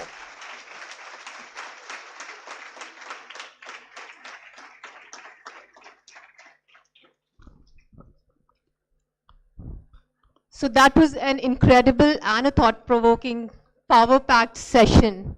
And it calls for a true reflection on the place we are really standing today. As Sahil just said, there is a very fine line between where the AI stops and where the humans start. So as humans, this is the time we need to pause and reflect. Thank you so much, Sahil, for this power-packed session. Thank you so much. Today, we've had the privilege of being in the company of some truly remarkable individuals. Few seasoned professionals, visionaries, thought leaders, and trailblazers who have enriched this august gathering with their insights, wisdom, and gracious presence. Gratitude is best expressed through heartfelt gestures. We are beyond grateful to all our distinguished luminaries for their benign presence, for inspiring us, and for making this grand inaugural ceremony truly memorable. As a token of our deep appreciation and gratitude, we would now like to honor our esteemed panel of distinguished luminaries with a humble token symbolizing our heartfelt gratitude for their gracious presence. May I request Dr. S.S. Bhakar sir, Group Director, to kindly honor Dr. Surat Singh sir. Sir, thank you for sharing your immense wisdom with us, sir.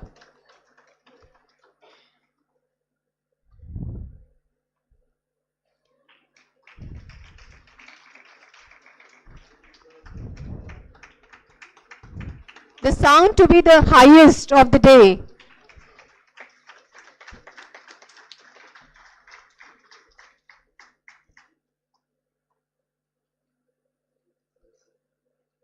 Thank you so much, sir.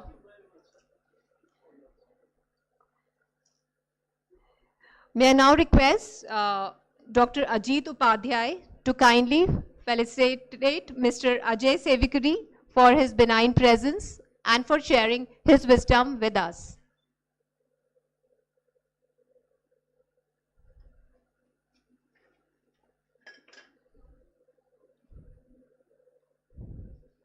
With a huge round of applause, ladies and gentlemen.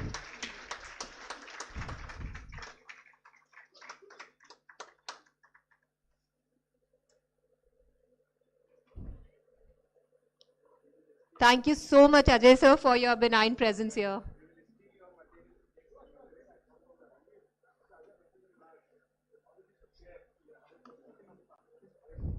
Thank you, sir. Now to felicitate Dr. Justin Paul, I would request Dr. Pratima Jain to kindly do the honors.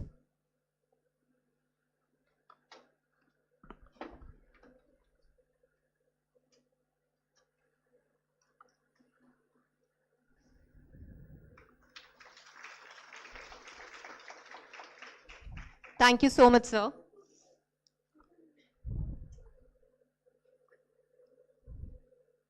The memories are important. Thank you so much. To felicitate our special guest, Mr. Sahil Nayar, I would request Dr. Prayatna Jain.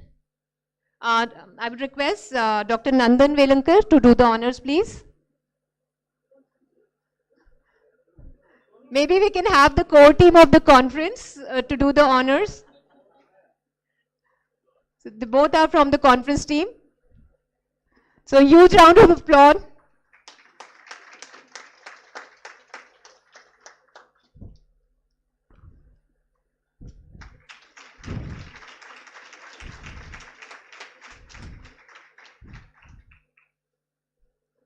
Thank you so much. I would now request Dr. Subramaniam Iyer, Director, Undergraduate Campus, to extend a formal vote of thanks to all our dignitaries and all the other guests.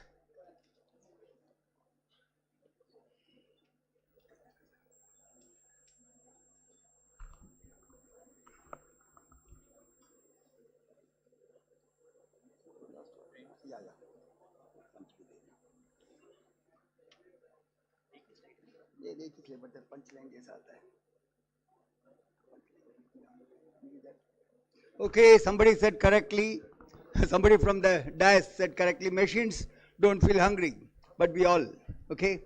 So I won't keep it very long, but all I like to tell you is, there was a time we created the machines for our well-being, but now the machines, man behind the machine, rightly said by our chairman sir, but then now, are we along with the machines or are we chasing the machines? These are a few issues we need to think about. It's not enough alone creating jobs for ourselves, right? Like the speaker said, we need to create value for others. And that is going to happen only we introduce the human element into synergizing ourselves. Then, secondarily, of course, synergizing with the machines and with the business. Okay. I warmly and thankfully greet the delegates who are present here. I am telling you, this is not a vote of thanks. It is thanks for your presence and thanks for your vote. Please clap for yourself. The student volunteers and the organizing team under Dr. Ajit Upadhyay, sir, you have done a marvelous job. We are very happy about it. The faculty members who are the treasure of knowledge, who are the treasure trove of prestige, give a big hand for yourself. The admin staff, the support team, and also the technical team, you are doing a marvelous job. We are very thankful to you. Okay, the media persons, I see many of you here. You are the ambassadors of prestige. Lot of good work have been showcased by you, and I am sure this very event is going to be in the limelight for the next few days. Okay, the sponsor team, excellent support from the Punjab National Bank, Mr. Shiv Shankar Chaudhary sir. You are our strategic partner. We are thankful to you. How can we forget Arihant Capitals, Anirudh Sharma sir? Your presence here really made a difference, and I'm glad you are into the knowledge world and into creating value for the students and the people. Okay, here are the galaxy of dignitaries. The Vice Chancellor, Vikram University, Dr. Arpan Bharadwaj. What a great aspect he covered about the emotion. Justin sir, international aspects you mentioned about. Very happy about it, sir. Siddharth, Rajan's words was very captivating. You mentioned something about what the global institutions are doing for the knowledge world. Sahil Nayar sir, let me tell you, very, very impressive. Let me tell you, very impressive. Nobody could have been so captivating as you were. And Ajay Sikari sir, it is a professor's approach to teaching. I'm glad there are such people in the industry who can be our very professors. Thank you very much, sir. And Dr. Surat Singh, sir, legally speaking, you are right. Legally speaking, so kind, so nice, so enriching. Okay, and my galaxy of directors, inspiring leaders who are the race horse of the prestige. You are taking a lead. You are not walking, you are not trotting. You are galloping for the organization. Thank you very much for your honorable presence. And these very directors and the leaders are the Navratnas or more Ratnas of the prestige.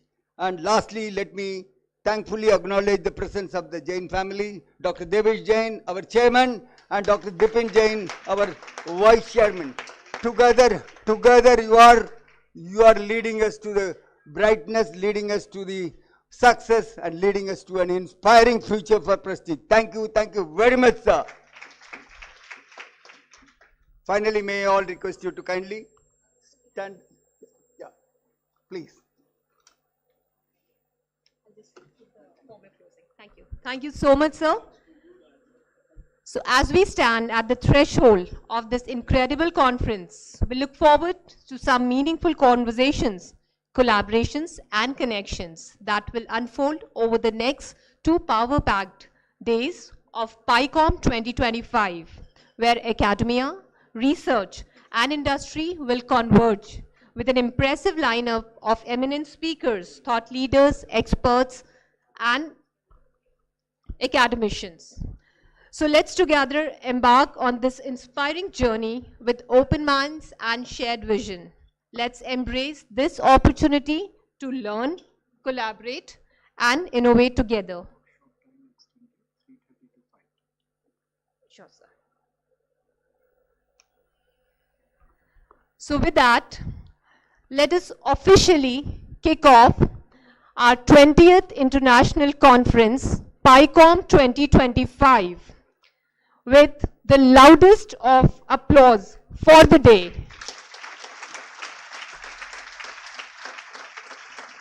Wishing everyone an insightful and enriching experience. So before we formally close this proceedings, I would like to announce that immediately after the national anthem, we would request the dignitaries to have a good photograph here. And after that, we'll proceed to the atrium, wherein we'll have a group photograph with all the delegates and participants. Post which, we'll proceed for a delightful lunch, wherein you can further collaborate and network. There is a small announcement that the workshop timing has been extended to 3:30 to 5:30. Please take a note of this. Now it's time to stand tall and pay tribute to our great nation. Request everyone to rise for the national anthem. Let's join with pride and reverence. Janagana mana adhinayak jaya he Bharat bhagya vidhata Punjab Sindh Gujarat Maratha Dravida Utkala Vanga Vindhya Himachala Yamuna Ganga Uchala Jaladhi Taranga तव शुभ नामे जागे तव शुभ आशीष मांगे गाहे तव जय गाथा जन गण मंगलदायक जय हे भारत भाग्य विधाता जय हे जय हे जय हे जय जय जय जय हे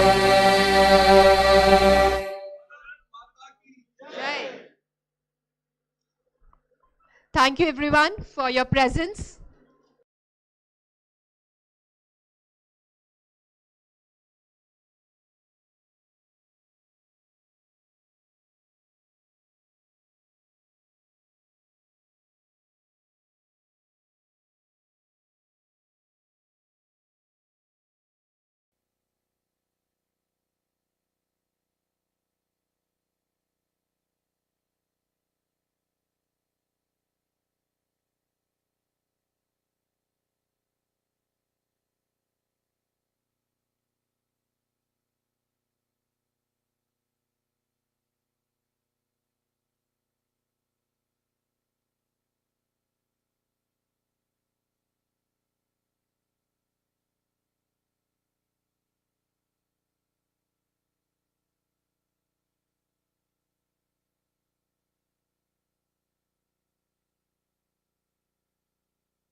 session is primarily based on my experience as chief editor, not as provost and dean. So better you introduce me as chief editor, International Journal of Consumer Studies. Okay. So, and it is a paid position and it is a full-time position, but in India, people don't know what is the role of a chief editor of a major academic journal. So, but I still have to spend every day, I spend 5 hours. Nowadays, because of administrative position in India, I don't have time. So, but still my day for the journal starts at 5 o'clock to 10 o'clock, 5 hours. But previously in American universities, teaching is less. You have more time for research and publications and editor job and all those kind of things. That is the difference between India and America. And another difference, to make sure that you relax today in this hall, so I have this article to deal with. So what is the difference between India and America, or there is another difference? In India, honorary doctorates go to political stars and movie stars. In South Korea, when I was in South Korea, what I found that the honorary doctorates are given to industry captains, industry CEOs and chairmen get honorary doctorate in South Korea. So in Europe and America, it mostly go to scientists and academicians, honorary doctorates. That is the difference. In India, if you are a movie star and political star, you get honorary doctorate. But I got an honorary, I'm an exception to get an honorary doctorate from Calcutta. So, so that way I appreciate Bengalis because they have, that intellectual acumen to think about an academician to give honorary doctorate. But otherwise, when I went to some symbiosis in Pune and all, they were giving honorary doctorate to movie stars. So anyway, so now that is not our topic, but our topic is publishing research papers in international journals. How do we increase the chances of publishing? And I have shared this article on do's and don'ts.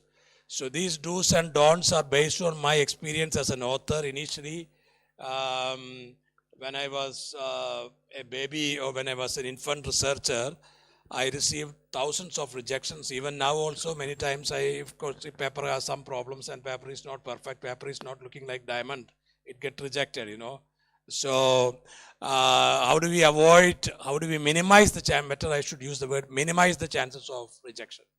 So I have this article which I shared with you. In case if you don't have a hard copy of this article, open your laptop or open your phone, which I'm told that the organizers have sent you this article so that you will better follow me. Otherwise, you will only be able to follow me partly. So, yeah, this article is titled as Publishing in Premier Journals with High Impact Factor and Q1 Journals, Do's and Don'ts. So I would straight away discuss the reasons for rejection. So if you have this article sent by, who sent this article to them? Alok has sent this article to them. Yeah, this is better for me. Okay, so this, you will get this so that you can ask questions.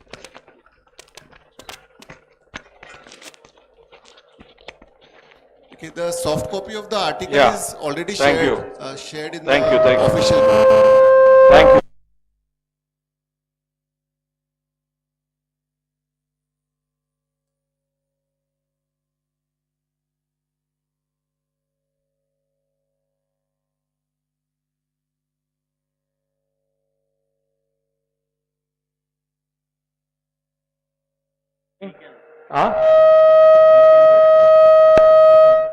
Mic is working.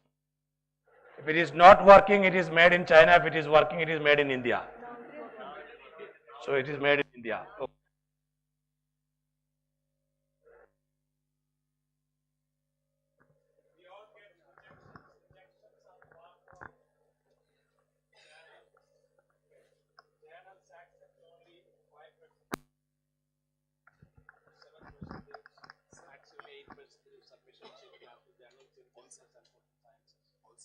Yeah, this is better. Yeah, this is what I feel. So this is made in India or made in Japan. So the trend now is publish or perish, or publish and prosper. If you publish, you can prosper. If you don't, you perish. And in academia, you lot of opportunities if you publish these days. Yeah.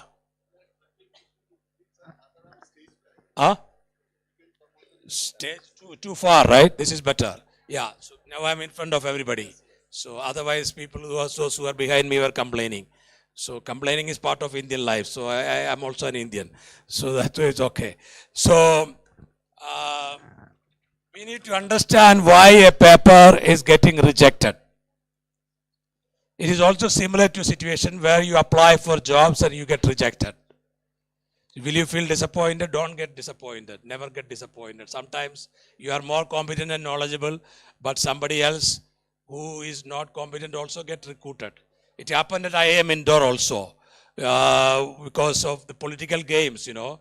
So at that time, Punjabi director recruited son of a Punjabi vice chancellor also. And he had only MBA second class from Pune, but he is an excellent communicator because he did his school in an excellent English medium school, you know. So in order to be a successful professor, you only need English. So, and, I mean communication, spoken English, not written English, spoken English. And, but there was a lady from Orissa, she was hired but she had heavy, thick accent, you know, and she was boycotted by IIM students. And then now she's working at IIM Shillong, unfortunately or fortunately. So this is also a problem. But anyway, so what I'm trying to say is that rejection is part of our life. Somebody will reject us, somebody will accept.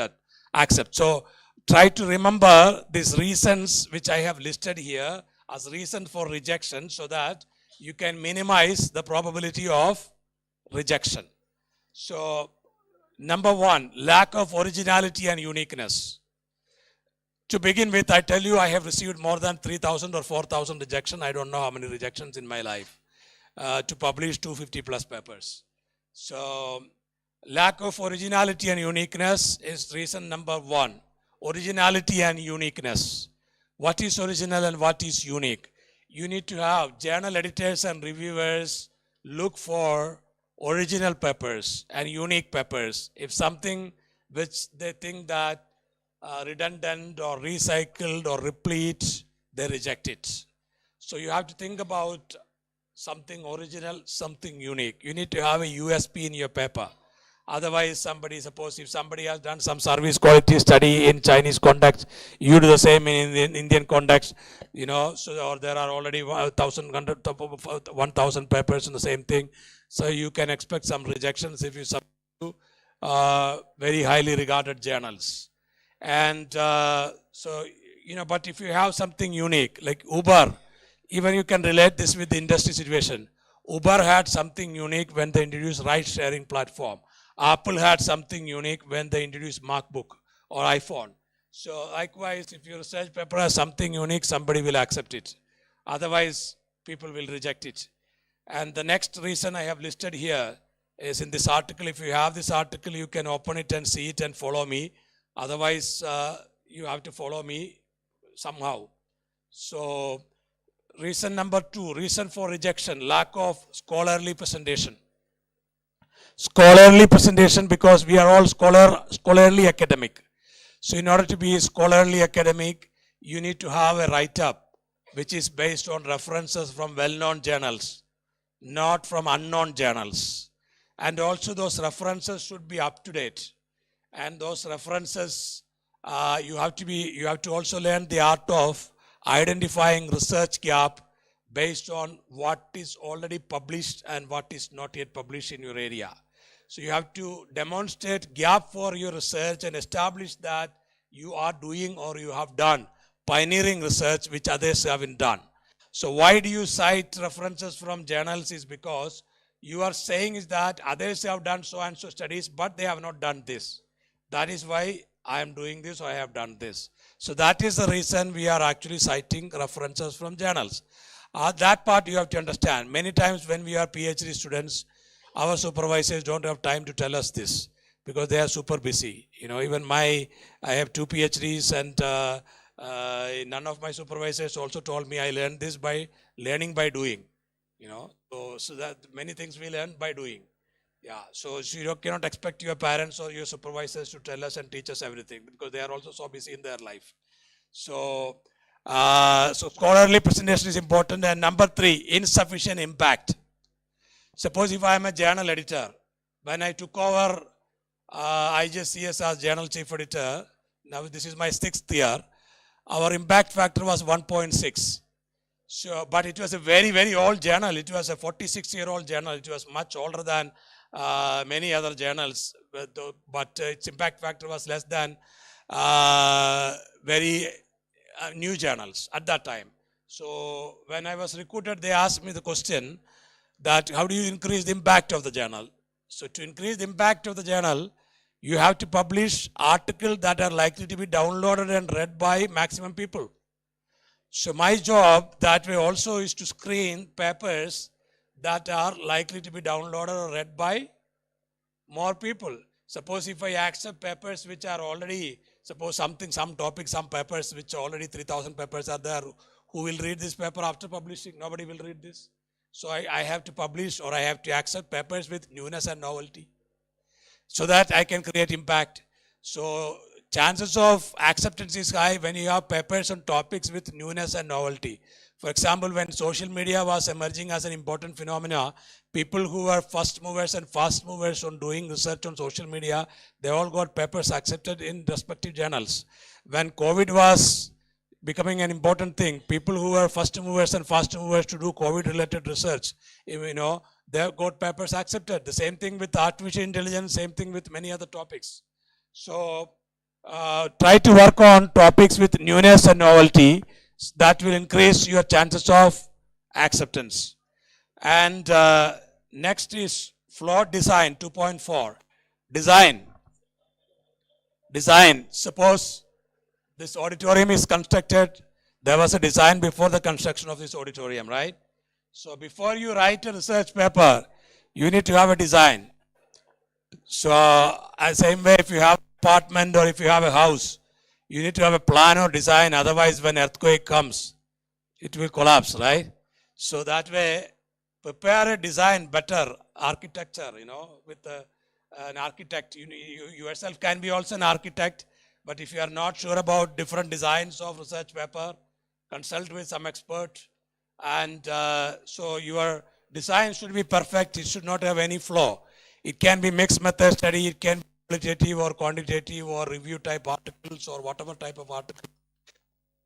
Design starts with the introduction to literature review, to methodology, to and what methodology, all kind of things, and whether you are doing robustness checks, all these kind of things. I mean, if it is empirical study, if it is qualitative, you don't need to do robustness check. So all those things are important.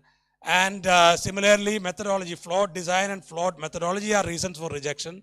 So sometimes people make mistakes, for example, sample size is small. If your sample size is small, better you increase the sample size before you submit your paper. Many people submit, like when I screen the manuscript as journal chief editor, I see that many people, they have done good job, but the sample size is small. Sample size is small. Wow, all the effort that you have taken is gone because your results are not reliable.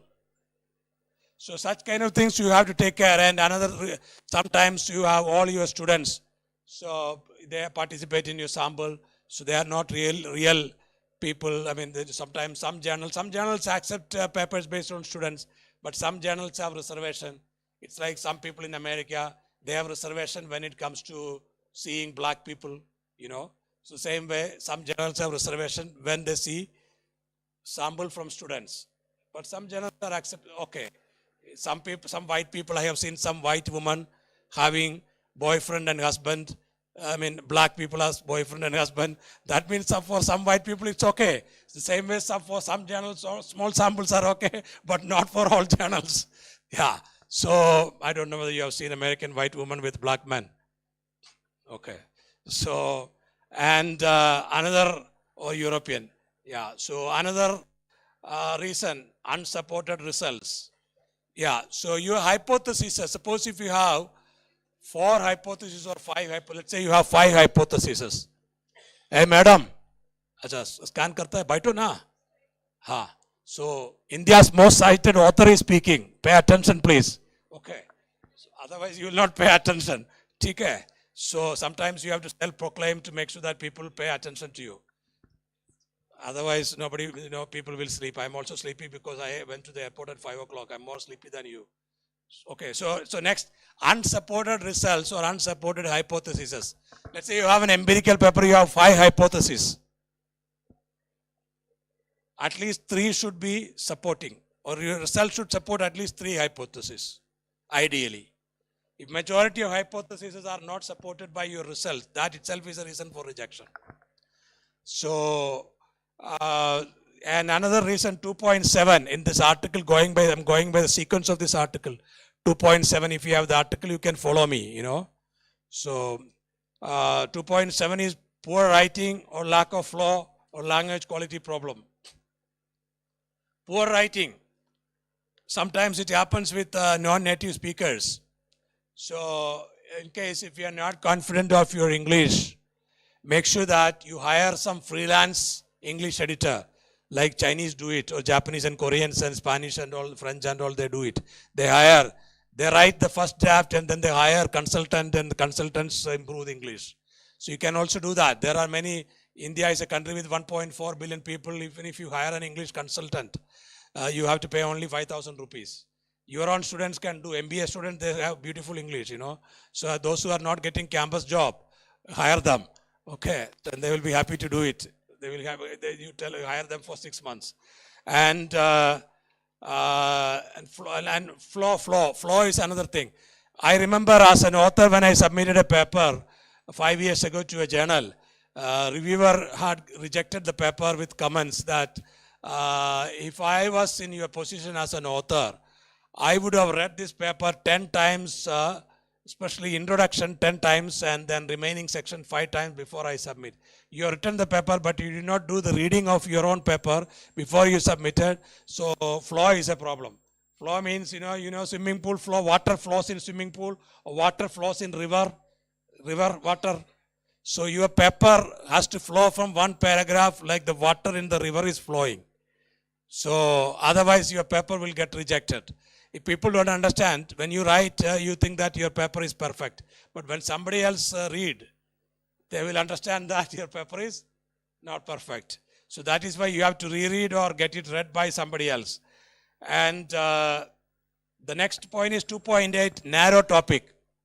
Narrow topic. Some people do research on very, very narrow topic. Very, very narrow topic is a problem. Very, very broad topic is also a problem. You need to draw a line between very, very narrow and very, very broad. So, very, very narrow, if you submit and journal accept, nobody will download and nobody will read it. So, journals are not interested in very, very narrow topic. So, if you have a very, very broad topic, also problem. It is in between. It is like, when you have a man or woman as your partner, too broad. You know what I'm trying to say? So, if your woman or man is so beautiful, other woman or man will grab your man or woman. So, or they will come and talk, So that is also a problem. So the same way, your topic also should be in between, not too narrow, not too broad. And unscientific content. Unscientific content is another reason. 2.9 is unscientific content. And this means sometimes many of us, especially PhD students, I don't know how many of you are PhD students here. So unscientific content is sometimes when you are an early career researcher, you don't understand what is scientific and what is unscientific. References or information or data or sentences or data sourced from reliable and scientific and known sources are considered as scientific, and unknown sources or unreliable sources are considered as unscientific. Suppose if you source data or if you source references from journals or databases which your editor or reviewer has never heard about, that they might interpret it as unscientific source. For example, there are some predatory journals in India and Pakistan. If you source references or data from that, they are unscientific, considered as unscientific. And likewise, if you source some data from unknown websites and all, it is also unscientific. So such things get rejected. And next is 2.1, plagiarism or similarity or self-plagiarism. plagiarism and self-plagiarism both exist. 10% of the submissions that international journal receives are plagiarized. And there are softwares and they check softwares, usually journal assistant check softwares. But I can tell you, two companies, Emerald and InterScience, they don't have this plagiarism check software. I don't know whether they have introduced it last 6 months. Until last six months ago, they are not very well-known publishing houses in the world. Well-known publishing houses are Elsevier, Wiley, Springer, Taylor and Francis, and Sage. So these six, they have excellent softwares to check your plagiarism, and they do it for every paper. So some people also submit papers with self-plagiarism. So this is also not good. So paper will get rejected because software catch self-plagiarism is nothing but you make some changes in your own previous paper and try to publish as a new paper, something like old wine in new bottle, you know. So this happened to me also, like Deakin University professor, an Australian lady invited me. I thought she loves me or she likes me. And when she invited me, she did not invite me to her house. She invited me to her university in Melbourne, Australia. And and I was given 1 month fellowship and all. And she and at that time she had a boyfriend. Now he is her husband. They both came together and showed me around Golden Triangle and very nice sightseeing. 1 full day, 2 full day. And then finally after that, when I came back after 2 weeks, she submitted a paper. And our software checked the paper. It was self-plagiarized. So, and then she wrote to me, we had to reject it. Then she wrote me an angry email. I spent $500 to show you Golden Triangle, all kind of things in Australia, and dinner, lunch and all. And you cannot even help me in one paper. So, sometimes it happens. Anyway, so the next is outdated literature review. Next reason is outdated literature review. So plagiarism wise, my suggestion is that do a plagiarism check using Turnitin or any other software.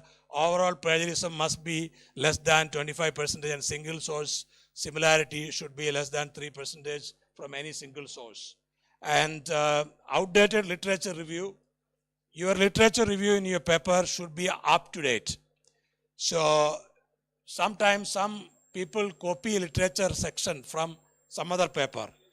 And if you do that, it will be looking like an outdated literature review section or introduction section and all. You should be able to include recent references so that it will look like your paper will look like up to date. A reviewer or editor will think that you have done enough effort to update your knowledge. Even if you have not updated your knowledge, at least show that in your paper. You know, this is important. Yeah.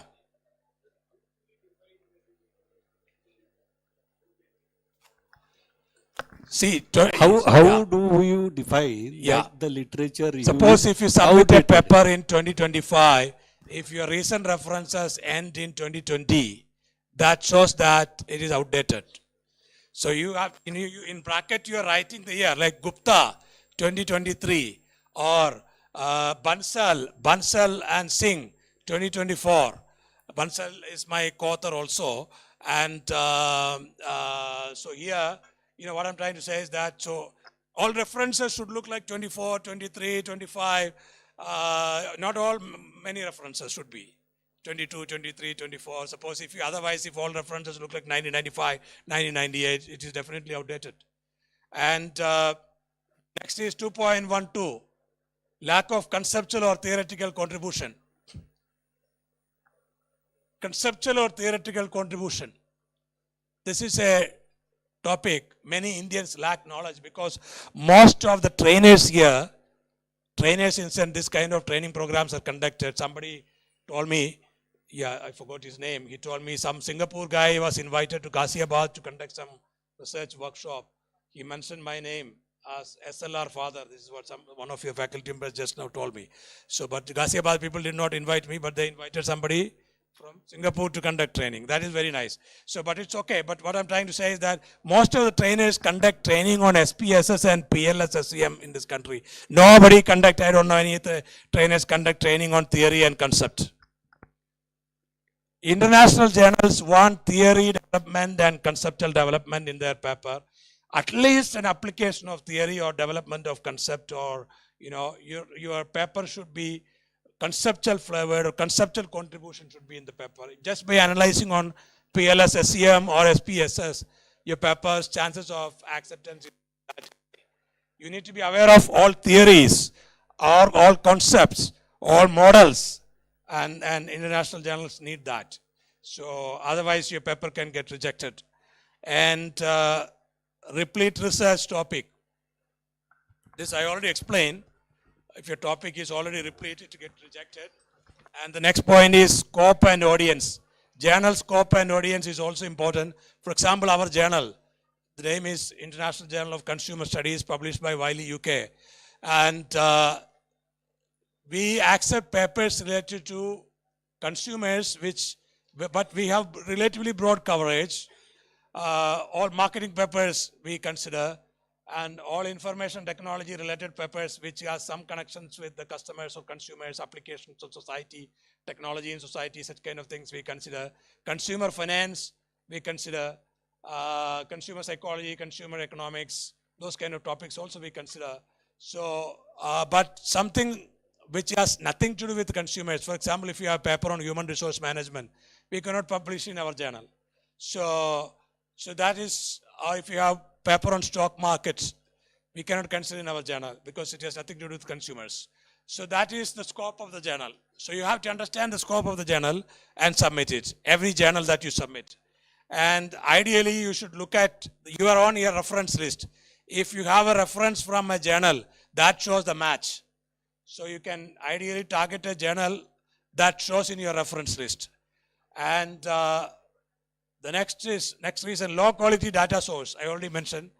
Source of your data, if it is a disputed data source, you get rejection. And high volume of submission, 2.16 is high volume of submissions. Most journals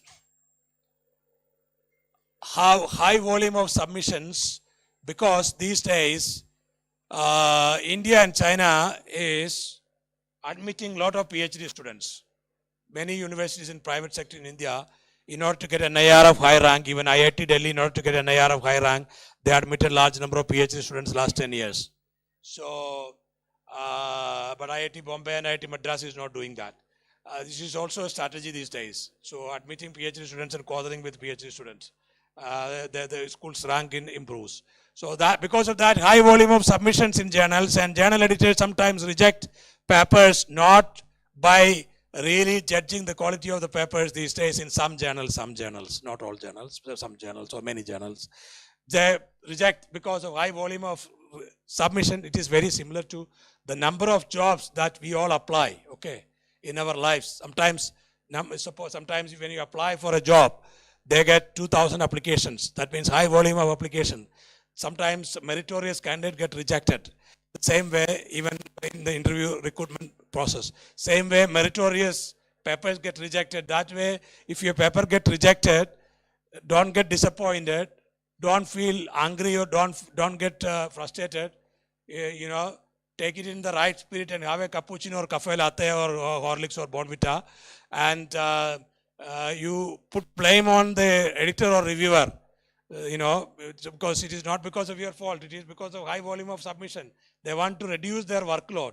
So they reject papers to reduce their workload, which they will not write in the reason, in the rejection letter. But the real reason could be also to reduce their workload. Because whatever paper they accept, editors also have the responsibility to read and ensure that everything is proper and perfect. Otherwise, editors can lose their job also. Recently, 2 Indian stalwart editors lost their chief editorship overnight. They were also accepting their own dear and near paper. So one Indian in UK, another Indian in IIT Delhi. I will not name them, but it happens. So editor also has to read the paper, so that way they will reject many papers to reduce their workload. In some journals it happens, so it is not your fault. Don't get disappointed. Okay. So the same way I have not got any, like when I applied for my first job, I did not get a job. So initially I was disappointed, but I went for my bank job, my bank test, first bank test.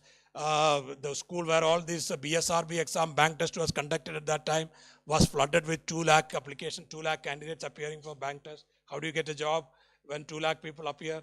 The same way when 3,000 papers are submitted for 100 paper to be accepted, sometimes your paper get rejected for that reason also. So, and next reason is stringent standards. Journals have stringent standards. So that is also a reason for rejection of your paper. And another reason is suspected manipulation of tables or results. Some people manipulate tables and figures, and they cook data, they cook tables. This is also reality. I'm not asking you to do it, but it is also reality. We have Dr. Narula as an expert on those kind of topics. But there are people, like one of the IIM Kozhikode faculty member, he told me he did his PhD from McFi. And he told me that there are a lot of people in that institute where he did PhD is cooking data. So, I guess he himself is also doing it. I don't know. So, and because anyway, suspected that way, many journal editors and reviewers are also suspecting quality of data, all those kind of things. That is also reason for rejection. And so now I would straight away give you some do's and don'ts to increase the chances of your paper acceptance. And retraction. Retraction happens when your paper is accepted based on low quality. Sometimes, you meet with the editor of some journal somewhere in some conference or make him happy or somehow, especially, sometimes and many people edit special issues only to publish papers of their dear and near. Even the new president of Indian Academy of Management, he himself has published 15 papers in all his special issues. So what I'm trying to say is that, and I met a Cyprus guy, gentleman, he told me he edited special issues, 67 special issues, and he has 68 papers in special issues. Special issues are tax havens. And so retractions happens because of all those kind of reasons. And last 1 or 2 years in business and economics, many Indian stalwart professors' papers got retracted. And one of the reasons one Indian editor-in-chief also lost his chief editorship is also because he got 3 papers retracted. So anyway, retraction is the same, but so it happens because you publish through connections. Yeah, so because when readers read and they find out, sometimes they find out after 4 years. And do's to increase the chances of publication. Do number 1, do plagiarism check. Do number 2, refine your paper like a diamond. Do number 3, follow generalized approach. Generalization is important. There has to be generalized takeaways and generalized insights from your paper. Your title also should be generalized. Your title should be ideally, if you're submitting to international journal, don't include your country or state or district name in your title. It should be a generalized title focusing on your topic. And number 4, do's focus on the contemporary importance of your topic instead of highlighting the context. Context is secondary, but contemporary importance of your topic is important, more important. And number 5, include recent references from all target journals to identify research gap. And number 6, do original research with newness and novelty. Number 7, design mixed method studies instead of single study wherever possible. And number 8, do robustness checks such as common method bias in cross-section studies and time series studies, multicollinearity, those kind of robustness checks. Depending upon type of study, you have to do it in case if you are doing a data analysis. And number 9, you can have authors from well-known institutions, well-known global institutions. So like Harvard, Stanford and those kind of things, then you have a high probability of acceptance. Because people also go by brand. Many journals go by brand. So like many companies, like KPMG came here, nice gentleman. But KPMG go to IIM to recruit people, they don't go to unknown institution to campus place students. This is also reality. The same way some journals want to publish articles with the Harvard professor name and all. This is also something, yeah.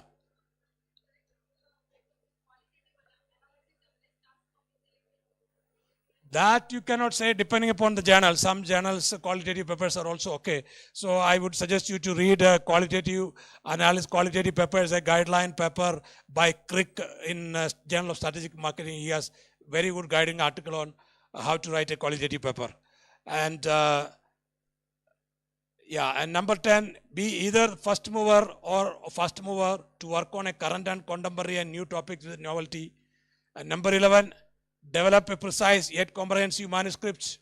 Number 12, learn the art of writing short sentences instead of writing long and confusing sentences. Many people know how to write confusing sentences, and if your sentence is very long, it is confusing for others. So write short and precise sentences. And Focus on your topic in the title and introduction. Number 14, do number 14 is ensure that manuscript is perfect with conceptual or theoretical contribution. And do number 15 is ensure that manuscript is perfect with reference to analytical and presentation dimension. Do number 16 is develop your, if you have empirical paper, develop your empirical paper with multiple studies with behavioral data preferably, not intentional data. And number 17, get it English edited or proofread by someone else. And if you have an empirical paper, make sure that you derive hypotheses, at least 4 hypotheses. 4 to 6 is ideal, not more than 6. And if you have qualitative paper, derive research questions. And if you have conceptual paper, derive theoretical or testable propositions. Those are the bones of different type of papers. RQs in qualitative papers, proposition in conceptual papers, hypothesis in empirical papers. Those are the thumb rules. PIMR paid my flight in the morning to come here. So an award also. So at least I have to teach you something. Okay. And number 18 do's in the discussion section. Try to corroborate and contrast your findings with the findings of similar studies. Discussion section, art of writing discussion section. If there are any similar studies, try to compare and contrast the findings of their study with your own study. It is important. If there are no similar study, you don't have to do that. And number 19, you don't have to spend all your time to change reference format these days because journals have introduced your paper your own way. So which means that you don't have to change your APA format to AMMA format and AMMA format to APA format.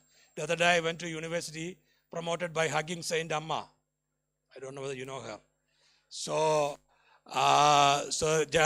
previously there was APA format and AMMA format. Now also there is APA format and AMMA format. But you don't have to worry about that and spend your time.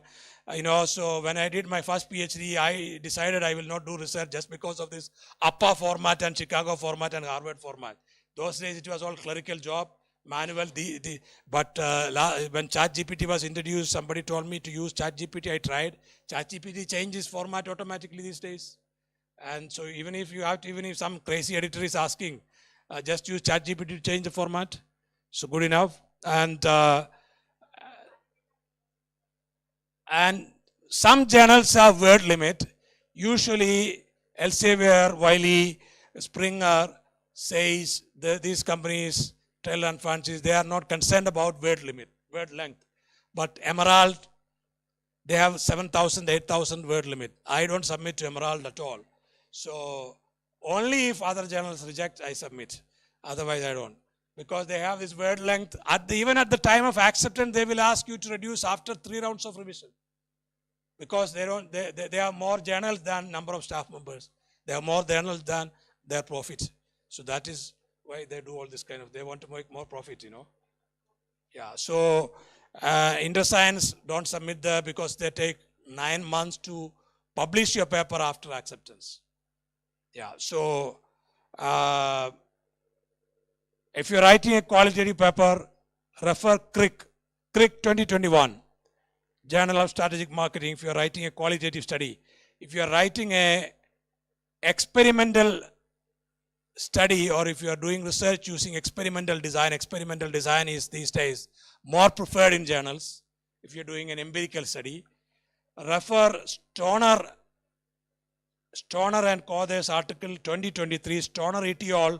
2023, best practices for experimental studies in International Journal of Consumer Studies. So those are guiding articles on how to carry out experimental studies and qualitative studies. And if you are writing a covariance-based, SEM-based study, I think my time is going to be over, so I'll try to finish. And then if you're writing PLS SEM-based studies, refer Dash and Paul guiding article on structural equation modeling, published in Technological Forecasting and Social Change. I'm the second author in that paper. So you don't have to necessarily cite, but if you copy one paragraph, cite. Otherwise, you don't have to. So in 23, try to do more than one study in same paper. For example, if you're doing SEM, you can also include study 1 as SEM and study 2 using another method called FSQCA, for example, fuzzy set qualitative comparative analysis or necessary condition analysis, two methods in one paper. That increases the rigor.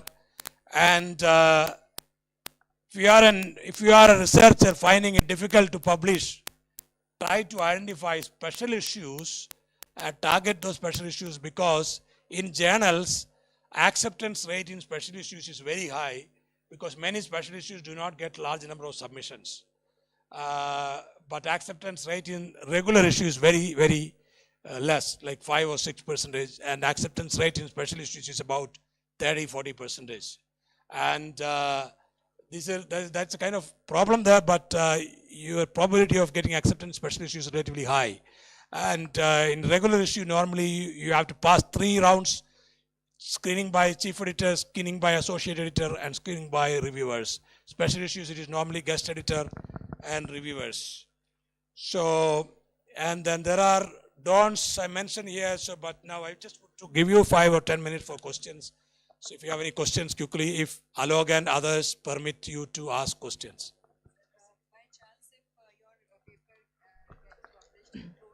Now I invite Professor Dr. Alok Bansal. Topic. Yeah. Questions. Sir. Say your name and ask questions so you also become popular. Hello sir, I am Dr. Jyoti Laljani from Rajkot, Gujarat. My question related to the research only, like how the AI is increasing. There are various tools available for the research, like AI tools. So do we need to conduct research based on AI, or we need to focus on the core the way we were doing like before the AI? AI is okay. You can use AI to improve your language quality. It's okay. So only thing is that AI should not rewrite the entire thing. But if AI rewrite the entire thing, it will not look like research paper. So that is also there. So that way it's okay. Yeah.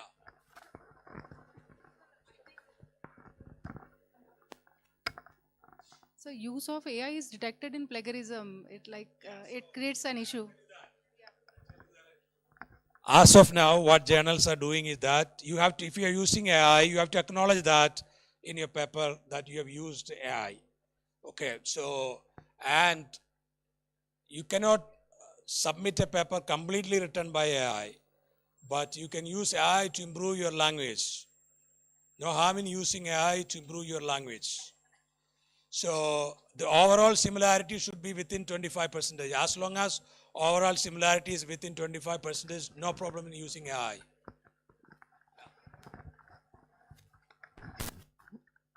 Hello, I am Dr. Dipali Sarvate. My question is, many times the reviewer comments come like that the paper is out of scope of the journal. This comment for young researchers many times I have seen. So what may be the reason? The researcher should target the other journal, or as you said, it is the load of workload. It is out of the scope of the journal. This comment I have observed many times. Editor says you have no other chance. Editor is like a judge. But if reviewer says, reviewer has no authority to say that it is out of scope. Reviewer can say some other reasons and reject it. Reviewer says that you can bring that point into the attention of the editor, because whether it is within the scope of the journal or not, it is editor's decision, not reviewer's decision.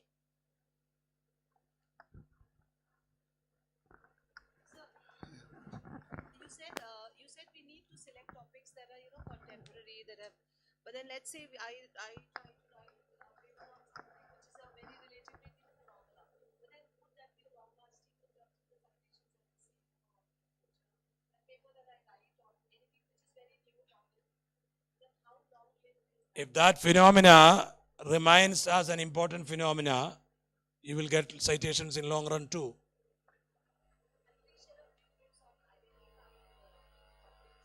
Yeah, so identifying few topics. For example, when ChatGPT was introduced, people who wrote articles on ChatGPT or artificial intelligence, Gen AI, when Gen AI become it is still important topic. So, but especially when such things become important, different aspects of that, you can, you become a fast mover to do research on that, then you have an opportunity. Same thing again with I mentioned about social media or COVID or any topic like that. when it comes up. But social media is a common topic these days, but it was not a common topic 5 years ago. Yeah, sir, there are some few questions audience are looking for. We have Dr. Justin Paul with us. As you all know, he is having lots of contribution in the field of this systematic literature review based paper. So, sir, if you can just comment on SLR related papers, like various models he developed, like this TCCM model and many other models, sir. So, which model they have to pick up, and if you can just comment on like a comparison between empirical and this one, and yeah, SLR, systematic literature reviews. This is some of you might have been already writing SLRs. So SLRs are different types. And most popular type SLRs are domain-based thematic reviews. It can be written in different ways. Probability of acceptance will be high when you write a systematic literature review using an organizing framework. I developed certain organizing framework in co-authorship with some other scholars. Like I developed ADO framework, antecedent decisions and outcome framework with Professor Gabriel Benito from Norway to structure systematic literature review using 3 dimensions: antecedent dimensions of past studies, decision dimensions of past studies, and outcome dimensions of past studies. And similarly, I also developed a TCCM framework as an organizing framework to write systematic literature reviews. TCCM stands for theory, context, characteristics, and methods. You review and synthesize and extract information about widely used theories in prior studies, widely used variables and constructs in prior studies. That comes under characteristic. Widely studied industry context and country context. That comes under context. Widely studied or widely used methods. That is M. So, and you make tables for each section, and you write literature review paper using this organizing framework with the tables in theory section, another table in characteristics, another table in context, another table in methods, and then identify gaps for future research and develop future research agenda. And there are also a couple of other framework, 5W framework by Callahan and so on. Yeah.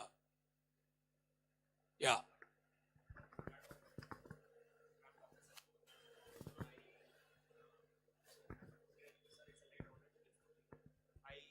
Cited your framework, TCCM framework, but a little different way of it in in future research directions. I applied TCCM and then I have written that paper, and that got also published at a good place. So I'm thankful to you, and it's a thank you, Sachin. Ideally, TCCM or TCM should be there in the entire paper, not only for future research direction. Correct. So ideally, it should be the entire paper should be structured in the entire paper. Bibliometric is a different type of paper, different type of review paper. And bibliometric is attracting a lot of criticism because that software was viewer is somewhat faulty, and you feed and it doesn't, bibliometric doesn't have conceptual contribution. So premier journals like Journal of Marketing or Journal of Academy of Marketing Science or those kind of journals do not publish bibliometric because it is just a number crunching. Sometimes you get wrong papers as most cited and wrong people also as most cited.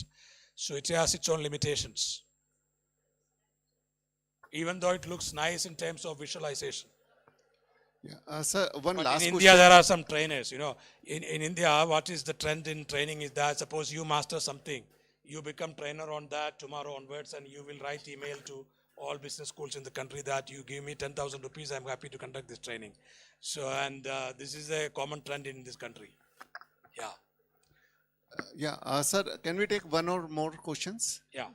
Yeah, so Dr. Nitin, if you want.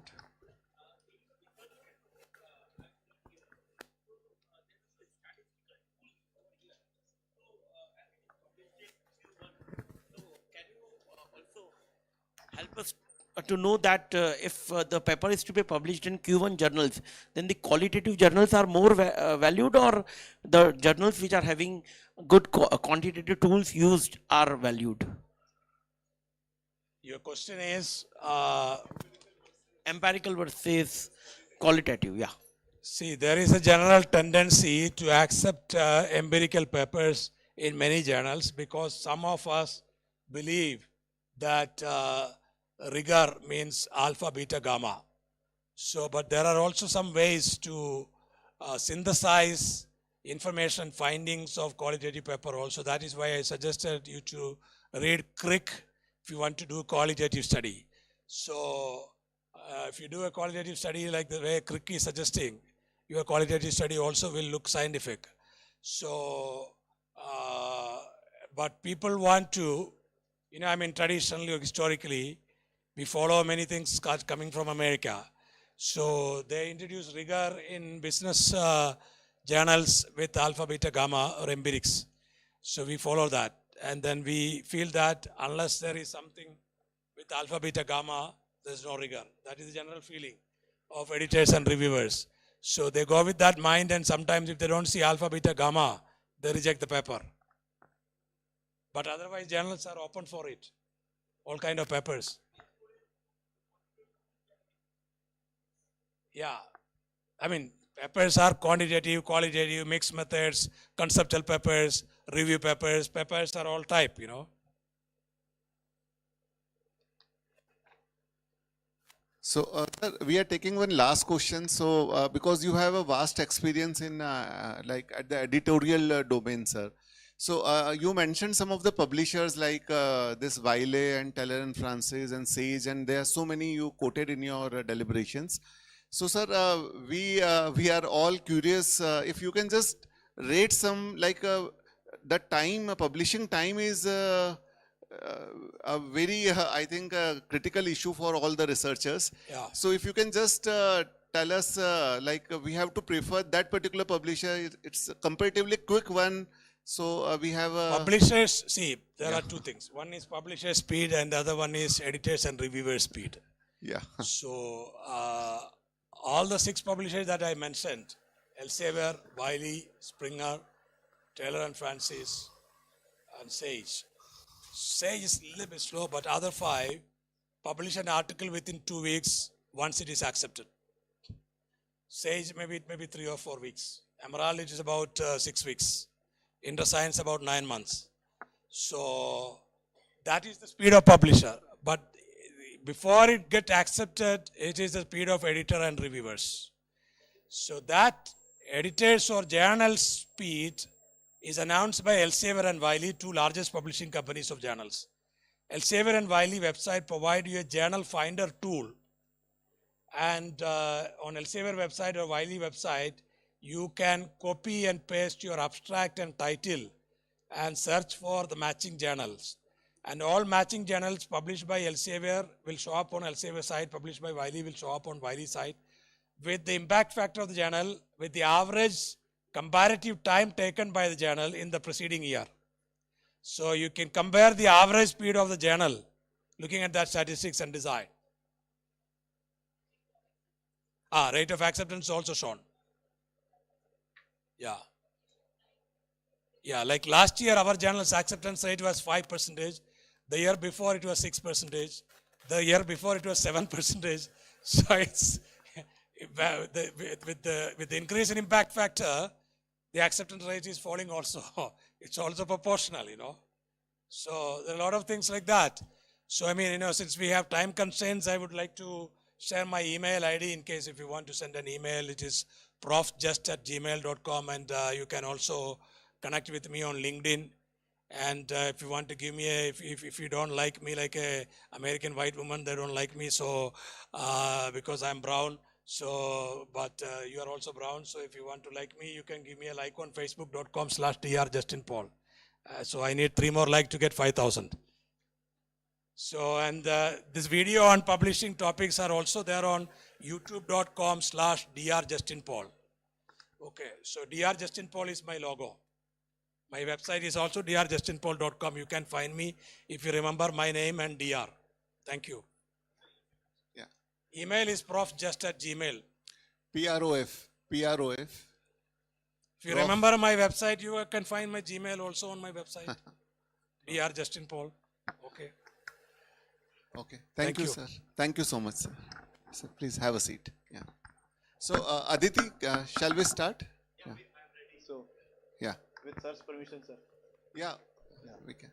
So, we will be going for the session on catching fake predatory and clone journals. So, you had questions on that. So, sir, the answers to me. So, I will be showing you some of the live examples. The problem which sir has said is a big problem in India. To further his point, India is the biggest producer of cloned and predatory journal, and we are after China now. We are at number 2 in retractions also. So the retractions are also coming, like he has said, that because of your close relationship with the editors, and fudging of the data is also there. So we do a lot of fudging of the data. We do a lot of malpractices in collecting the data. We do a lot of paraphrasing, and we do not read our stuff again. And we use a lot of software, Spinboat, Quillboat, and many other, which changes the synonyms, not the meanings, and they give you a useless synonym.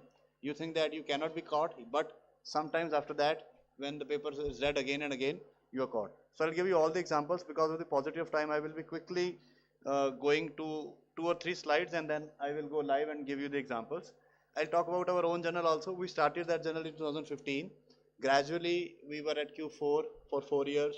We were at Q3 for 2 years, and we were at Q2 now. Now in April, new rankings will come. We are expecting ourselves to be at Q1. It is the only journal in media in India which is in communication category in Scopus. There are many categories subject-wise. We are in communication category, means journalism, right? Not in management and not in other. But yes, we take interdisciplinary paper like other journals. We are not in Web of Science, so we do not have the impact factor. I'll clear your doubts on impact factor also, that from where they get the fraud impact factor. So I'm going for full screen and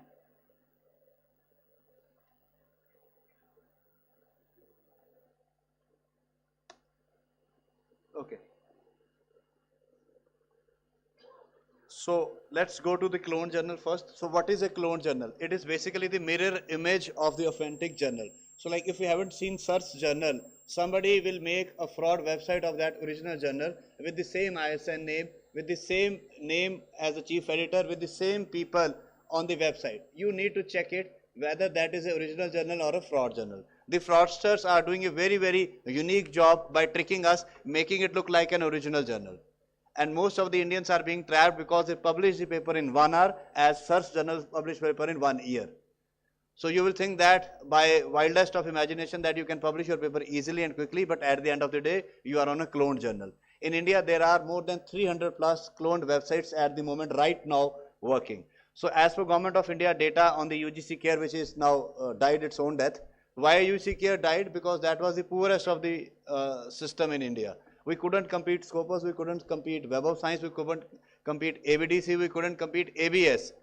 So we decided that let's switch it off, because everybody was worrying about the future of UGC care, because there were a lot of bad journals in that particular list. But they did one thing, that they showed us a list of cloned journals. And as per their data in India, officially there are 250, but I think there are more than 300 plus cloned journals in India. And any journal can have a cloned website by the fraudsters. So even if it is a top journal or of the poorest journal, you can find a cloned journal of that particular website. And it is very, very important for you to understand that they will dupe you by saying that open access fees is very high, I will publish a paper in 5,000.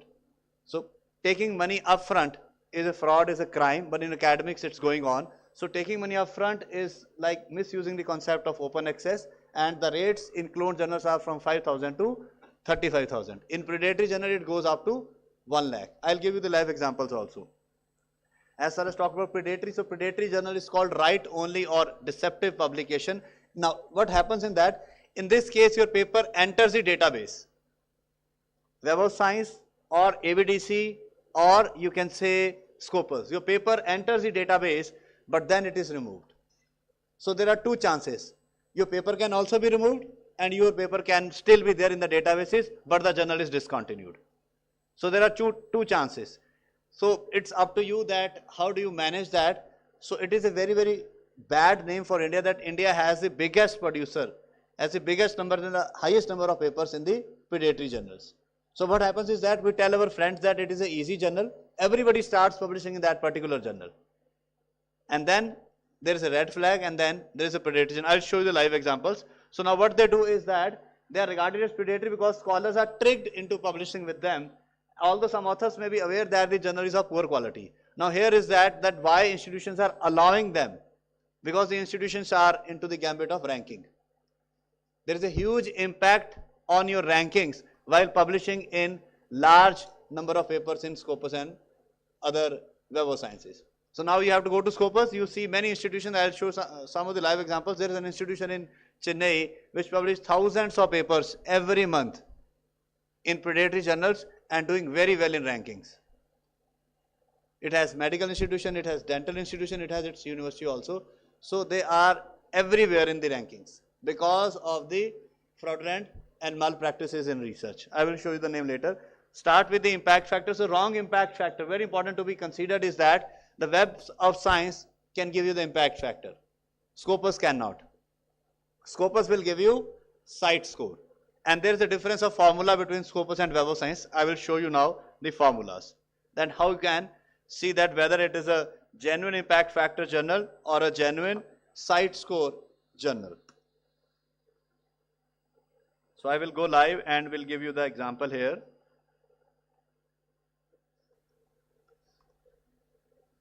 So impact factor formula versus site score.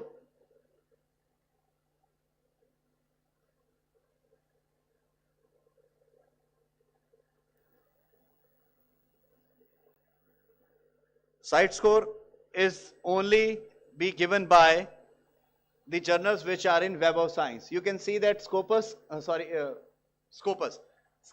cannot use the word Web of Science. Be very, very clear. Like our own journal, it is only a Scopus index journal. We do not have the impact factor.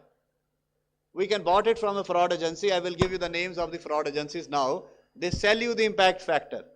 We are not buying it, but there are journals which are buying them and putting it on the journal's face so that you should publish with them, because everybody is talking about what is your impact factor. But you do not know what is an impact factor. You need that number. But you, as sir has said, you have to go into the deep, that where is impact factor, who gets that. So the journals which are only with the Web of Science will get the impact factor, and here is the formula. The papers which are in the Web of Science and the citations which are in the Web of Science has to be divided, then you get the impact factor. Why it is a robust system? Because you only include the articles and reviews for impact factor. For site score, you have articles, conference papers, data papers and book chapters. Conference papers are the poorest of all. In conference paper, not much of the seriousness is there. You send your paper, not much of the things are being asked, and your paper is published in a book or in an abstract book or in an ISBN book. But when you go to a research journal, it took around 1 month, 1 year to 2 years to publish in a good journal. So how can you publish in a good conference? So conferences are there for networking and meeting and understanding new knowledge and things, but they will not serve the research purpose, because the publication will take a lot of time. Even some journals collaborate with conference, they do not publish the papers of conference if they are genuine. If they are predatory, they quickly publish the paper so that they can earn more money out of the conference. So it is very, very important for you to understand that conference papers will not have any kind of impact factor, right? They will have the site score if they go to Scopus, but they will not get into the impact factor category. Yes, they can be in the Web of Science, but they will not get the impact factor. Now, who are the agencies? These are some of the agencies which gives you fraud and misleading impact factor.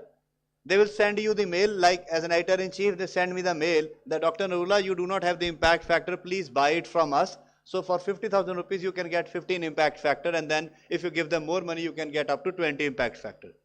So these are not the genuine companies. As and when you see these impact factor agencies on any of the journal, please do not publish with them. This is a clear-cut case of disinformation. So disinformation means they are fooling you intentionally. That is called disinformation. So there are many agencies. So be very, very careful from these impact factor agencies. And this is again the formula. Now, anybody, any question related to impact factor? Any point of concern? Okay. Anybody, any question on impact factor? Have you understood that the impact factor can only be given by the Web of Science? So if you see a journal who is showing you a dubious kind of impact factor and it is not in Web of Science, be very, very careful.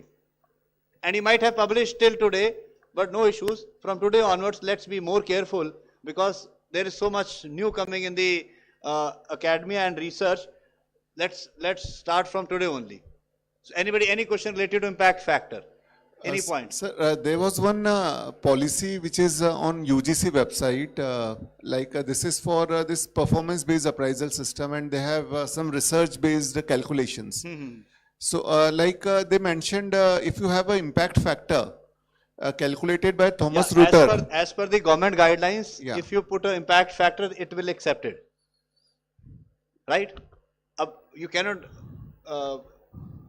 criticize more on the part of the government, but yes, the people, those who are making these policies, are kind of not well read.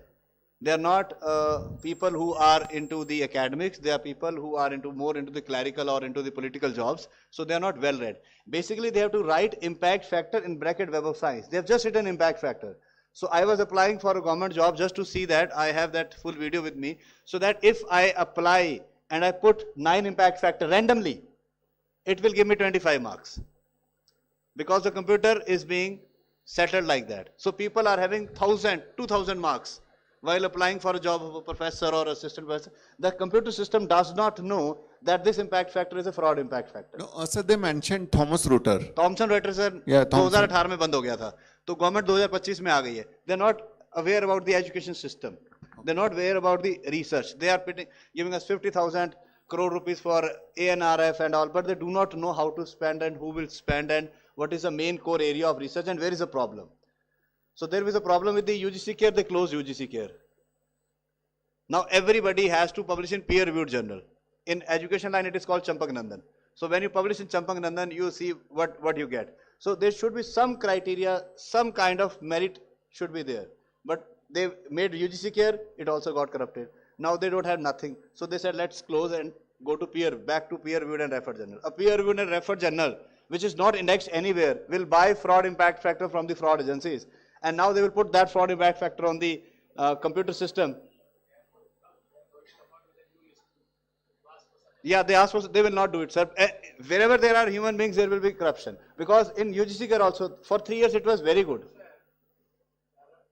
And corruption is not only in this country, corruption is everywhere. If you look at the UK ABS, CABS list, they have promoted their own local journal, British Journal of Management, as top star journal. Like ABDC also is for Australian. ABDC also has corruption. ABDC has all the Australian journals where Australian associations or Australian editors or publishers are promoting them. They are A and A star. A and A star. So there are journals ranked based on merit plus some push and pull of their own journals are also there. Yeah, so corruption is everywhere. I will show you that UGC notice. It does not say that they are looking for a new list. It said that the HEIs, the higher education institution, have to make their own list as per these guidelines. And you can suggest parameters also to add some more parameters. There will be no list by the UGC now. It is up to the HEIs, higher education institutions, to go and check the research journals. So that is gone. Now India will not have any kind of list ever again. We will focusing, it depends on the universities also, like we focus on Scopus and Web of Science. Prestige is also maybe focusing on that. So it varies from institution to institution. Just like Spain and Turkey, they have a national rule. National rule. They use only Web of Science journals. Yeah, in Finland also for promotions and all. Yeah. So most of the countries are. That can be used in India also. Yesterday also I met a paper broker. He simply said that Web of Science classified journals as Q1, Q2, Q3, Q4. Yeah. So yesterday I met a paper broker. He straight away told me that he can crack into every journal except Web of Science journals. So he said that if you want an ABDC, if you want a Scopus, if you want any ABS and all, but he said I cannot have the access to Web of Science. So yes, some of the systems of Web of Science are really very robust. So it is there. That is why they have the impact factor with them. So the government is still asking for 2018 Thomson and Reuters impact factor, which is closed long time ago. That is the main problem with this system, that the education system is evolving, but the basic requirements are still the same since 2018. It's been 7 years now. They should also change the recruitment patterns. So although there are draft guidelines, but the draft guidelines are also very poor, where they are asking only for peer-reviewed papers, journals, and now they have said 8, and 8 has been bifurcated into many things: 2 papers, 2 conference, 2 book chapters, through 1 copyright, 1 like that. So it is like that. So it is under the guidelines. And then if you look at the Vice Chancellor guidelines, you will see many non-academic Vice Chancellors coming up into the state universities, because the third clause says that you should be a person of renowned person in your area. And who decides that you are renowned? Government. So you are a renowned person, you can be a Vice Chancellor. You cannot be a PhD, but you can be a Vice Chancellor leading the university of research and everything. So there are many big problems if that got finalized. They are still the draft one, and people are writing a lot to the Education Minister and to the GVC Chairman that this should not be there, the third clause of the Vice Chancellor. So let's see. So now coming back to the topic, so impact factor plays a very important role in our lives. We need to be very carefully understand that impact factor cannot be bought from an agency. As a journal editor, we are also very careful, but as a researcher or young faculty or the person who have to publish, you need to be very careful that people will trap you on the pretext of high impact factor. You need to carefully check the website and then only go for the impact factor, right? So now let me show you a cloned journal.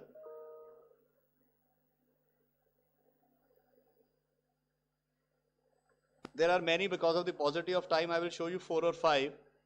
So just look at this website now, right? So this is a cloned journal, means this is a fraud journal of an original website. The original website is in a different part of the world. दुनिया के किसी और कोने में चल रही है. ये fraud website है. मैं आपको एक और दिखाता हूँ, फिर मैं आपको बताऊंगा कि इसको पकड़ते कैसे. Just look at the another website. This is also the fraud website of an original journal. The original journal is in Belgium, publishing in Belgian language. But somebody has made this fraud website, right? Now, how do you catch that?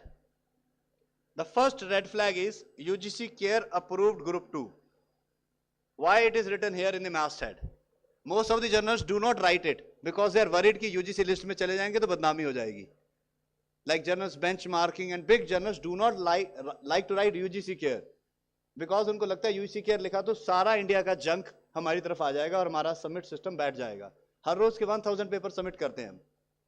All over India 1000 paper minimum submit हो रहे हैं into all the branches, all the things.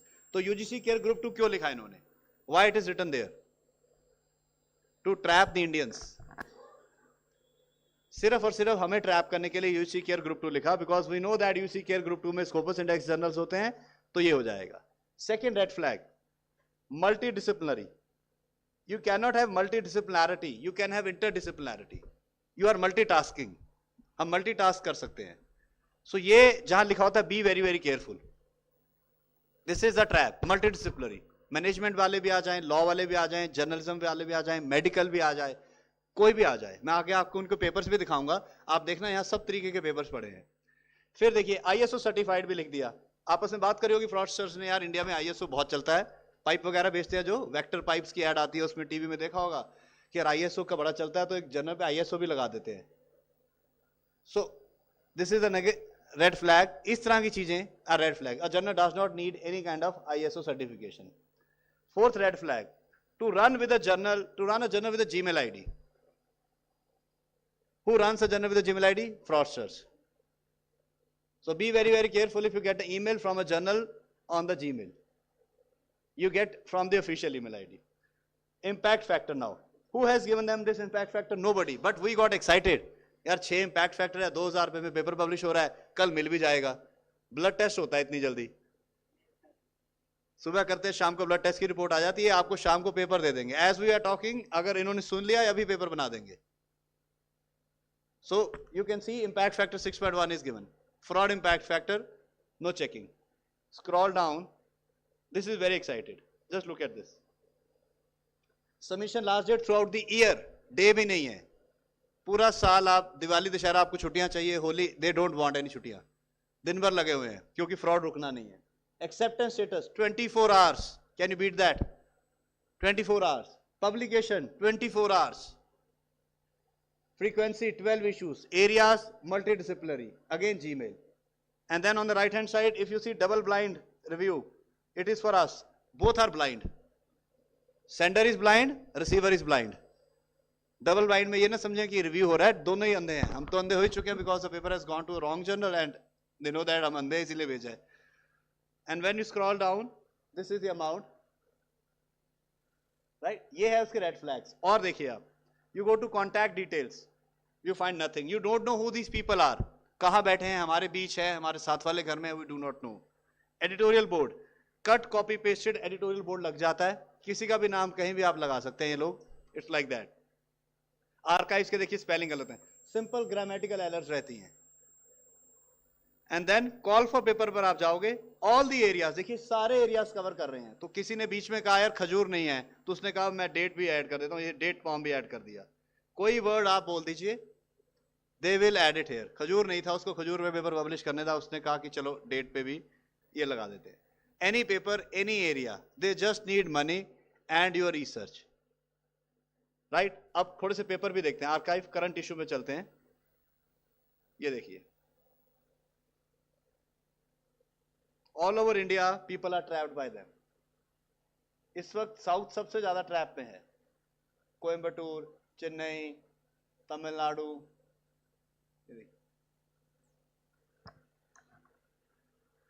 ये एक example है. मैं आपको दूसरा, sir इसमें डीओआई दिया हुआ है. डीओआई तो मिलेगा सर. फ्रॉड सर देखिए, आप डीओआई यहां क्लिक करेंगे, यहां पे आपको गूगल ड्राइव पे ले जाएगा. ठीक है, डीओआई को चेक करने का तरीका क्या है, ये यहां पर चल गया. ठीक है एवरीबॉडी, यहां पर चल गया. कहां लेके आए हमें, इनके उस पर. अभी हम डीओआई को चेक कहां करेंगे, DOI.org. दुनिया में DOI.org है जो आपको डीओआई देती है. ठीक है, जर्नल नहीं देता. जर्नल डीओआई की मशीन खरीदता उनसे. मैं आपको दिखाता हूं, because I am the editor and we do it on our own. Meta data का मैं आपको दिखाता हूं. इसका एक क्रॉस रेफ का मेटा डेटा का सेक्शन होता है, मेटा डेटा मैनेजर. राइट, इसमें as a journal editor you make an account. इसमें आप पूरी डिटेल्स डालते हो और फिर उसके बाद वो आपके पेपर को मशीन रीडेबल बनाता है और फिर आपको एक DOI मिलता है. जो DOI आप DOI.org पे डाल के उसकी ओरिजिनलिटी चेक करते हो. जैसे ये देखिए 2 बने हुए हैं. ठीक है, एमिटी के 2 अकाउंट बने हुए हैं. इसलिए बने हुए बिकॉज वी पे 50,000 रुपीज फॉर देम. 1 ईयर का लगता है हमारा. ठीक है, अब ये जो फ्रॉडस्टर्स हैं ये भी आपको एक DOI, जैसे सर ने बोला, दिखा रहे हैं. तो इनके DOI पे चलते हैं. Will go back, copy that DOI from here and put it at DOI.org. DOI कभी इतना बड़ा होता ही नहीं है. DOI हमेशा 10 से शुरू होता है, ये 16 से हो रहा है. तो फ्रॉड तो है ही, लेकिन इसको प्रूव करने के लिए हम यहां पर आएंगे DOI.org. यहां पर हम इसको डालेंगे, submit, and then you will see that this is broken. Error रहेगी रहेगी. राइट, अब हम विल गो बैक और इसमें मैं जब जेन्युइन DOI डालता हूं, जो जैसे हमारे किसी पेपर का है, ये है हमारे जर्नल का है 10.31620, तो रहेगा ही रहेगा. फिर /JCC और फिर /एडिशन, फिर /ईयर, फिर /पेपर नंबर, ये बनता है. तो ये जैसे ही मैंने डाला, सबमिट किया, ये आपको ऑटोमेटिकली पेपर पे लेके जाएगा. वो पेपर कहीं भी हो सकता है. अगर ओपन एक्सेस है पूरा पेपर सामने आ जाएगा. अगर एब्स्ट्रैक्ट है तो एब्स्ट्रैक्ट सामने आ जाएगा. अगर वेबसाइट का लिंक है तो वेबसाइट पे चला जाएगा. ब्रोकन लिंक कभी नहीं आएगा. तो इसको सबमिट किया यहां पर, ये आपको अभी डायरेक्टली पेपर पे ले आएगा. सो this is the original value of the DOI. अब हमें क्या है, हमें मिस इन्फॉर्मेशन दिया हुआ कि सर हम DOI दे तो रहे हैं आपको, but that is also a fraud on the pretext of non और lesson information about the DOI. So DOI देकर वो हमें बहुत ज्यादा वो करते हैं. देखिए DOI एक सर्टिफिकेट भी देते हैं फ्रॉडस्टर्स आपको. अगर कोई जर्नल आपको पेपर पब्लिकेशन का सर्टिफिकेट दे रहा है, 110% वो फ्रॉड की तरफ जा रहा है. जब पेपर आ गया, अब वाइली के अब सर बैठे हैं, सर थोड़ी सर्टिफिकेट इशू करते फिर रहे हैं. जस्टिन पॉल सर के जर्नल का सर्टिफिकेट देखा किसी ने कभी? नहीं होगा वो, because certificate is not required. So the journals which are fraud gives you more and more certificates. और बाकी इंस्टीट्यूशन वाइज भी आप डेटा चेक कर सकते हैं. On Scopus, like I have the full access, I can check my institution, prestige, any institution. The problem with the ranking is that they come for the visit but they do not check all this in detail. System पे बैठ के नहीं करते, वो इधर उधर घूम लेते हैं, चीजें कर लेते हैं. जब आप सिस्टम पे बैठते हो तो आपको आइडिया पता चलता है कि अगर किसी इंस्टीट्यूशन के 1000 पेपर भी दिखाई दे रहे हैं, उसमें से 600 तो प्रीडेटरी में है, तो बच्चे तो 400 ही, लेकिन वो 1000 पे ही रैंकिंग दे जाएंगे. That is the main problem. क्योंकि सारा कुछ इस वक्त इंडिया में क्वांटिफिकेशन पे है, क्वालिटी पे हम कोई जोर नहीं दे रहे हैं. Quantification means we are running after numbers. In every thing we are running after numbers. So वो एक प्रॉब्लम आ रही है. सो ये एक्विम जर्नल आपने देखा. ऐसा जो दूसरा जर्नल है वो है ये. अगेन इम्पैक्ट फैक्टर 5.3 इन्होंने दे दिया, जीमेल आईडी और लगा दिया, और वही red flags when you go to contact details blank. आपके साथ कोई बैठा है और आपको अपना नाम ना बताए तो आपको शक हो जाएगा. लाइफ में हम होता है ना. तो ये आपके बारे में, आपको अपने बारे में कुछ नहीं बताते और आप इनको अपना रिसर्च पेपर भेज देते हो. So it's a big trap, a big red flag that they are not giving you their details. और अगर आप उनको अपना पेपर भेज रहे हो, दैट मीन्स कि you are in deep trouble. तो सबसे पहले इस चीज का ध्यान रखना कि कॉन्टैक्ट डिटेल्स आपके पास होनी चाहिए ताकि पकड़ तो सको बाद में, which they do not provide. Again, call for papers. All the areas will be covered, which is itself a fraud. You cannot cover all the areas. You don't have manpower, you don't have people, you don't have researchers, you don't have peer reviewers. How can you publish a paper of medical science? Same with the arts, social sciences and humanities. You cannot.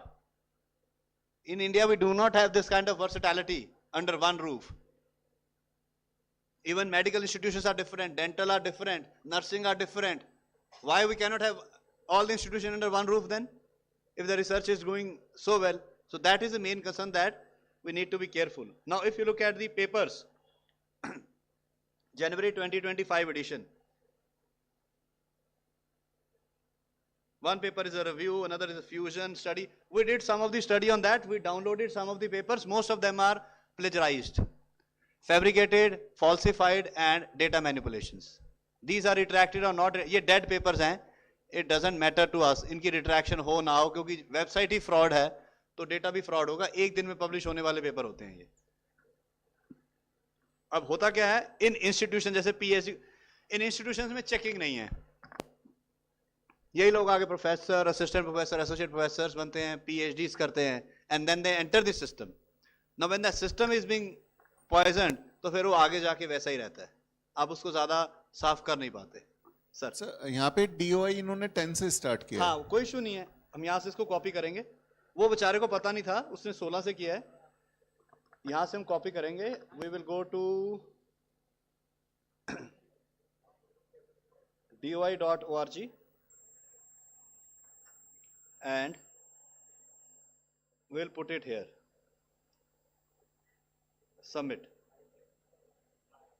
ये सब broken links होते हैं sir. ये बहुत technical है. एक D Y को generate करने के लिए तकरीबन एक पेपर पे आधा घंटा लगता है, क्योंकि इसमें ये देखिए एक एक चीज मांगते हैं ये, और फिर उसके बाद एक्सेप्टेंस जनरेट करने के लिए they take a lot of information, पूरा उसकी कोडिंग करके इसको वो बनाते हैं. ये वेबसाइट रेडी, कैमरा रेडी, सब तरह की टेक्निक्स इसमें लगती हैं. ये फ्रॉडस्टर्स ये नहीं कर सकते. फ्रॉडस्टर्स को ये समझ आ गया है कि भी एक डीओआई नाम की चीज है जो लगानी जरूरी है. पहले बिना डीओआई के आते थे, अब डीओआई वाले फ्रॉड आते हैं. क्रॉसरेफ उनको अकाउंट वैसे भी नहीं देगा, क्योंकि क्रॉसरेफ जब आपसे पैसे लेता है वो पूरी वेरिफिकेशन करता है कि ये स्टैंड लोन पब्लिशर है, ये एक यूनिवर्सिटी है. जैसे हमारा तो यूनिवर्सिटी है, तो वी गॉट इट. आपको भी मिल जाएगा Crossref account because you are a university और आपका अच्छा इंस्टीट्यूशन है. वो पूरा चेक करके, वेबसाइट चेक करके देते हैं वो.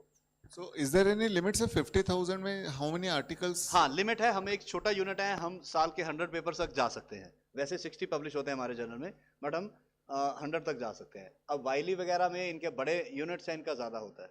वो institution to institution, publisher to publisher उनका बिल आता है इस तरीके से. तो ये आपने अच्छा क्वेश्चन है जो मैं कई बार लेट में बताता हूँ, शुरुआत में बता दिया, that it is there. The fraud of DOI is also there. Third journal दिखाता हूं मैं आपको. चाइना के 45 जर्नल हैं हमारे पास जो कि इस वक्त फ्रॉड कर रहे हैं. You write to them, they will say that it is your problem. In China everything is fine, क्योंकि चाइना में तो अच्छे से चल रहे हैं वो, लेकिन उनकी फ्रॉड वेबसाइट इंडिया में है. तो पहला जर्नल देखिए, Jian journal of architecture and technology. इसने भी इम्पैक्ट फैक्टर 3.79 स्क्रीनशॉट लगा दिया स्कोपस का कि ये स्कोपस में है, और ये सारी इसमें चीजें. कॉन्टैक्ट डिटेल आपको ब्लैंक मिलेंगी. पास्ट इशू में आपको जितने भी आप चाहें इशू मिल जाएंगे. 2025 का भी देख लेते हैं. ये देखिए, शुरुआत चेन्नई से ही होगी. शुरुआत तमिलनाडु और चेन्नई के पेपर से होती है, बिकॉज उस तरफ ये स्टेट टू स्टेट जाते हैं. इस वक्त सबसे ज्यादा जो ग्रैपल्ड स्टेट है वो चेन्नई है, तमिलनाडु है, फिर ये दूसरी स्टेट कर्नाटका में भी बहुत फैल चुका है ये. It's like that. ये देखिए, ये वाला इंस्टीट्यूशन की मैं बात कर रहा था, सविता की। देखिए, एक paper, 2, 3, 4, 5, 6, 7, 8, 9, 10. So unlimited papers by an institution in a journal is not unintentional, it is the intentional thing. Now what happens? Your number is increasing, and if you look only for peer reviewed or referred journal, तो वो कहेगा जब तक हम इसे court में prove करेंगे कि ये फ्रॉड है, जब तक तो वो रिटायर हो जाएगा। So peer reviewed and refereed journal की कैटेगरी में चल जाते हैं, जबकि ये ओरिजिनल जर्नल, अगर हम अब ओरिजिनल जर्नल कैसे ढूंढते हैं? You go to SJR, SJR में यू गो ऑन होम, और यहाँ राइट हैंड साइड पे आप, यहाँ पर आप जर्नल का नाम डालेंगे, journal of Xian university of architecture and technology डाल के सर्च किया। सिर्फ स्कोपस इंडेक्स जर्नल की मैं बात कर रहा हूँ, वेब ऑफ साइंस को ढूंढने का अलग तरीका है। तो जब यहाँ क्लिक किया तो आपको पता चल गया कि चाइना में है, आपने इसको डबल क्लिक किया, आपको और इंफॉर्मेशन मिली, और यहाँ पर आपको मिल गया होम पेज। SJR के पास होम पेज होता है, राइट, और ये क्लिकेबल होता है। सो 99.9% SJR का होम पेज आपको उनकी ओरिजिनल वेबसाइट पे लेके जाएगा। तो जैसे मैंने क्लिक किया, it has brought me to the original website which is in China, publishing in Chinese language. इसका एक अक्षर भी आपको समझ नहीं आएगा, लेकिन वी इंडियंस थोड़े से हम वो हैं, हम इसमें पब्लिश करके ही खुश हैं। तो थोड़ा सा अगर हम डीप डाइव करें और इजी चीज को समझे, because when something is free then you are the product. तो अगर आपको ये जिंदगी में चीज समझ आ गई तो आप कभी भी नाराज नहीं होंगे और दुखी नहीं रहेंगे। जैसे ही आपको कोई 1 घंटे में पब्लिशिंग दे रहा है, या 4 घंटे में दे रहा है, या 10 घंटे में दे रहा है, आप एकदम से जागरूक हो जाएं कि वो कहीं ना कहीं फ्रॉड की तरफ ले जा रहा है। Research can not be done overnight, and अगर आपको क्रैक करना है, कोलैबोरेट। मैं मानता हूं कि in academics we don't have time, अभी 6 बजे के बाद कोई होगा जो घर जाके लैपटॉप ही खोलेगा, right, and it is with everybody. I have a family, you too, everybody has a family, so collaborate. I write the analysis part of the research papers. I do not look at the introduction.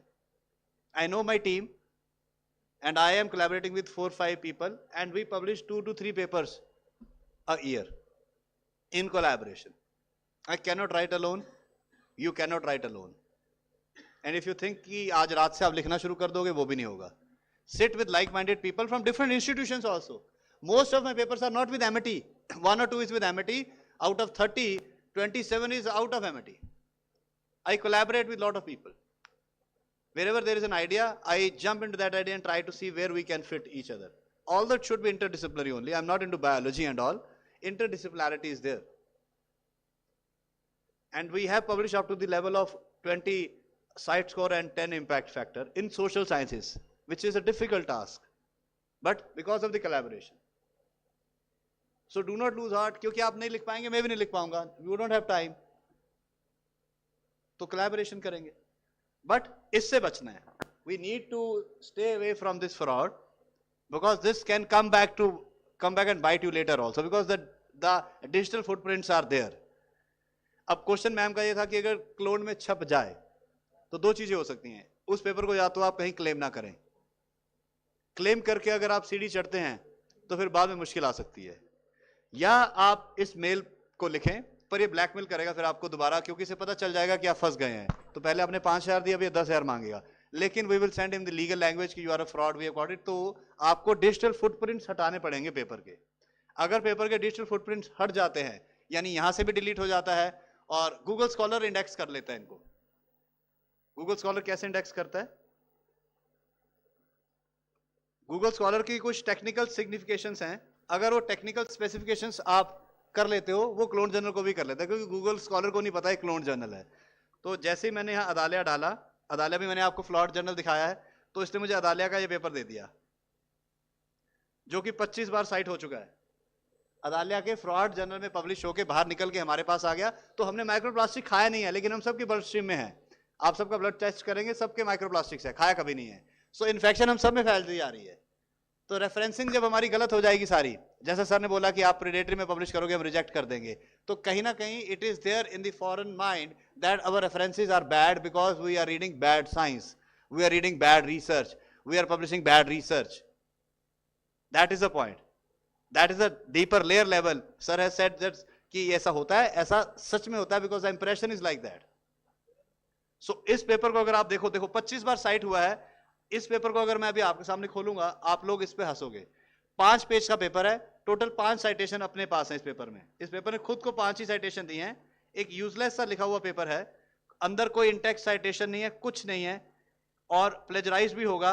सिर्फ 6 citation है इस अपने paper में, पर 25 बार site हो चुका है Google Scholar के through. So now you have to remove the digital footprints which you can not do. So इसको एज इट इज ही छोड़ देते हैं most of the people, but कई केसेस हमने जीते हैं, बिकॉज जिसकी पीएचडी का पेपर फंस जाता है, then we go for everything and we save that paper, which we have done a lot of time. We have the I have the helpline, मैं आपको हेल्पलाइन भी दूंगा।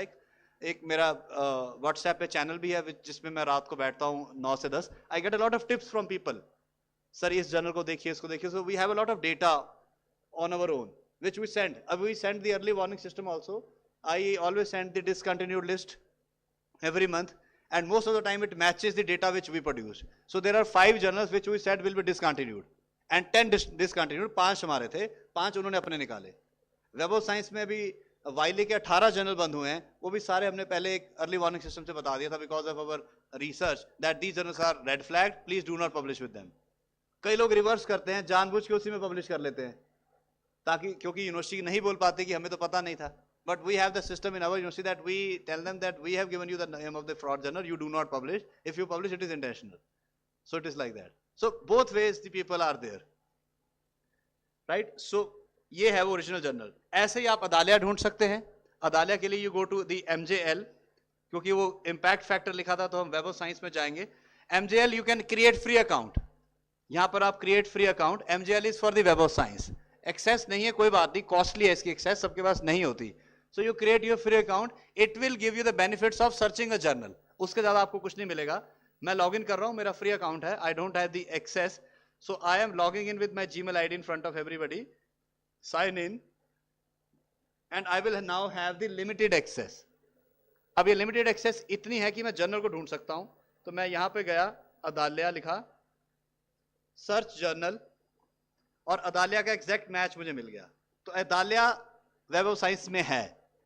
यहां पर हम view profile page and then let's see visit site. यहां पर web of science की खासियत ये है कि ये अंदर ही आपको ओरिजिनल वेबसाइट देती है। स्कोपस के लिए हमें SJR में जाना पड़ा, वेब ऑफ साइंस के लिए वेब ऑफ साइंस में जाएंगे। सबसे पहले देखिए, प्राइमरी लैंग्वेज ही टर्किश है, हमारा इंग्लिश पब्लिश कर रहा था, और ये एनुअल है, वो मंथली था। तो पता तो यहीं से चल गया कि वो फ्रॉड है, लेकिन विजिट साइट पे जरूर जाएंगे और एक टर्की घूमने का जो हमें मौका मिलेगा वो हम देखेंगे कि टर्की की ओरिजिनल वेबसाइट ये आपको टर्की ले आई है। सो ऐसी languages Dutch, German, French, Persian, Turkish, सारी लैंग्वेजेस के जर्नल्स को क्लोन करके तकरीबन 250-300 जर्नल इंडिया में चल रहे हैं। चाइनीज भी है उसमें सारे, क्योंकि इन लैंग्वेजेस तक हमारी एक्सेस नहीं है, इन तक डायरेक्ट हम पहुंच नहीं सकते। और हमें एक एक्सेस ये है कि भी एक दिन पेपर पब्लिश हो जाते हैं, तो जो हमारे मन में एक जो वो बना हुआ है कि that it can be done is like that. Now anybody any question? फिर मैं थोड़ा सा और, टाइम थोड़ा कम है आज, लेकिन anybody any question? Any journal you would like to verify? कोई जर्नल आपने वेरीफाई करना, कोई नाम है आपके पास किसी जर्नल का? Sir, this SJR is some official. ये स्कीमैगो जर्नल रैंकिंग है सर, ये स्कोपस की ही है। इसी में आपको जर्नल्स की रैंकिंग मिलती हैं और कंट्री रैंकिंग मिलती हैं, H इंडेक्स पता चलता है और सारी इंफॉर्मेशन आती है इसमें। साल में एक बार अपडेट होती है, अभी अप्रैल में होगी। So they are providing impact factor also, sir? नहीं, इसमें impact factor का कुछ नहीं है। Impact factor is only web of science product. Okay. उसके लिए आपको JCR में जाना पड़ना, जर्नल साइटेशन रिपोर्ट्स में जाना पड़ता है। JCR? वो impact factor, हाँ जी, वो impact factor है। Okay. ये साइट स्कोर तक ही रहेगी। इसमें आप कंपेयर कर सकते हैं country ranking, journal ranking and everything.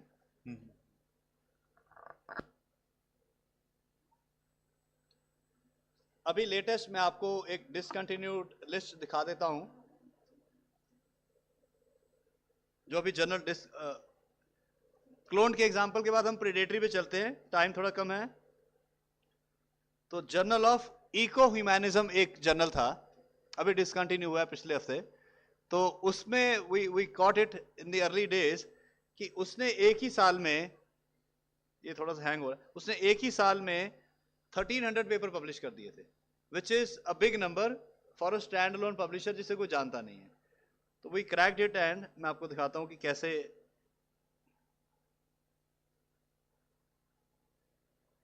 अब हम प्रीडेटरी की तरफ आ गए, राइट? अब जो मैं जर्नल दिखा रहा हूं इनकी वेबसाइट्स, इनका सब कुछ ओरिजिनल होगा, लेकिन कर ये भी फ्रॉड रहे हैं, but it is known as predatory. So we go to journal of Eco Humanism. ये लिखा हुआ देखिए, कवरेज डिसकंटिन्यूड. कवरेज डिसकंटिन्यूड का मतलब क्या है? कवरेज इसकी डिसकंटिन्यू हो गई है. कंटेंट कवरेज पे आप जाएंगे, ये देखिए 1491 एंड 172. अगर हम डीप डाइव करें 1491 के, हमें country wise, person wise, institution wise सब मिल जाएगा. तो अगर हम देखें कंट्री वाइज,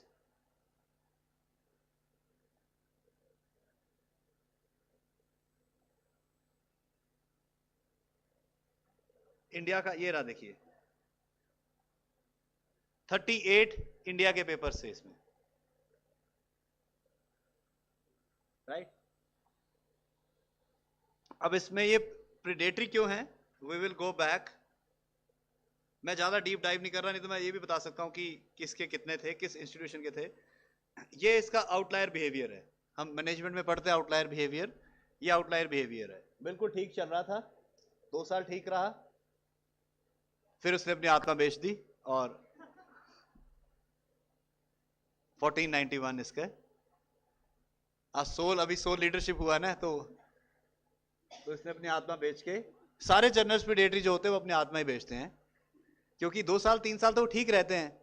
क्लोन तो देखो आए ही फ्रॉड करने हैं, उसकी तो वेबसाइट ही फ्रॉड है, पूरा फ्रॉड है. ये हैं जो अपनी आत्मा बेचते हैं. 2-3 साल 5 साल ठीक रहते हैं, 6वें साल 7वें साल वो हो जाते हैं. कई कई तो 15-15 साल ठीक रहते हैं और 16th ईयर में जाके फ्रॉड करते हैं. But how do we check it? We keep a track on the paper system. We keep a track on that. जैसे ही 100 से ज्यादा हुए थे, आई डिक्लेयर्ड इट कि ये प्रीडेटरी है, तो इंडियंस तो बच गए, हमारे 35 ही रह गए, पर बाकी ने नहीं छोड़ा. यहां पे गलती स्कोपस की भी है कि वो जब उसको पता है कि 14-16 के बाद 100 पे रोक देना चाहिए, उसने 1400 पेपर ले लिए. सो कई लोग तो स्कोपस पे भी कहते हैं कि ये भी प्रॉब्लमेटिक है, कि इसको रेड फ्लैग खुद कर देना चाहिए था.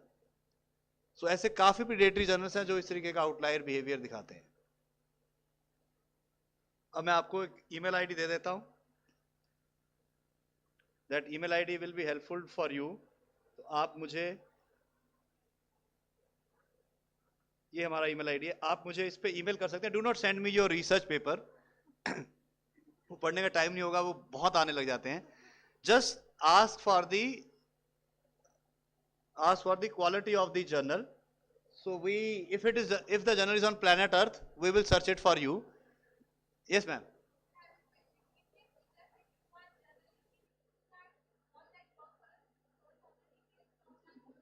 एक जर्नल का आपने नाम भेजा. हाँ अभी चेक करते हैं, बताओ. अभी चेक, अच्छा अभी नहीं है, इन फ्यूचर. फ्यूचर तो बहुत मैम ब्राइट है. Sir, can I give one name, sir? हाँ सर, ये एक बार ये मेल देख ली सबने? Right. Okay, let's go to the journal. Sir, this is AJET. AJ. This is Australian Journal of Educational Technology. चलिए AJET पे चलते हैं. Australian Journal of Education Technology. Yeah. Let's see what is there. It's a Q1 journal as per the website, right? Scopus, Thomson and Reuters.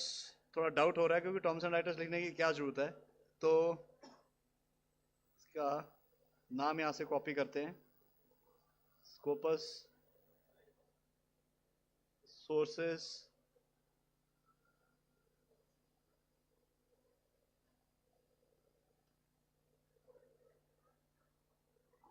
Australian open access 7.6 cite score है. Education category में है sir.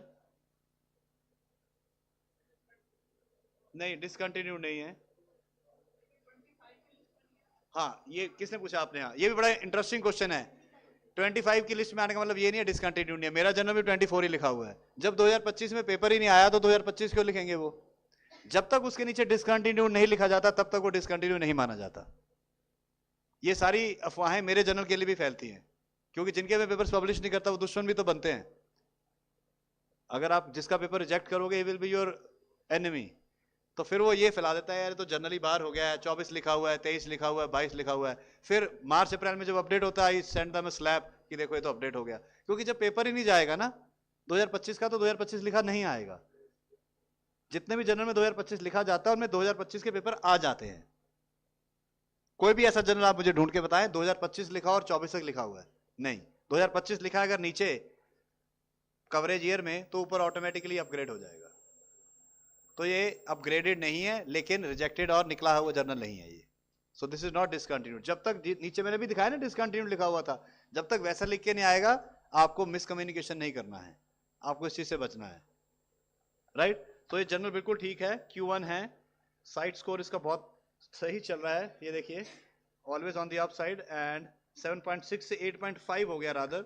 So it is a Q1 journal sir, it's a good journal and 93 percentile है। मैं आपको अपने journal का example दिखाता हूं, उसको भी आप देख के लोग यही कंफ्यूजन फैलाते हैं कि 2024 लिखा हुआ है।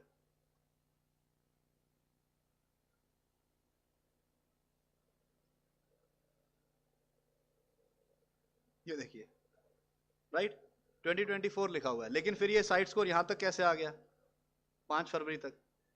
क्योंकि साइट स्कोर ट्रैकर तो चलता रहेगा जब तक जर्नल कंटिन्यू कर रहा है। 2025 कब लिखा जाएगा? The next edition which will come in June. तो जून तक इन अफवाहों का मुझे सामना करना पड़ेगा। तो कई बार हम क्या करते हैं, स्पेशल इशू निकाल देते हैं 2, 4, 5 पेपर का, ताकि 2025 जल्दी हो जाए। नहीं तो 2025 पता कब होगा? जुलाई में, जब जून का एडिशन पब्लिश होगा। अभी तो दिसंबर रिलीज करके आया हूं। अगर आप कंटेंट कवरेज देखें, अभी तो दिसंबर रिलीज किया हमने, और पेपर की क्वांटिटी देखिए ज्यादा नहीं हो पाती हमसे। मुश्किल से 20 पेपर इस साल, 2-3 और अगर आएंगे तो 25 पेपर इस साल निकल पाए हमसे।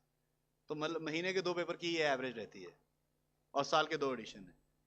तो ये आप ये साइड स्कोर का ट्रेंड देख सकते हो, आप धीरे धीरे ऊपर जा रहा है ये। एसजीआर में आप देखेंगे तो और इन डेप्थ डिटेल मिल जाएगी जर्नल की, कितने फीमेल, कितने मेल, कितनी सेल्फ साइटेशन, कितनी क्रॉस साइटेशन, कितने Q1 journal. So as per this data अगर हम देखें तो हम इस वक्त हैं 2.9 पे हम लॉक हुए थे मई 2024 में, राइट।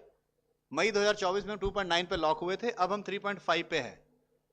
और अगर हम 3.5 पे हैं और अगर हम ट्रेंड देखें तो 3.5 कहाँ आ रहा है? हम थोड़ा सा और ऊपर जाएंगे, लेकिन अगर मैं 3.5 पे भी लॉक हुआ तो मैं 77th परसेंटाइल में आ जाऊंगा। That means we will be Q1, right? So it's a big achievement without the help of any publisher. We are not with any publisher, we are on our own, understanding the procedure, understanding the micro organism of running a journal, and then we are reaching to the level. Otherwise Sage, Wiley, Emerald and all, when you go with them, they're very good. It is quite sure that if you are good, they are good, you are in Q1. It is like that. We are not with the publisher, that is why we are struggling, and sometimes it is a lot of hard work, more hard work. It's like that. Right? Anybody, any question? और कोई journal अगर आपने देखना है तो? हाँ ma'am, जरा जोर से। Community research and development. No, computer, sir. Computer research and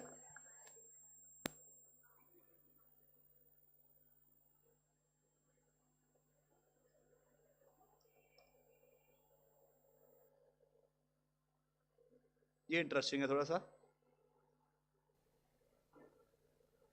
देखो देखने में एक क्लोन लग रहा है, ठीक है, 99% ये क्लोन है। 1% मार्जिन हमेशा लाइफ में हाइपोथेसिस में लेके चलते हैं कि 1% मार्जिन है। तो this is an example of a cloned journal, ठीक है। इसको अब हम ढूंढते हैं, बड़ा मेहनत नहीं लगेगी, 10 मिनट में हो जाएगा काम। कॉन्टैक्ट अस में जाएंगे, खाली मिलेगा आपको, ठीक है। अच्छा आपने देख लिया। करंट इशू में थोड़े से पेपर्स देख लेते हैं, इंटरेस्टिंग होगा वो भी। ये पेपर्स है आपके लिए। DOI देखिए, PDF से DOI किया हुआ है। Enhances dementia diagnosis with CNN। चलो ये तो पता है कि पेपर नकली है, इसको ओरिजिनल ढूंढ लेते हैं। SJR पे चलते हैं। आप इसी वेबसाइट की बात कर रहे थे, तो ये क्लोन्ड है 110%। Let's go to SJR। पेपर तो नहीं भेजा इसमें? Very good. जर्मनी का जर्नल है, राइट। और स्प्रिंगर का जर्नल है। वेबसाइट तो किसी की भी क्लोन हो सकती है। ये होम पेज है, let's go to the home page. ये ओरिजिनल जर्नल है। ये जर्नल बंद हो चुका है तो उसने उसकी वेबसाइट बना दी। ये बंद हो चुका है, ये 2021 के बाद आया नहीं, लेकिन जो इसकी वेबसाइट है वो ये देखिए। सॉरी, इसको तो बंद कर दें तो अच्छा है, ये क्लोन था। दोबारा बताना नाम, कंप्यूटर। अच्छा, अब ये जर्नल टॉप पे क्यों है बताओ मुझे? ये जर्नल पहले पे क्यों है? ये एसईओ लगाते हैं, फ्रॉडस्टर्स एसईओ लगाते हैं और फ्रॉडस्टर का जर्नल भी ऊपर आ जाता है। So this is a link to a cloned journal and 2000 rupees ही मांग रहे हैं, ज्यादा पैसे नहीं मांग रहे आपसे। हाँ जी मैम, हाँ हाँ, वो तो सारा कुछ मिलेगा आपको, इम्पैक्ट फैक्टर भी होगा, बिल्कुल होगा।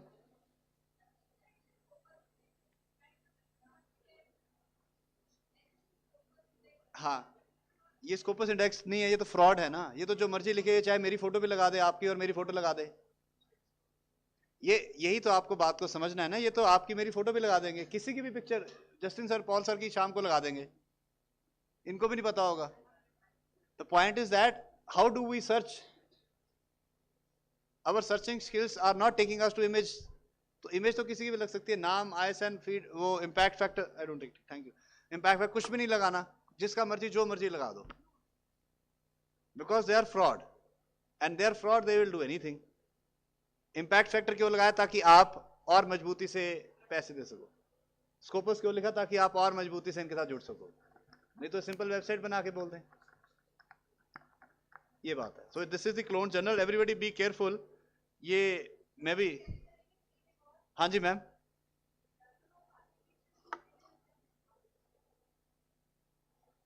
जर्नल ऑफ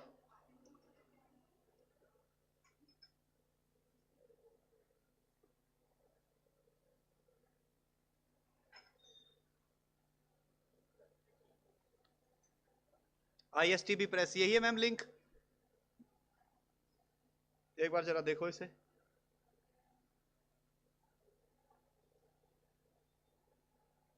ये नया वर्ड सुना मैंने, frequency continuous, cite score 8.7, SGR, Scopus होना चाहिए, गोल्ड ओपन एक्सेस बता रहा है। So let's go to Scopus databases, go to sources,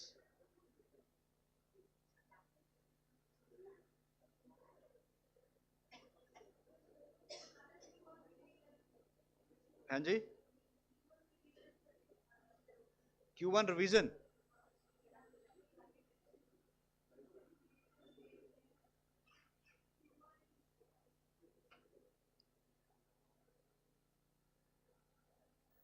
यहाँ पे तो कहीं नहीं रिवीजन दिख रहा मुझे। ठीक है, अभी तक तो रैंक भी ठीक है, प्रोफाइल भी ठीक है, पेपर्स भी कुछ ज़्यादा नहीं है, बट इसका होम पेज ढूंढते हैं। अभी SGR से लेते हैं।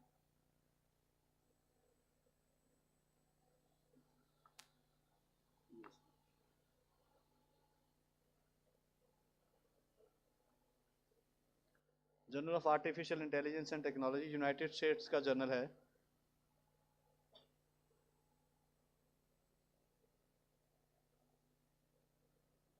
यहाँ पे इसका होम पेज नहीं है हमारे पास, right? So there are doubts that whether this is the original website और not. There is another way, let's go to 39 documents. जहाँ से 39 डॉक्यूमेंट्स आए हैं वो देख लेते हैं कौन सी वेबसाइट से आए हैं।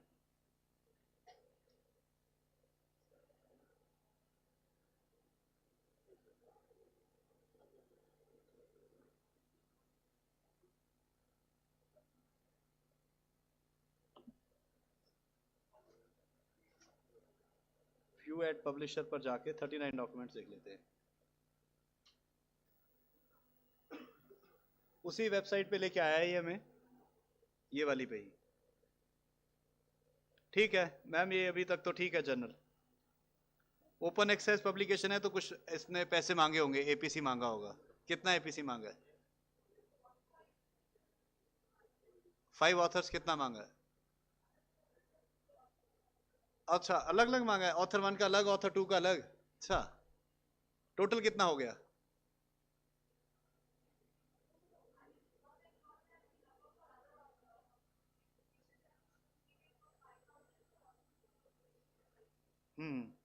थोड़ा सा डाउटफुल है, क्योंकि it's not author wise and all, it should be APC for the full paper, like sir का जर्नल भी है जहां भी फुल एपीसी होती है, ऑथर वाइज नहीं होता।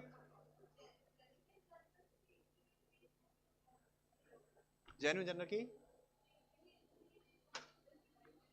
हाँ, ऐसा कुछ नहीं होता। Genuine journal will you have the APC format, उस फॉर्म को आप भरते हैं, एपीसी चाहे एक दे चाहे सारे दें, दे आर नॉट वरीड। अगर ऑथर वाइज जा रहे हैं थोड़ा सा डाउट है। That's what I am saying, जिसके पास सर्टिफिकेट आता है वो चाहे आपस में डिसाइड करें कि क्या करना है। So at the moment the memory is looking good, cite score 8 and 7 है। एक महीना और रुक जाओ अभी, क्योंकि अभी इनकी लेटेस्ट लिस्ट आने वाली है अप्रैल में, 31 मार्च को आ जाएगी। तो आप 1-1.5 महीना अगर रुक जाओ तो थोड़ा सा डाउट है इस पे कि पेपर तो इसमें सिर्फ 39 ही है, लेकिन वेबसाइट पे शायद ज़्यादा हैं, तो बाकी पेपर्स क्यों नहीं पब्लिश हो रहे, या उनमें क्या प्रॉब्लम है। और इसमें ये कहना तो नहीं चाहिए, लेकिन जब इंडिया के पेपर्स बहुत ज़्यादा हो जाते हैं ना किसी जगह पे, तो वहाँ पे भी डाउट आ जाता है कि कहीं प्रेडेटरी तो नहीं है, क्योंकि एकदम से इंडियन पेपर्स का इन्फ्लक्स अगर हो जाएगा वो भी इट्स नॉट गुड। यहाँ पर अगर हम देखें आउट ऑफ 39 में से देखो 13 इंडिया के हो गए हैं, आप देख पा रहे हैं ना, ये देखिए, तो 39 में से 13 इंडिया के हो गए हैं, और ये वो यूनिवर्सिटीज हैं। तो थोड़ा सा भी आप रुक जाओ। Right, anybody else, any query, any question related to? Sir, there is a journal, World Journal of Management and Economics. एबीडीसीसी थोड़ी सी करप्ट लिस्ट है, एबीडीसीसी कोई कंसीडर नहीं कर रहा आजकल। ए स्टार, ए और बी, वैसे भी उनका जेक्यूएल आने वाला है in March, they are coming up with the JQL journal quality list, and in April they will have a new list. तो काफ़ी सी कैटेगरी फ्रॉड जर्नल्स बाहर निकलेंगे। हमने भी उनको एक डेटा देना है, हमारे पास कुछ सी कैटेगरी के फ्रॉड जर्नल्स का डेटा है। अब मैं ऑस्ट्रेलिया से नहीं हूँ, अगर आपको उनको रिपोर्ट लिखानी है तो आपका पुलिस स्टेशन ऑस्ट्रेलिया या न्यूजीलैंड में होना चाहिए, तो एफआईआर तो ही लिखते हैं। अगर आप यहाँ से भेजोगे वो नहीं कर, यही तो हर एक का अपना एक बायस सिस्टम होता है ना। सो एबीडीसी को अगर आपने कहना है तो आपको वाया उनके पुलिस स्टेशन से जाना पड़ेगा। 2022 में करी थी लास्ट। आप किसी जर्नल को इतना टाइम दे ही नहीं सकते, आपको 1 महीने से ज्यादा किसी को टाइम नहीं देना। वो 3 साल दे दिए एक जर्नल को, वो बेच के खाए जा रहा है। वो सी कैटेगरी तो half of them have sold themselves. आपका क्या है वर्ड, वो सी कैटेगरी है, फिर भी चेक कर लेते हैं। Word journal of management and economics.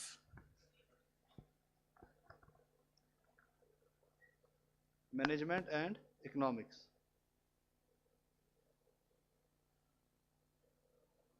सिर्फ एबीडीसी में होगा और ये किसी में नहीं होगा। हाँ, सिर्फ एबीडीसी सी कैटेगरी है। फॉर द टाइमिंग आप पब्लिश कर सकते हैं, you can enjoy the C category, but आप इसमें देखेंगे इंडियंस के बहुत पेपर्स होंगे,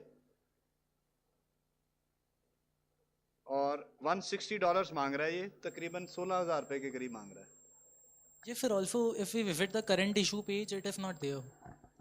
करंट इशू क्या है, खुल नहीं रहा है? Yes, sir. बस ठीक है, यानी बिक गया, ये छोड़ दीजिए इसे आप। धीरे धीरे क्या करते हैं, वो वेबसाइट को एकदम से बंद नहीं करते, दे पुट ब्रोकन लिंक्स, कि भी आप वेबसाइट पे आए और आपको ये ना लगे कि वो भाग गए हैं। कभी कॉल फॉर पेपर को बंद कर देंगे, ब्रोकन लिंक डाल देंगे, कभी एडिशन पे ब्रोकन लिंक डाल देंगे, कभी कॉन्टैक्ट डिटेल्स पे ब्रोकन लिंक डाल देंगे। This is their modus operandi, they will not run like कि वेबसाइट ही बंद हो गई। तो एक दिन क्या होगा, जब सारे 500 लिंक बंद हो जाएंगे, फिर ये निकल जाएंगे। अगर आपको देखना है, आप एबीडीसी में जाएं, और मेरे हिसाब से अगले 3 महीने तक सिर्फ एबीडीसी को वॉच करें, क्योंकि ये इनका जेक्यूएल आने वाला है, ये बड़ा इंपॉर्टेंट होगा, क्योंकि they are under extreme pressure. और ये देखिए ना, ये लिखा है no ranking changes have been made since 2022। So 3 साल में बहुत जर्नल इनके फ्रॉड हो चुके हैं। सो अभी राइट टाइम है रुकने का, क्योंकि अगर आपने एबीडीसी में पब्लिश किया, देयर चांसेस कि वो बाहर हो जाएगा। बी भी हो सकता है, वो ए भी हो सकता है, लेकिन आप अपने में शक ही रखें कि हम अगर पब्लिश कर रहे हैं कहीं बाहर ही ना हो जाए। तो अभी 2-3 महीने आप एबीडीसी को ना छुएं। A star A category is good, वो वहीं रहेंगे। बी और सी वॉलेटाइल है, सी तो बिल्कुल वॉलेटाइल है, बी और सी में थोड़ा सा वो रहता है जर्नल्स में, वो तो चला ही गया, इस पे अभी पब्लिश नहीं करना। यस सर, ठीक है, हाँ।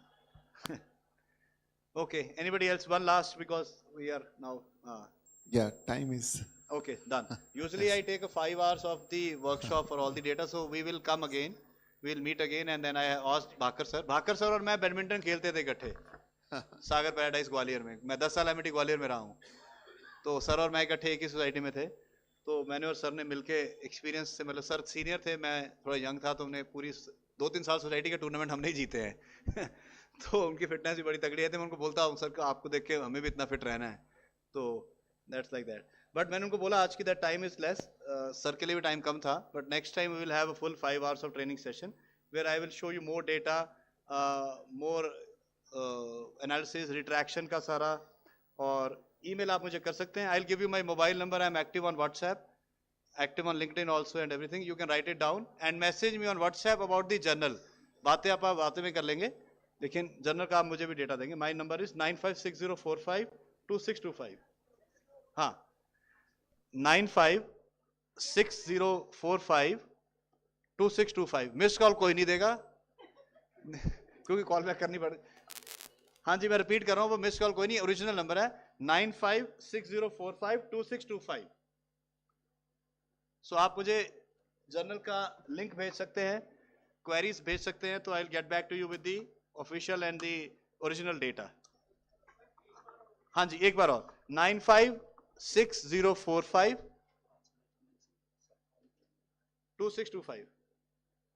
9560452625। ये मुझे भी दे देना, ये वाली, ये भी मेरी भी तो बनाई हुई ना, तो मुझे भी दे देना ये। अच्छा, आपके पास है, वेरी गुड, वेरी वो अच्छी लगी मुझे। Thank you everybody, thank you.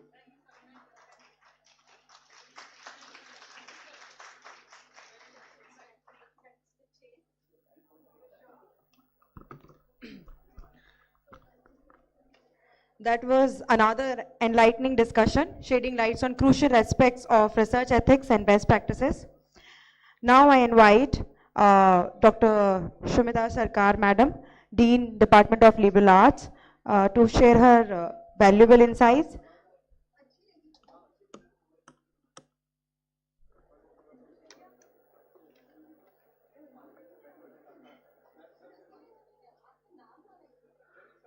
Okay.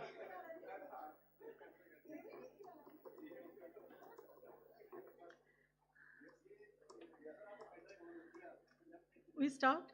Good evening, everyone. I hope you can hear me. I just want to appreciate the few of us that still choose to stay in the audience and try to listen to Dr. Paul and Dr. Nerula.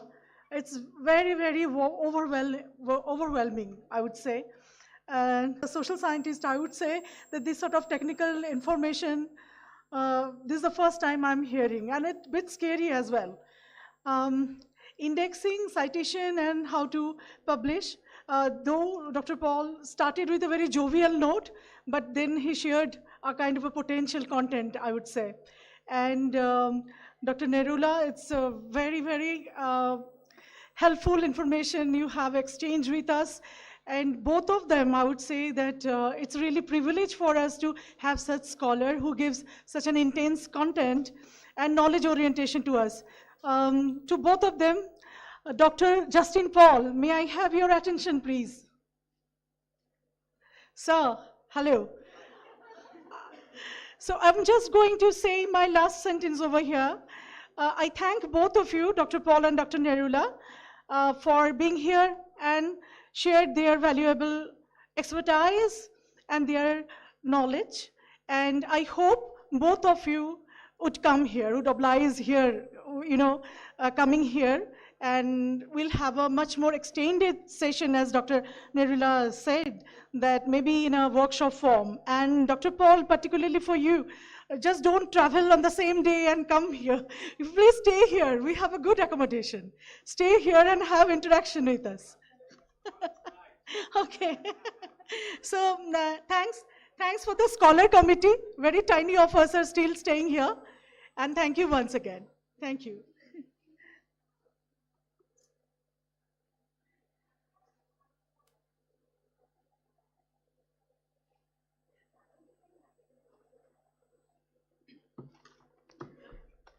Thank you, ma'am.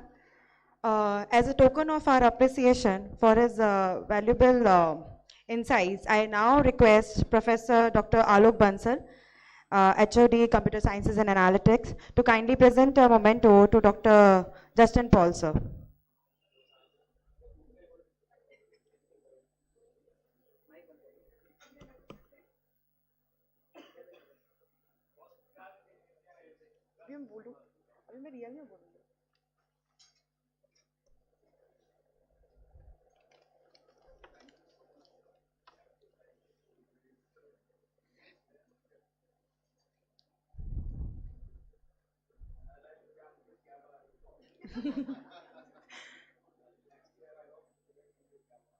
Sure, sir.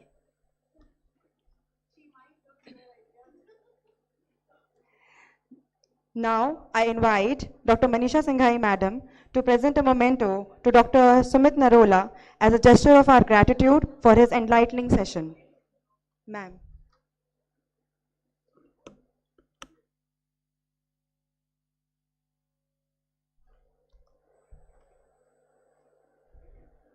I request Sumita Sarkar, Madam, to join Manisha Singhai, Ma'am, for presenting the memento to Sir.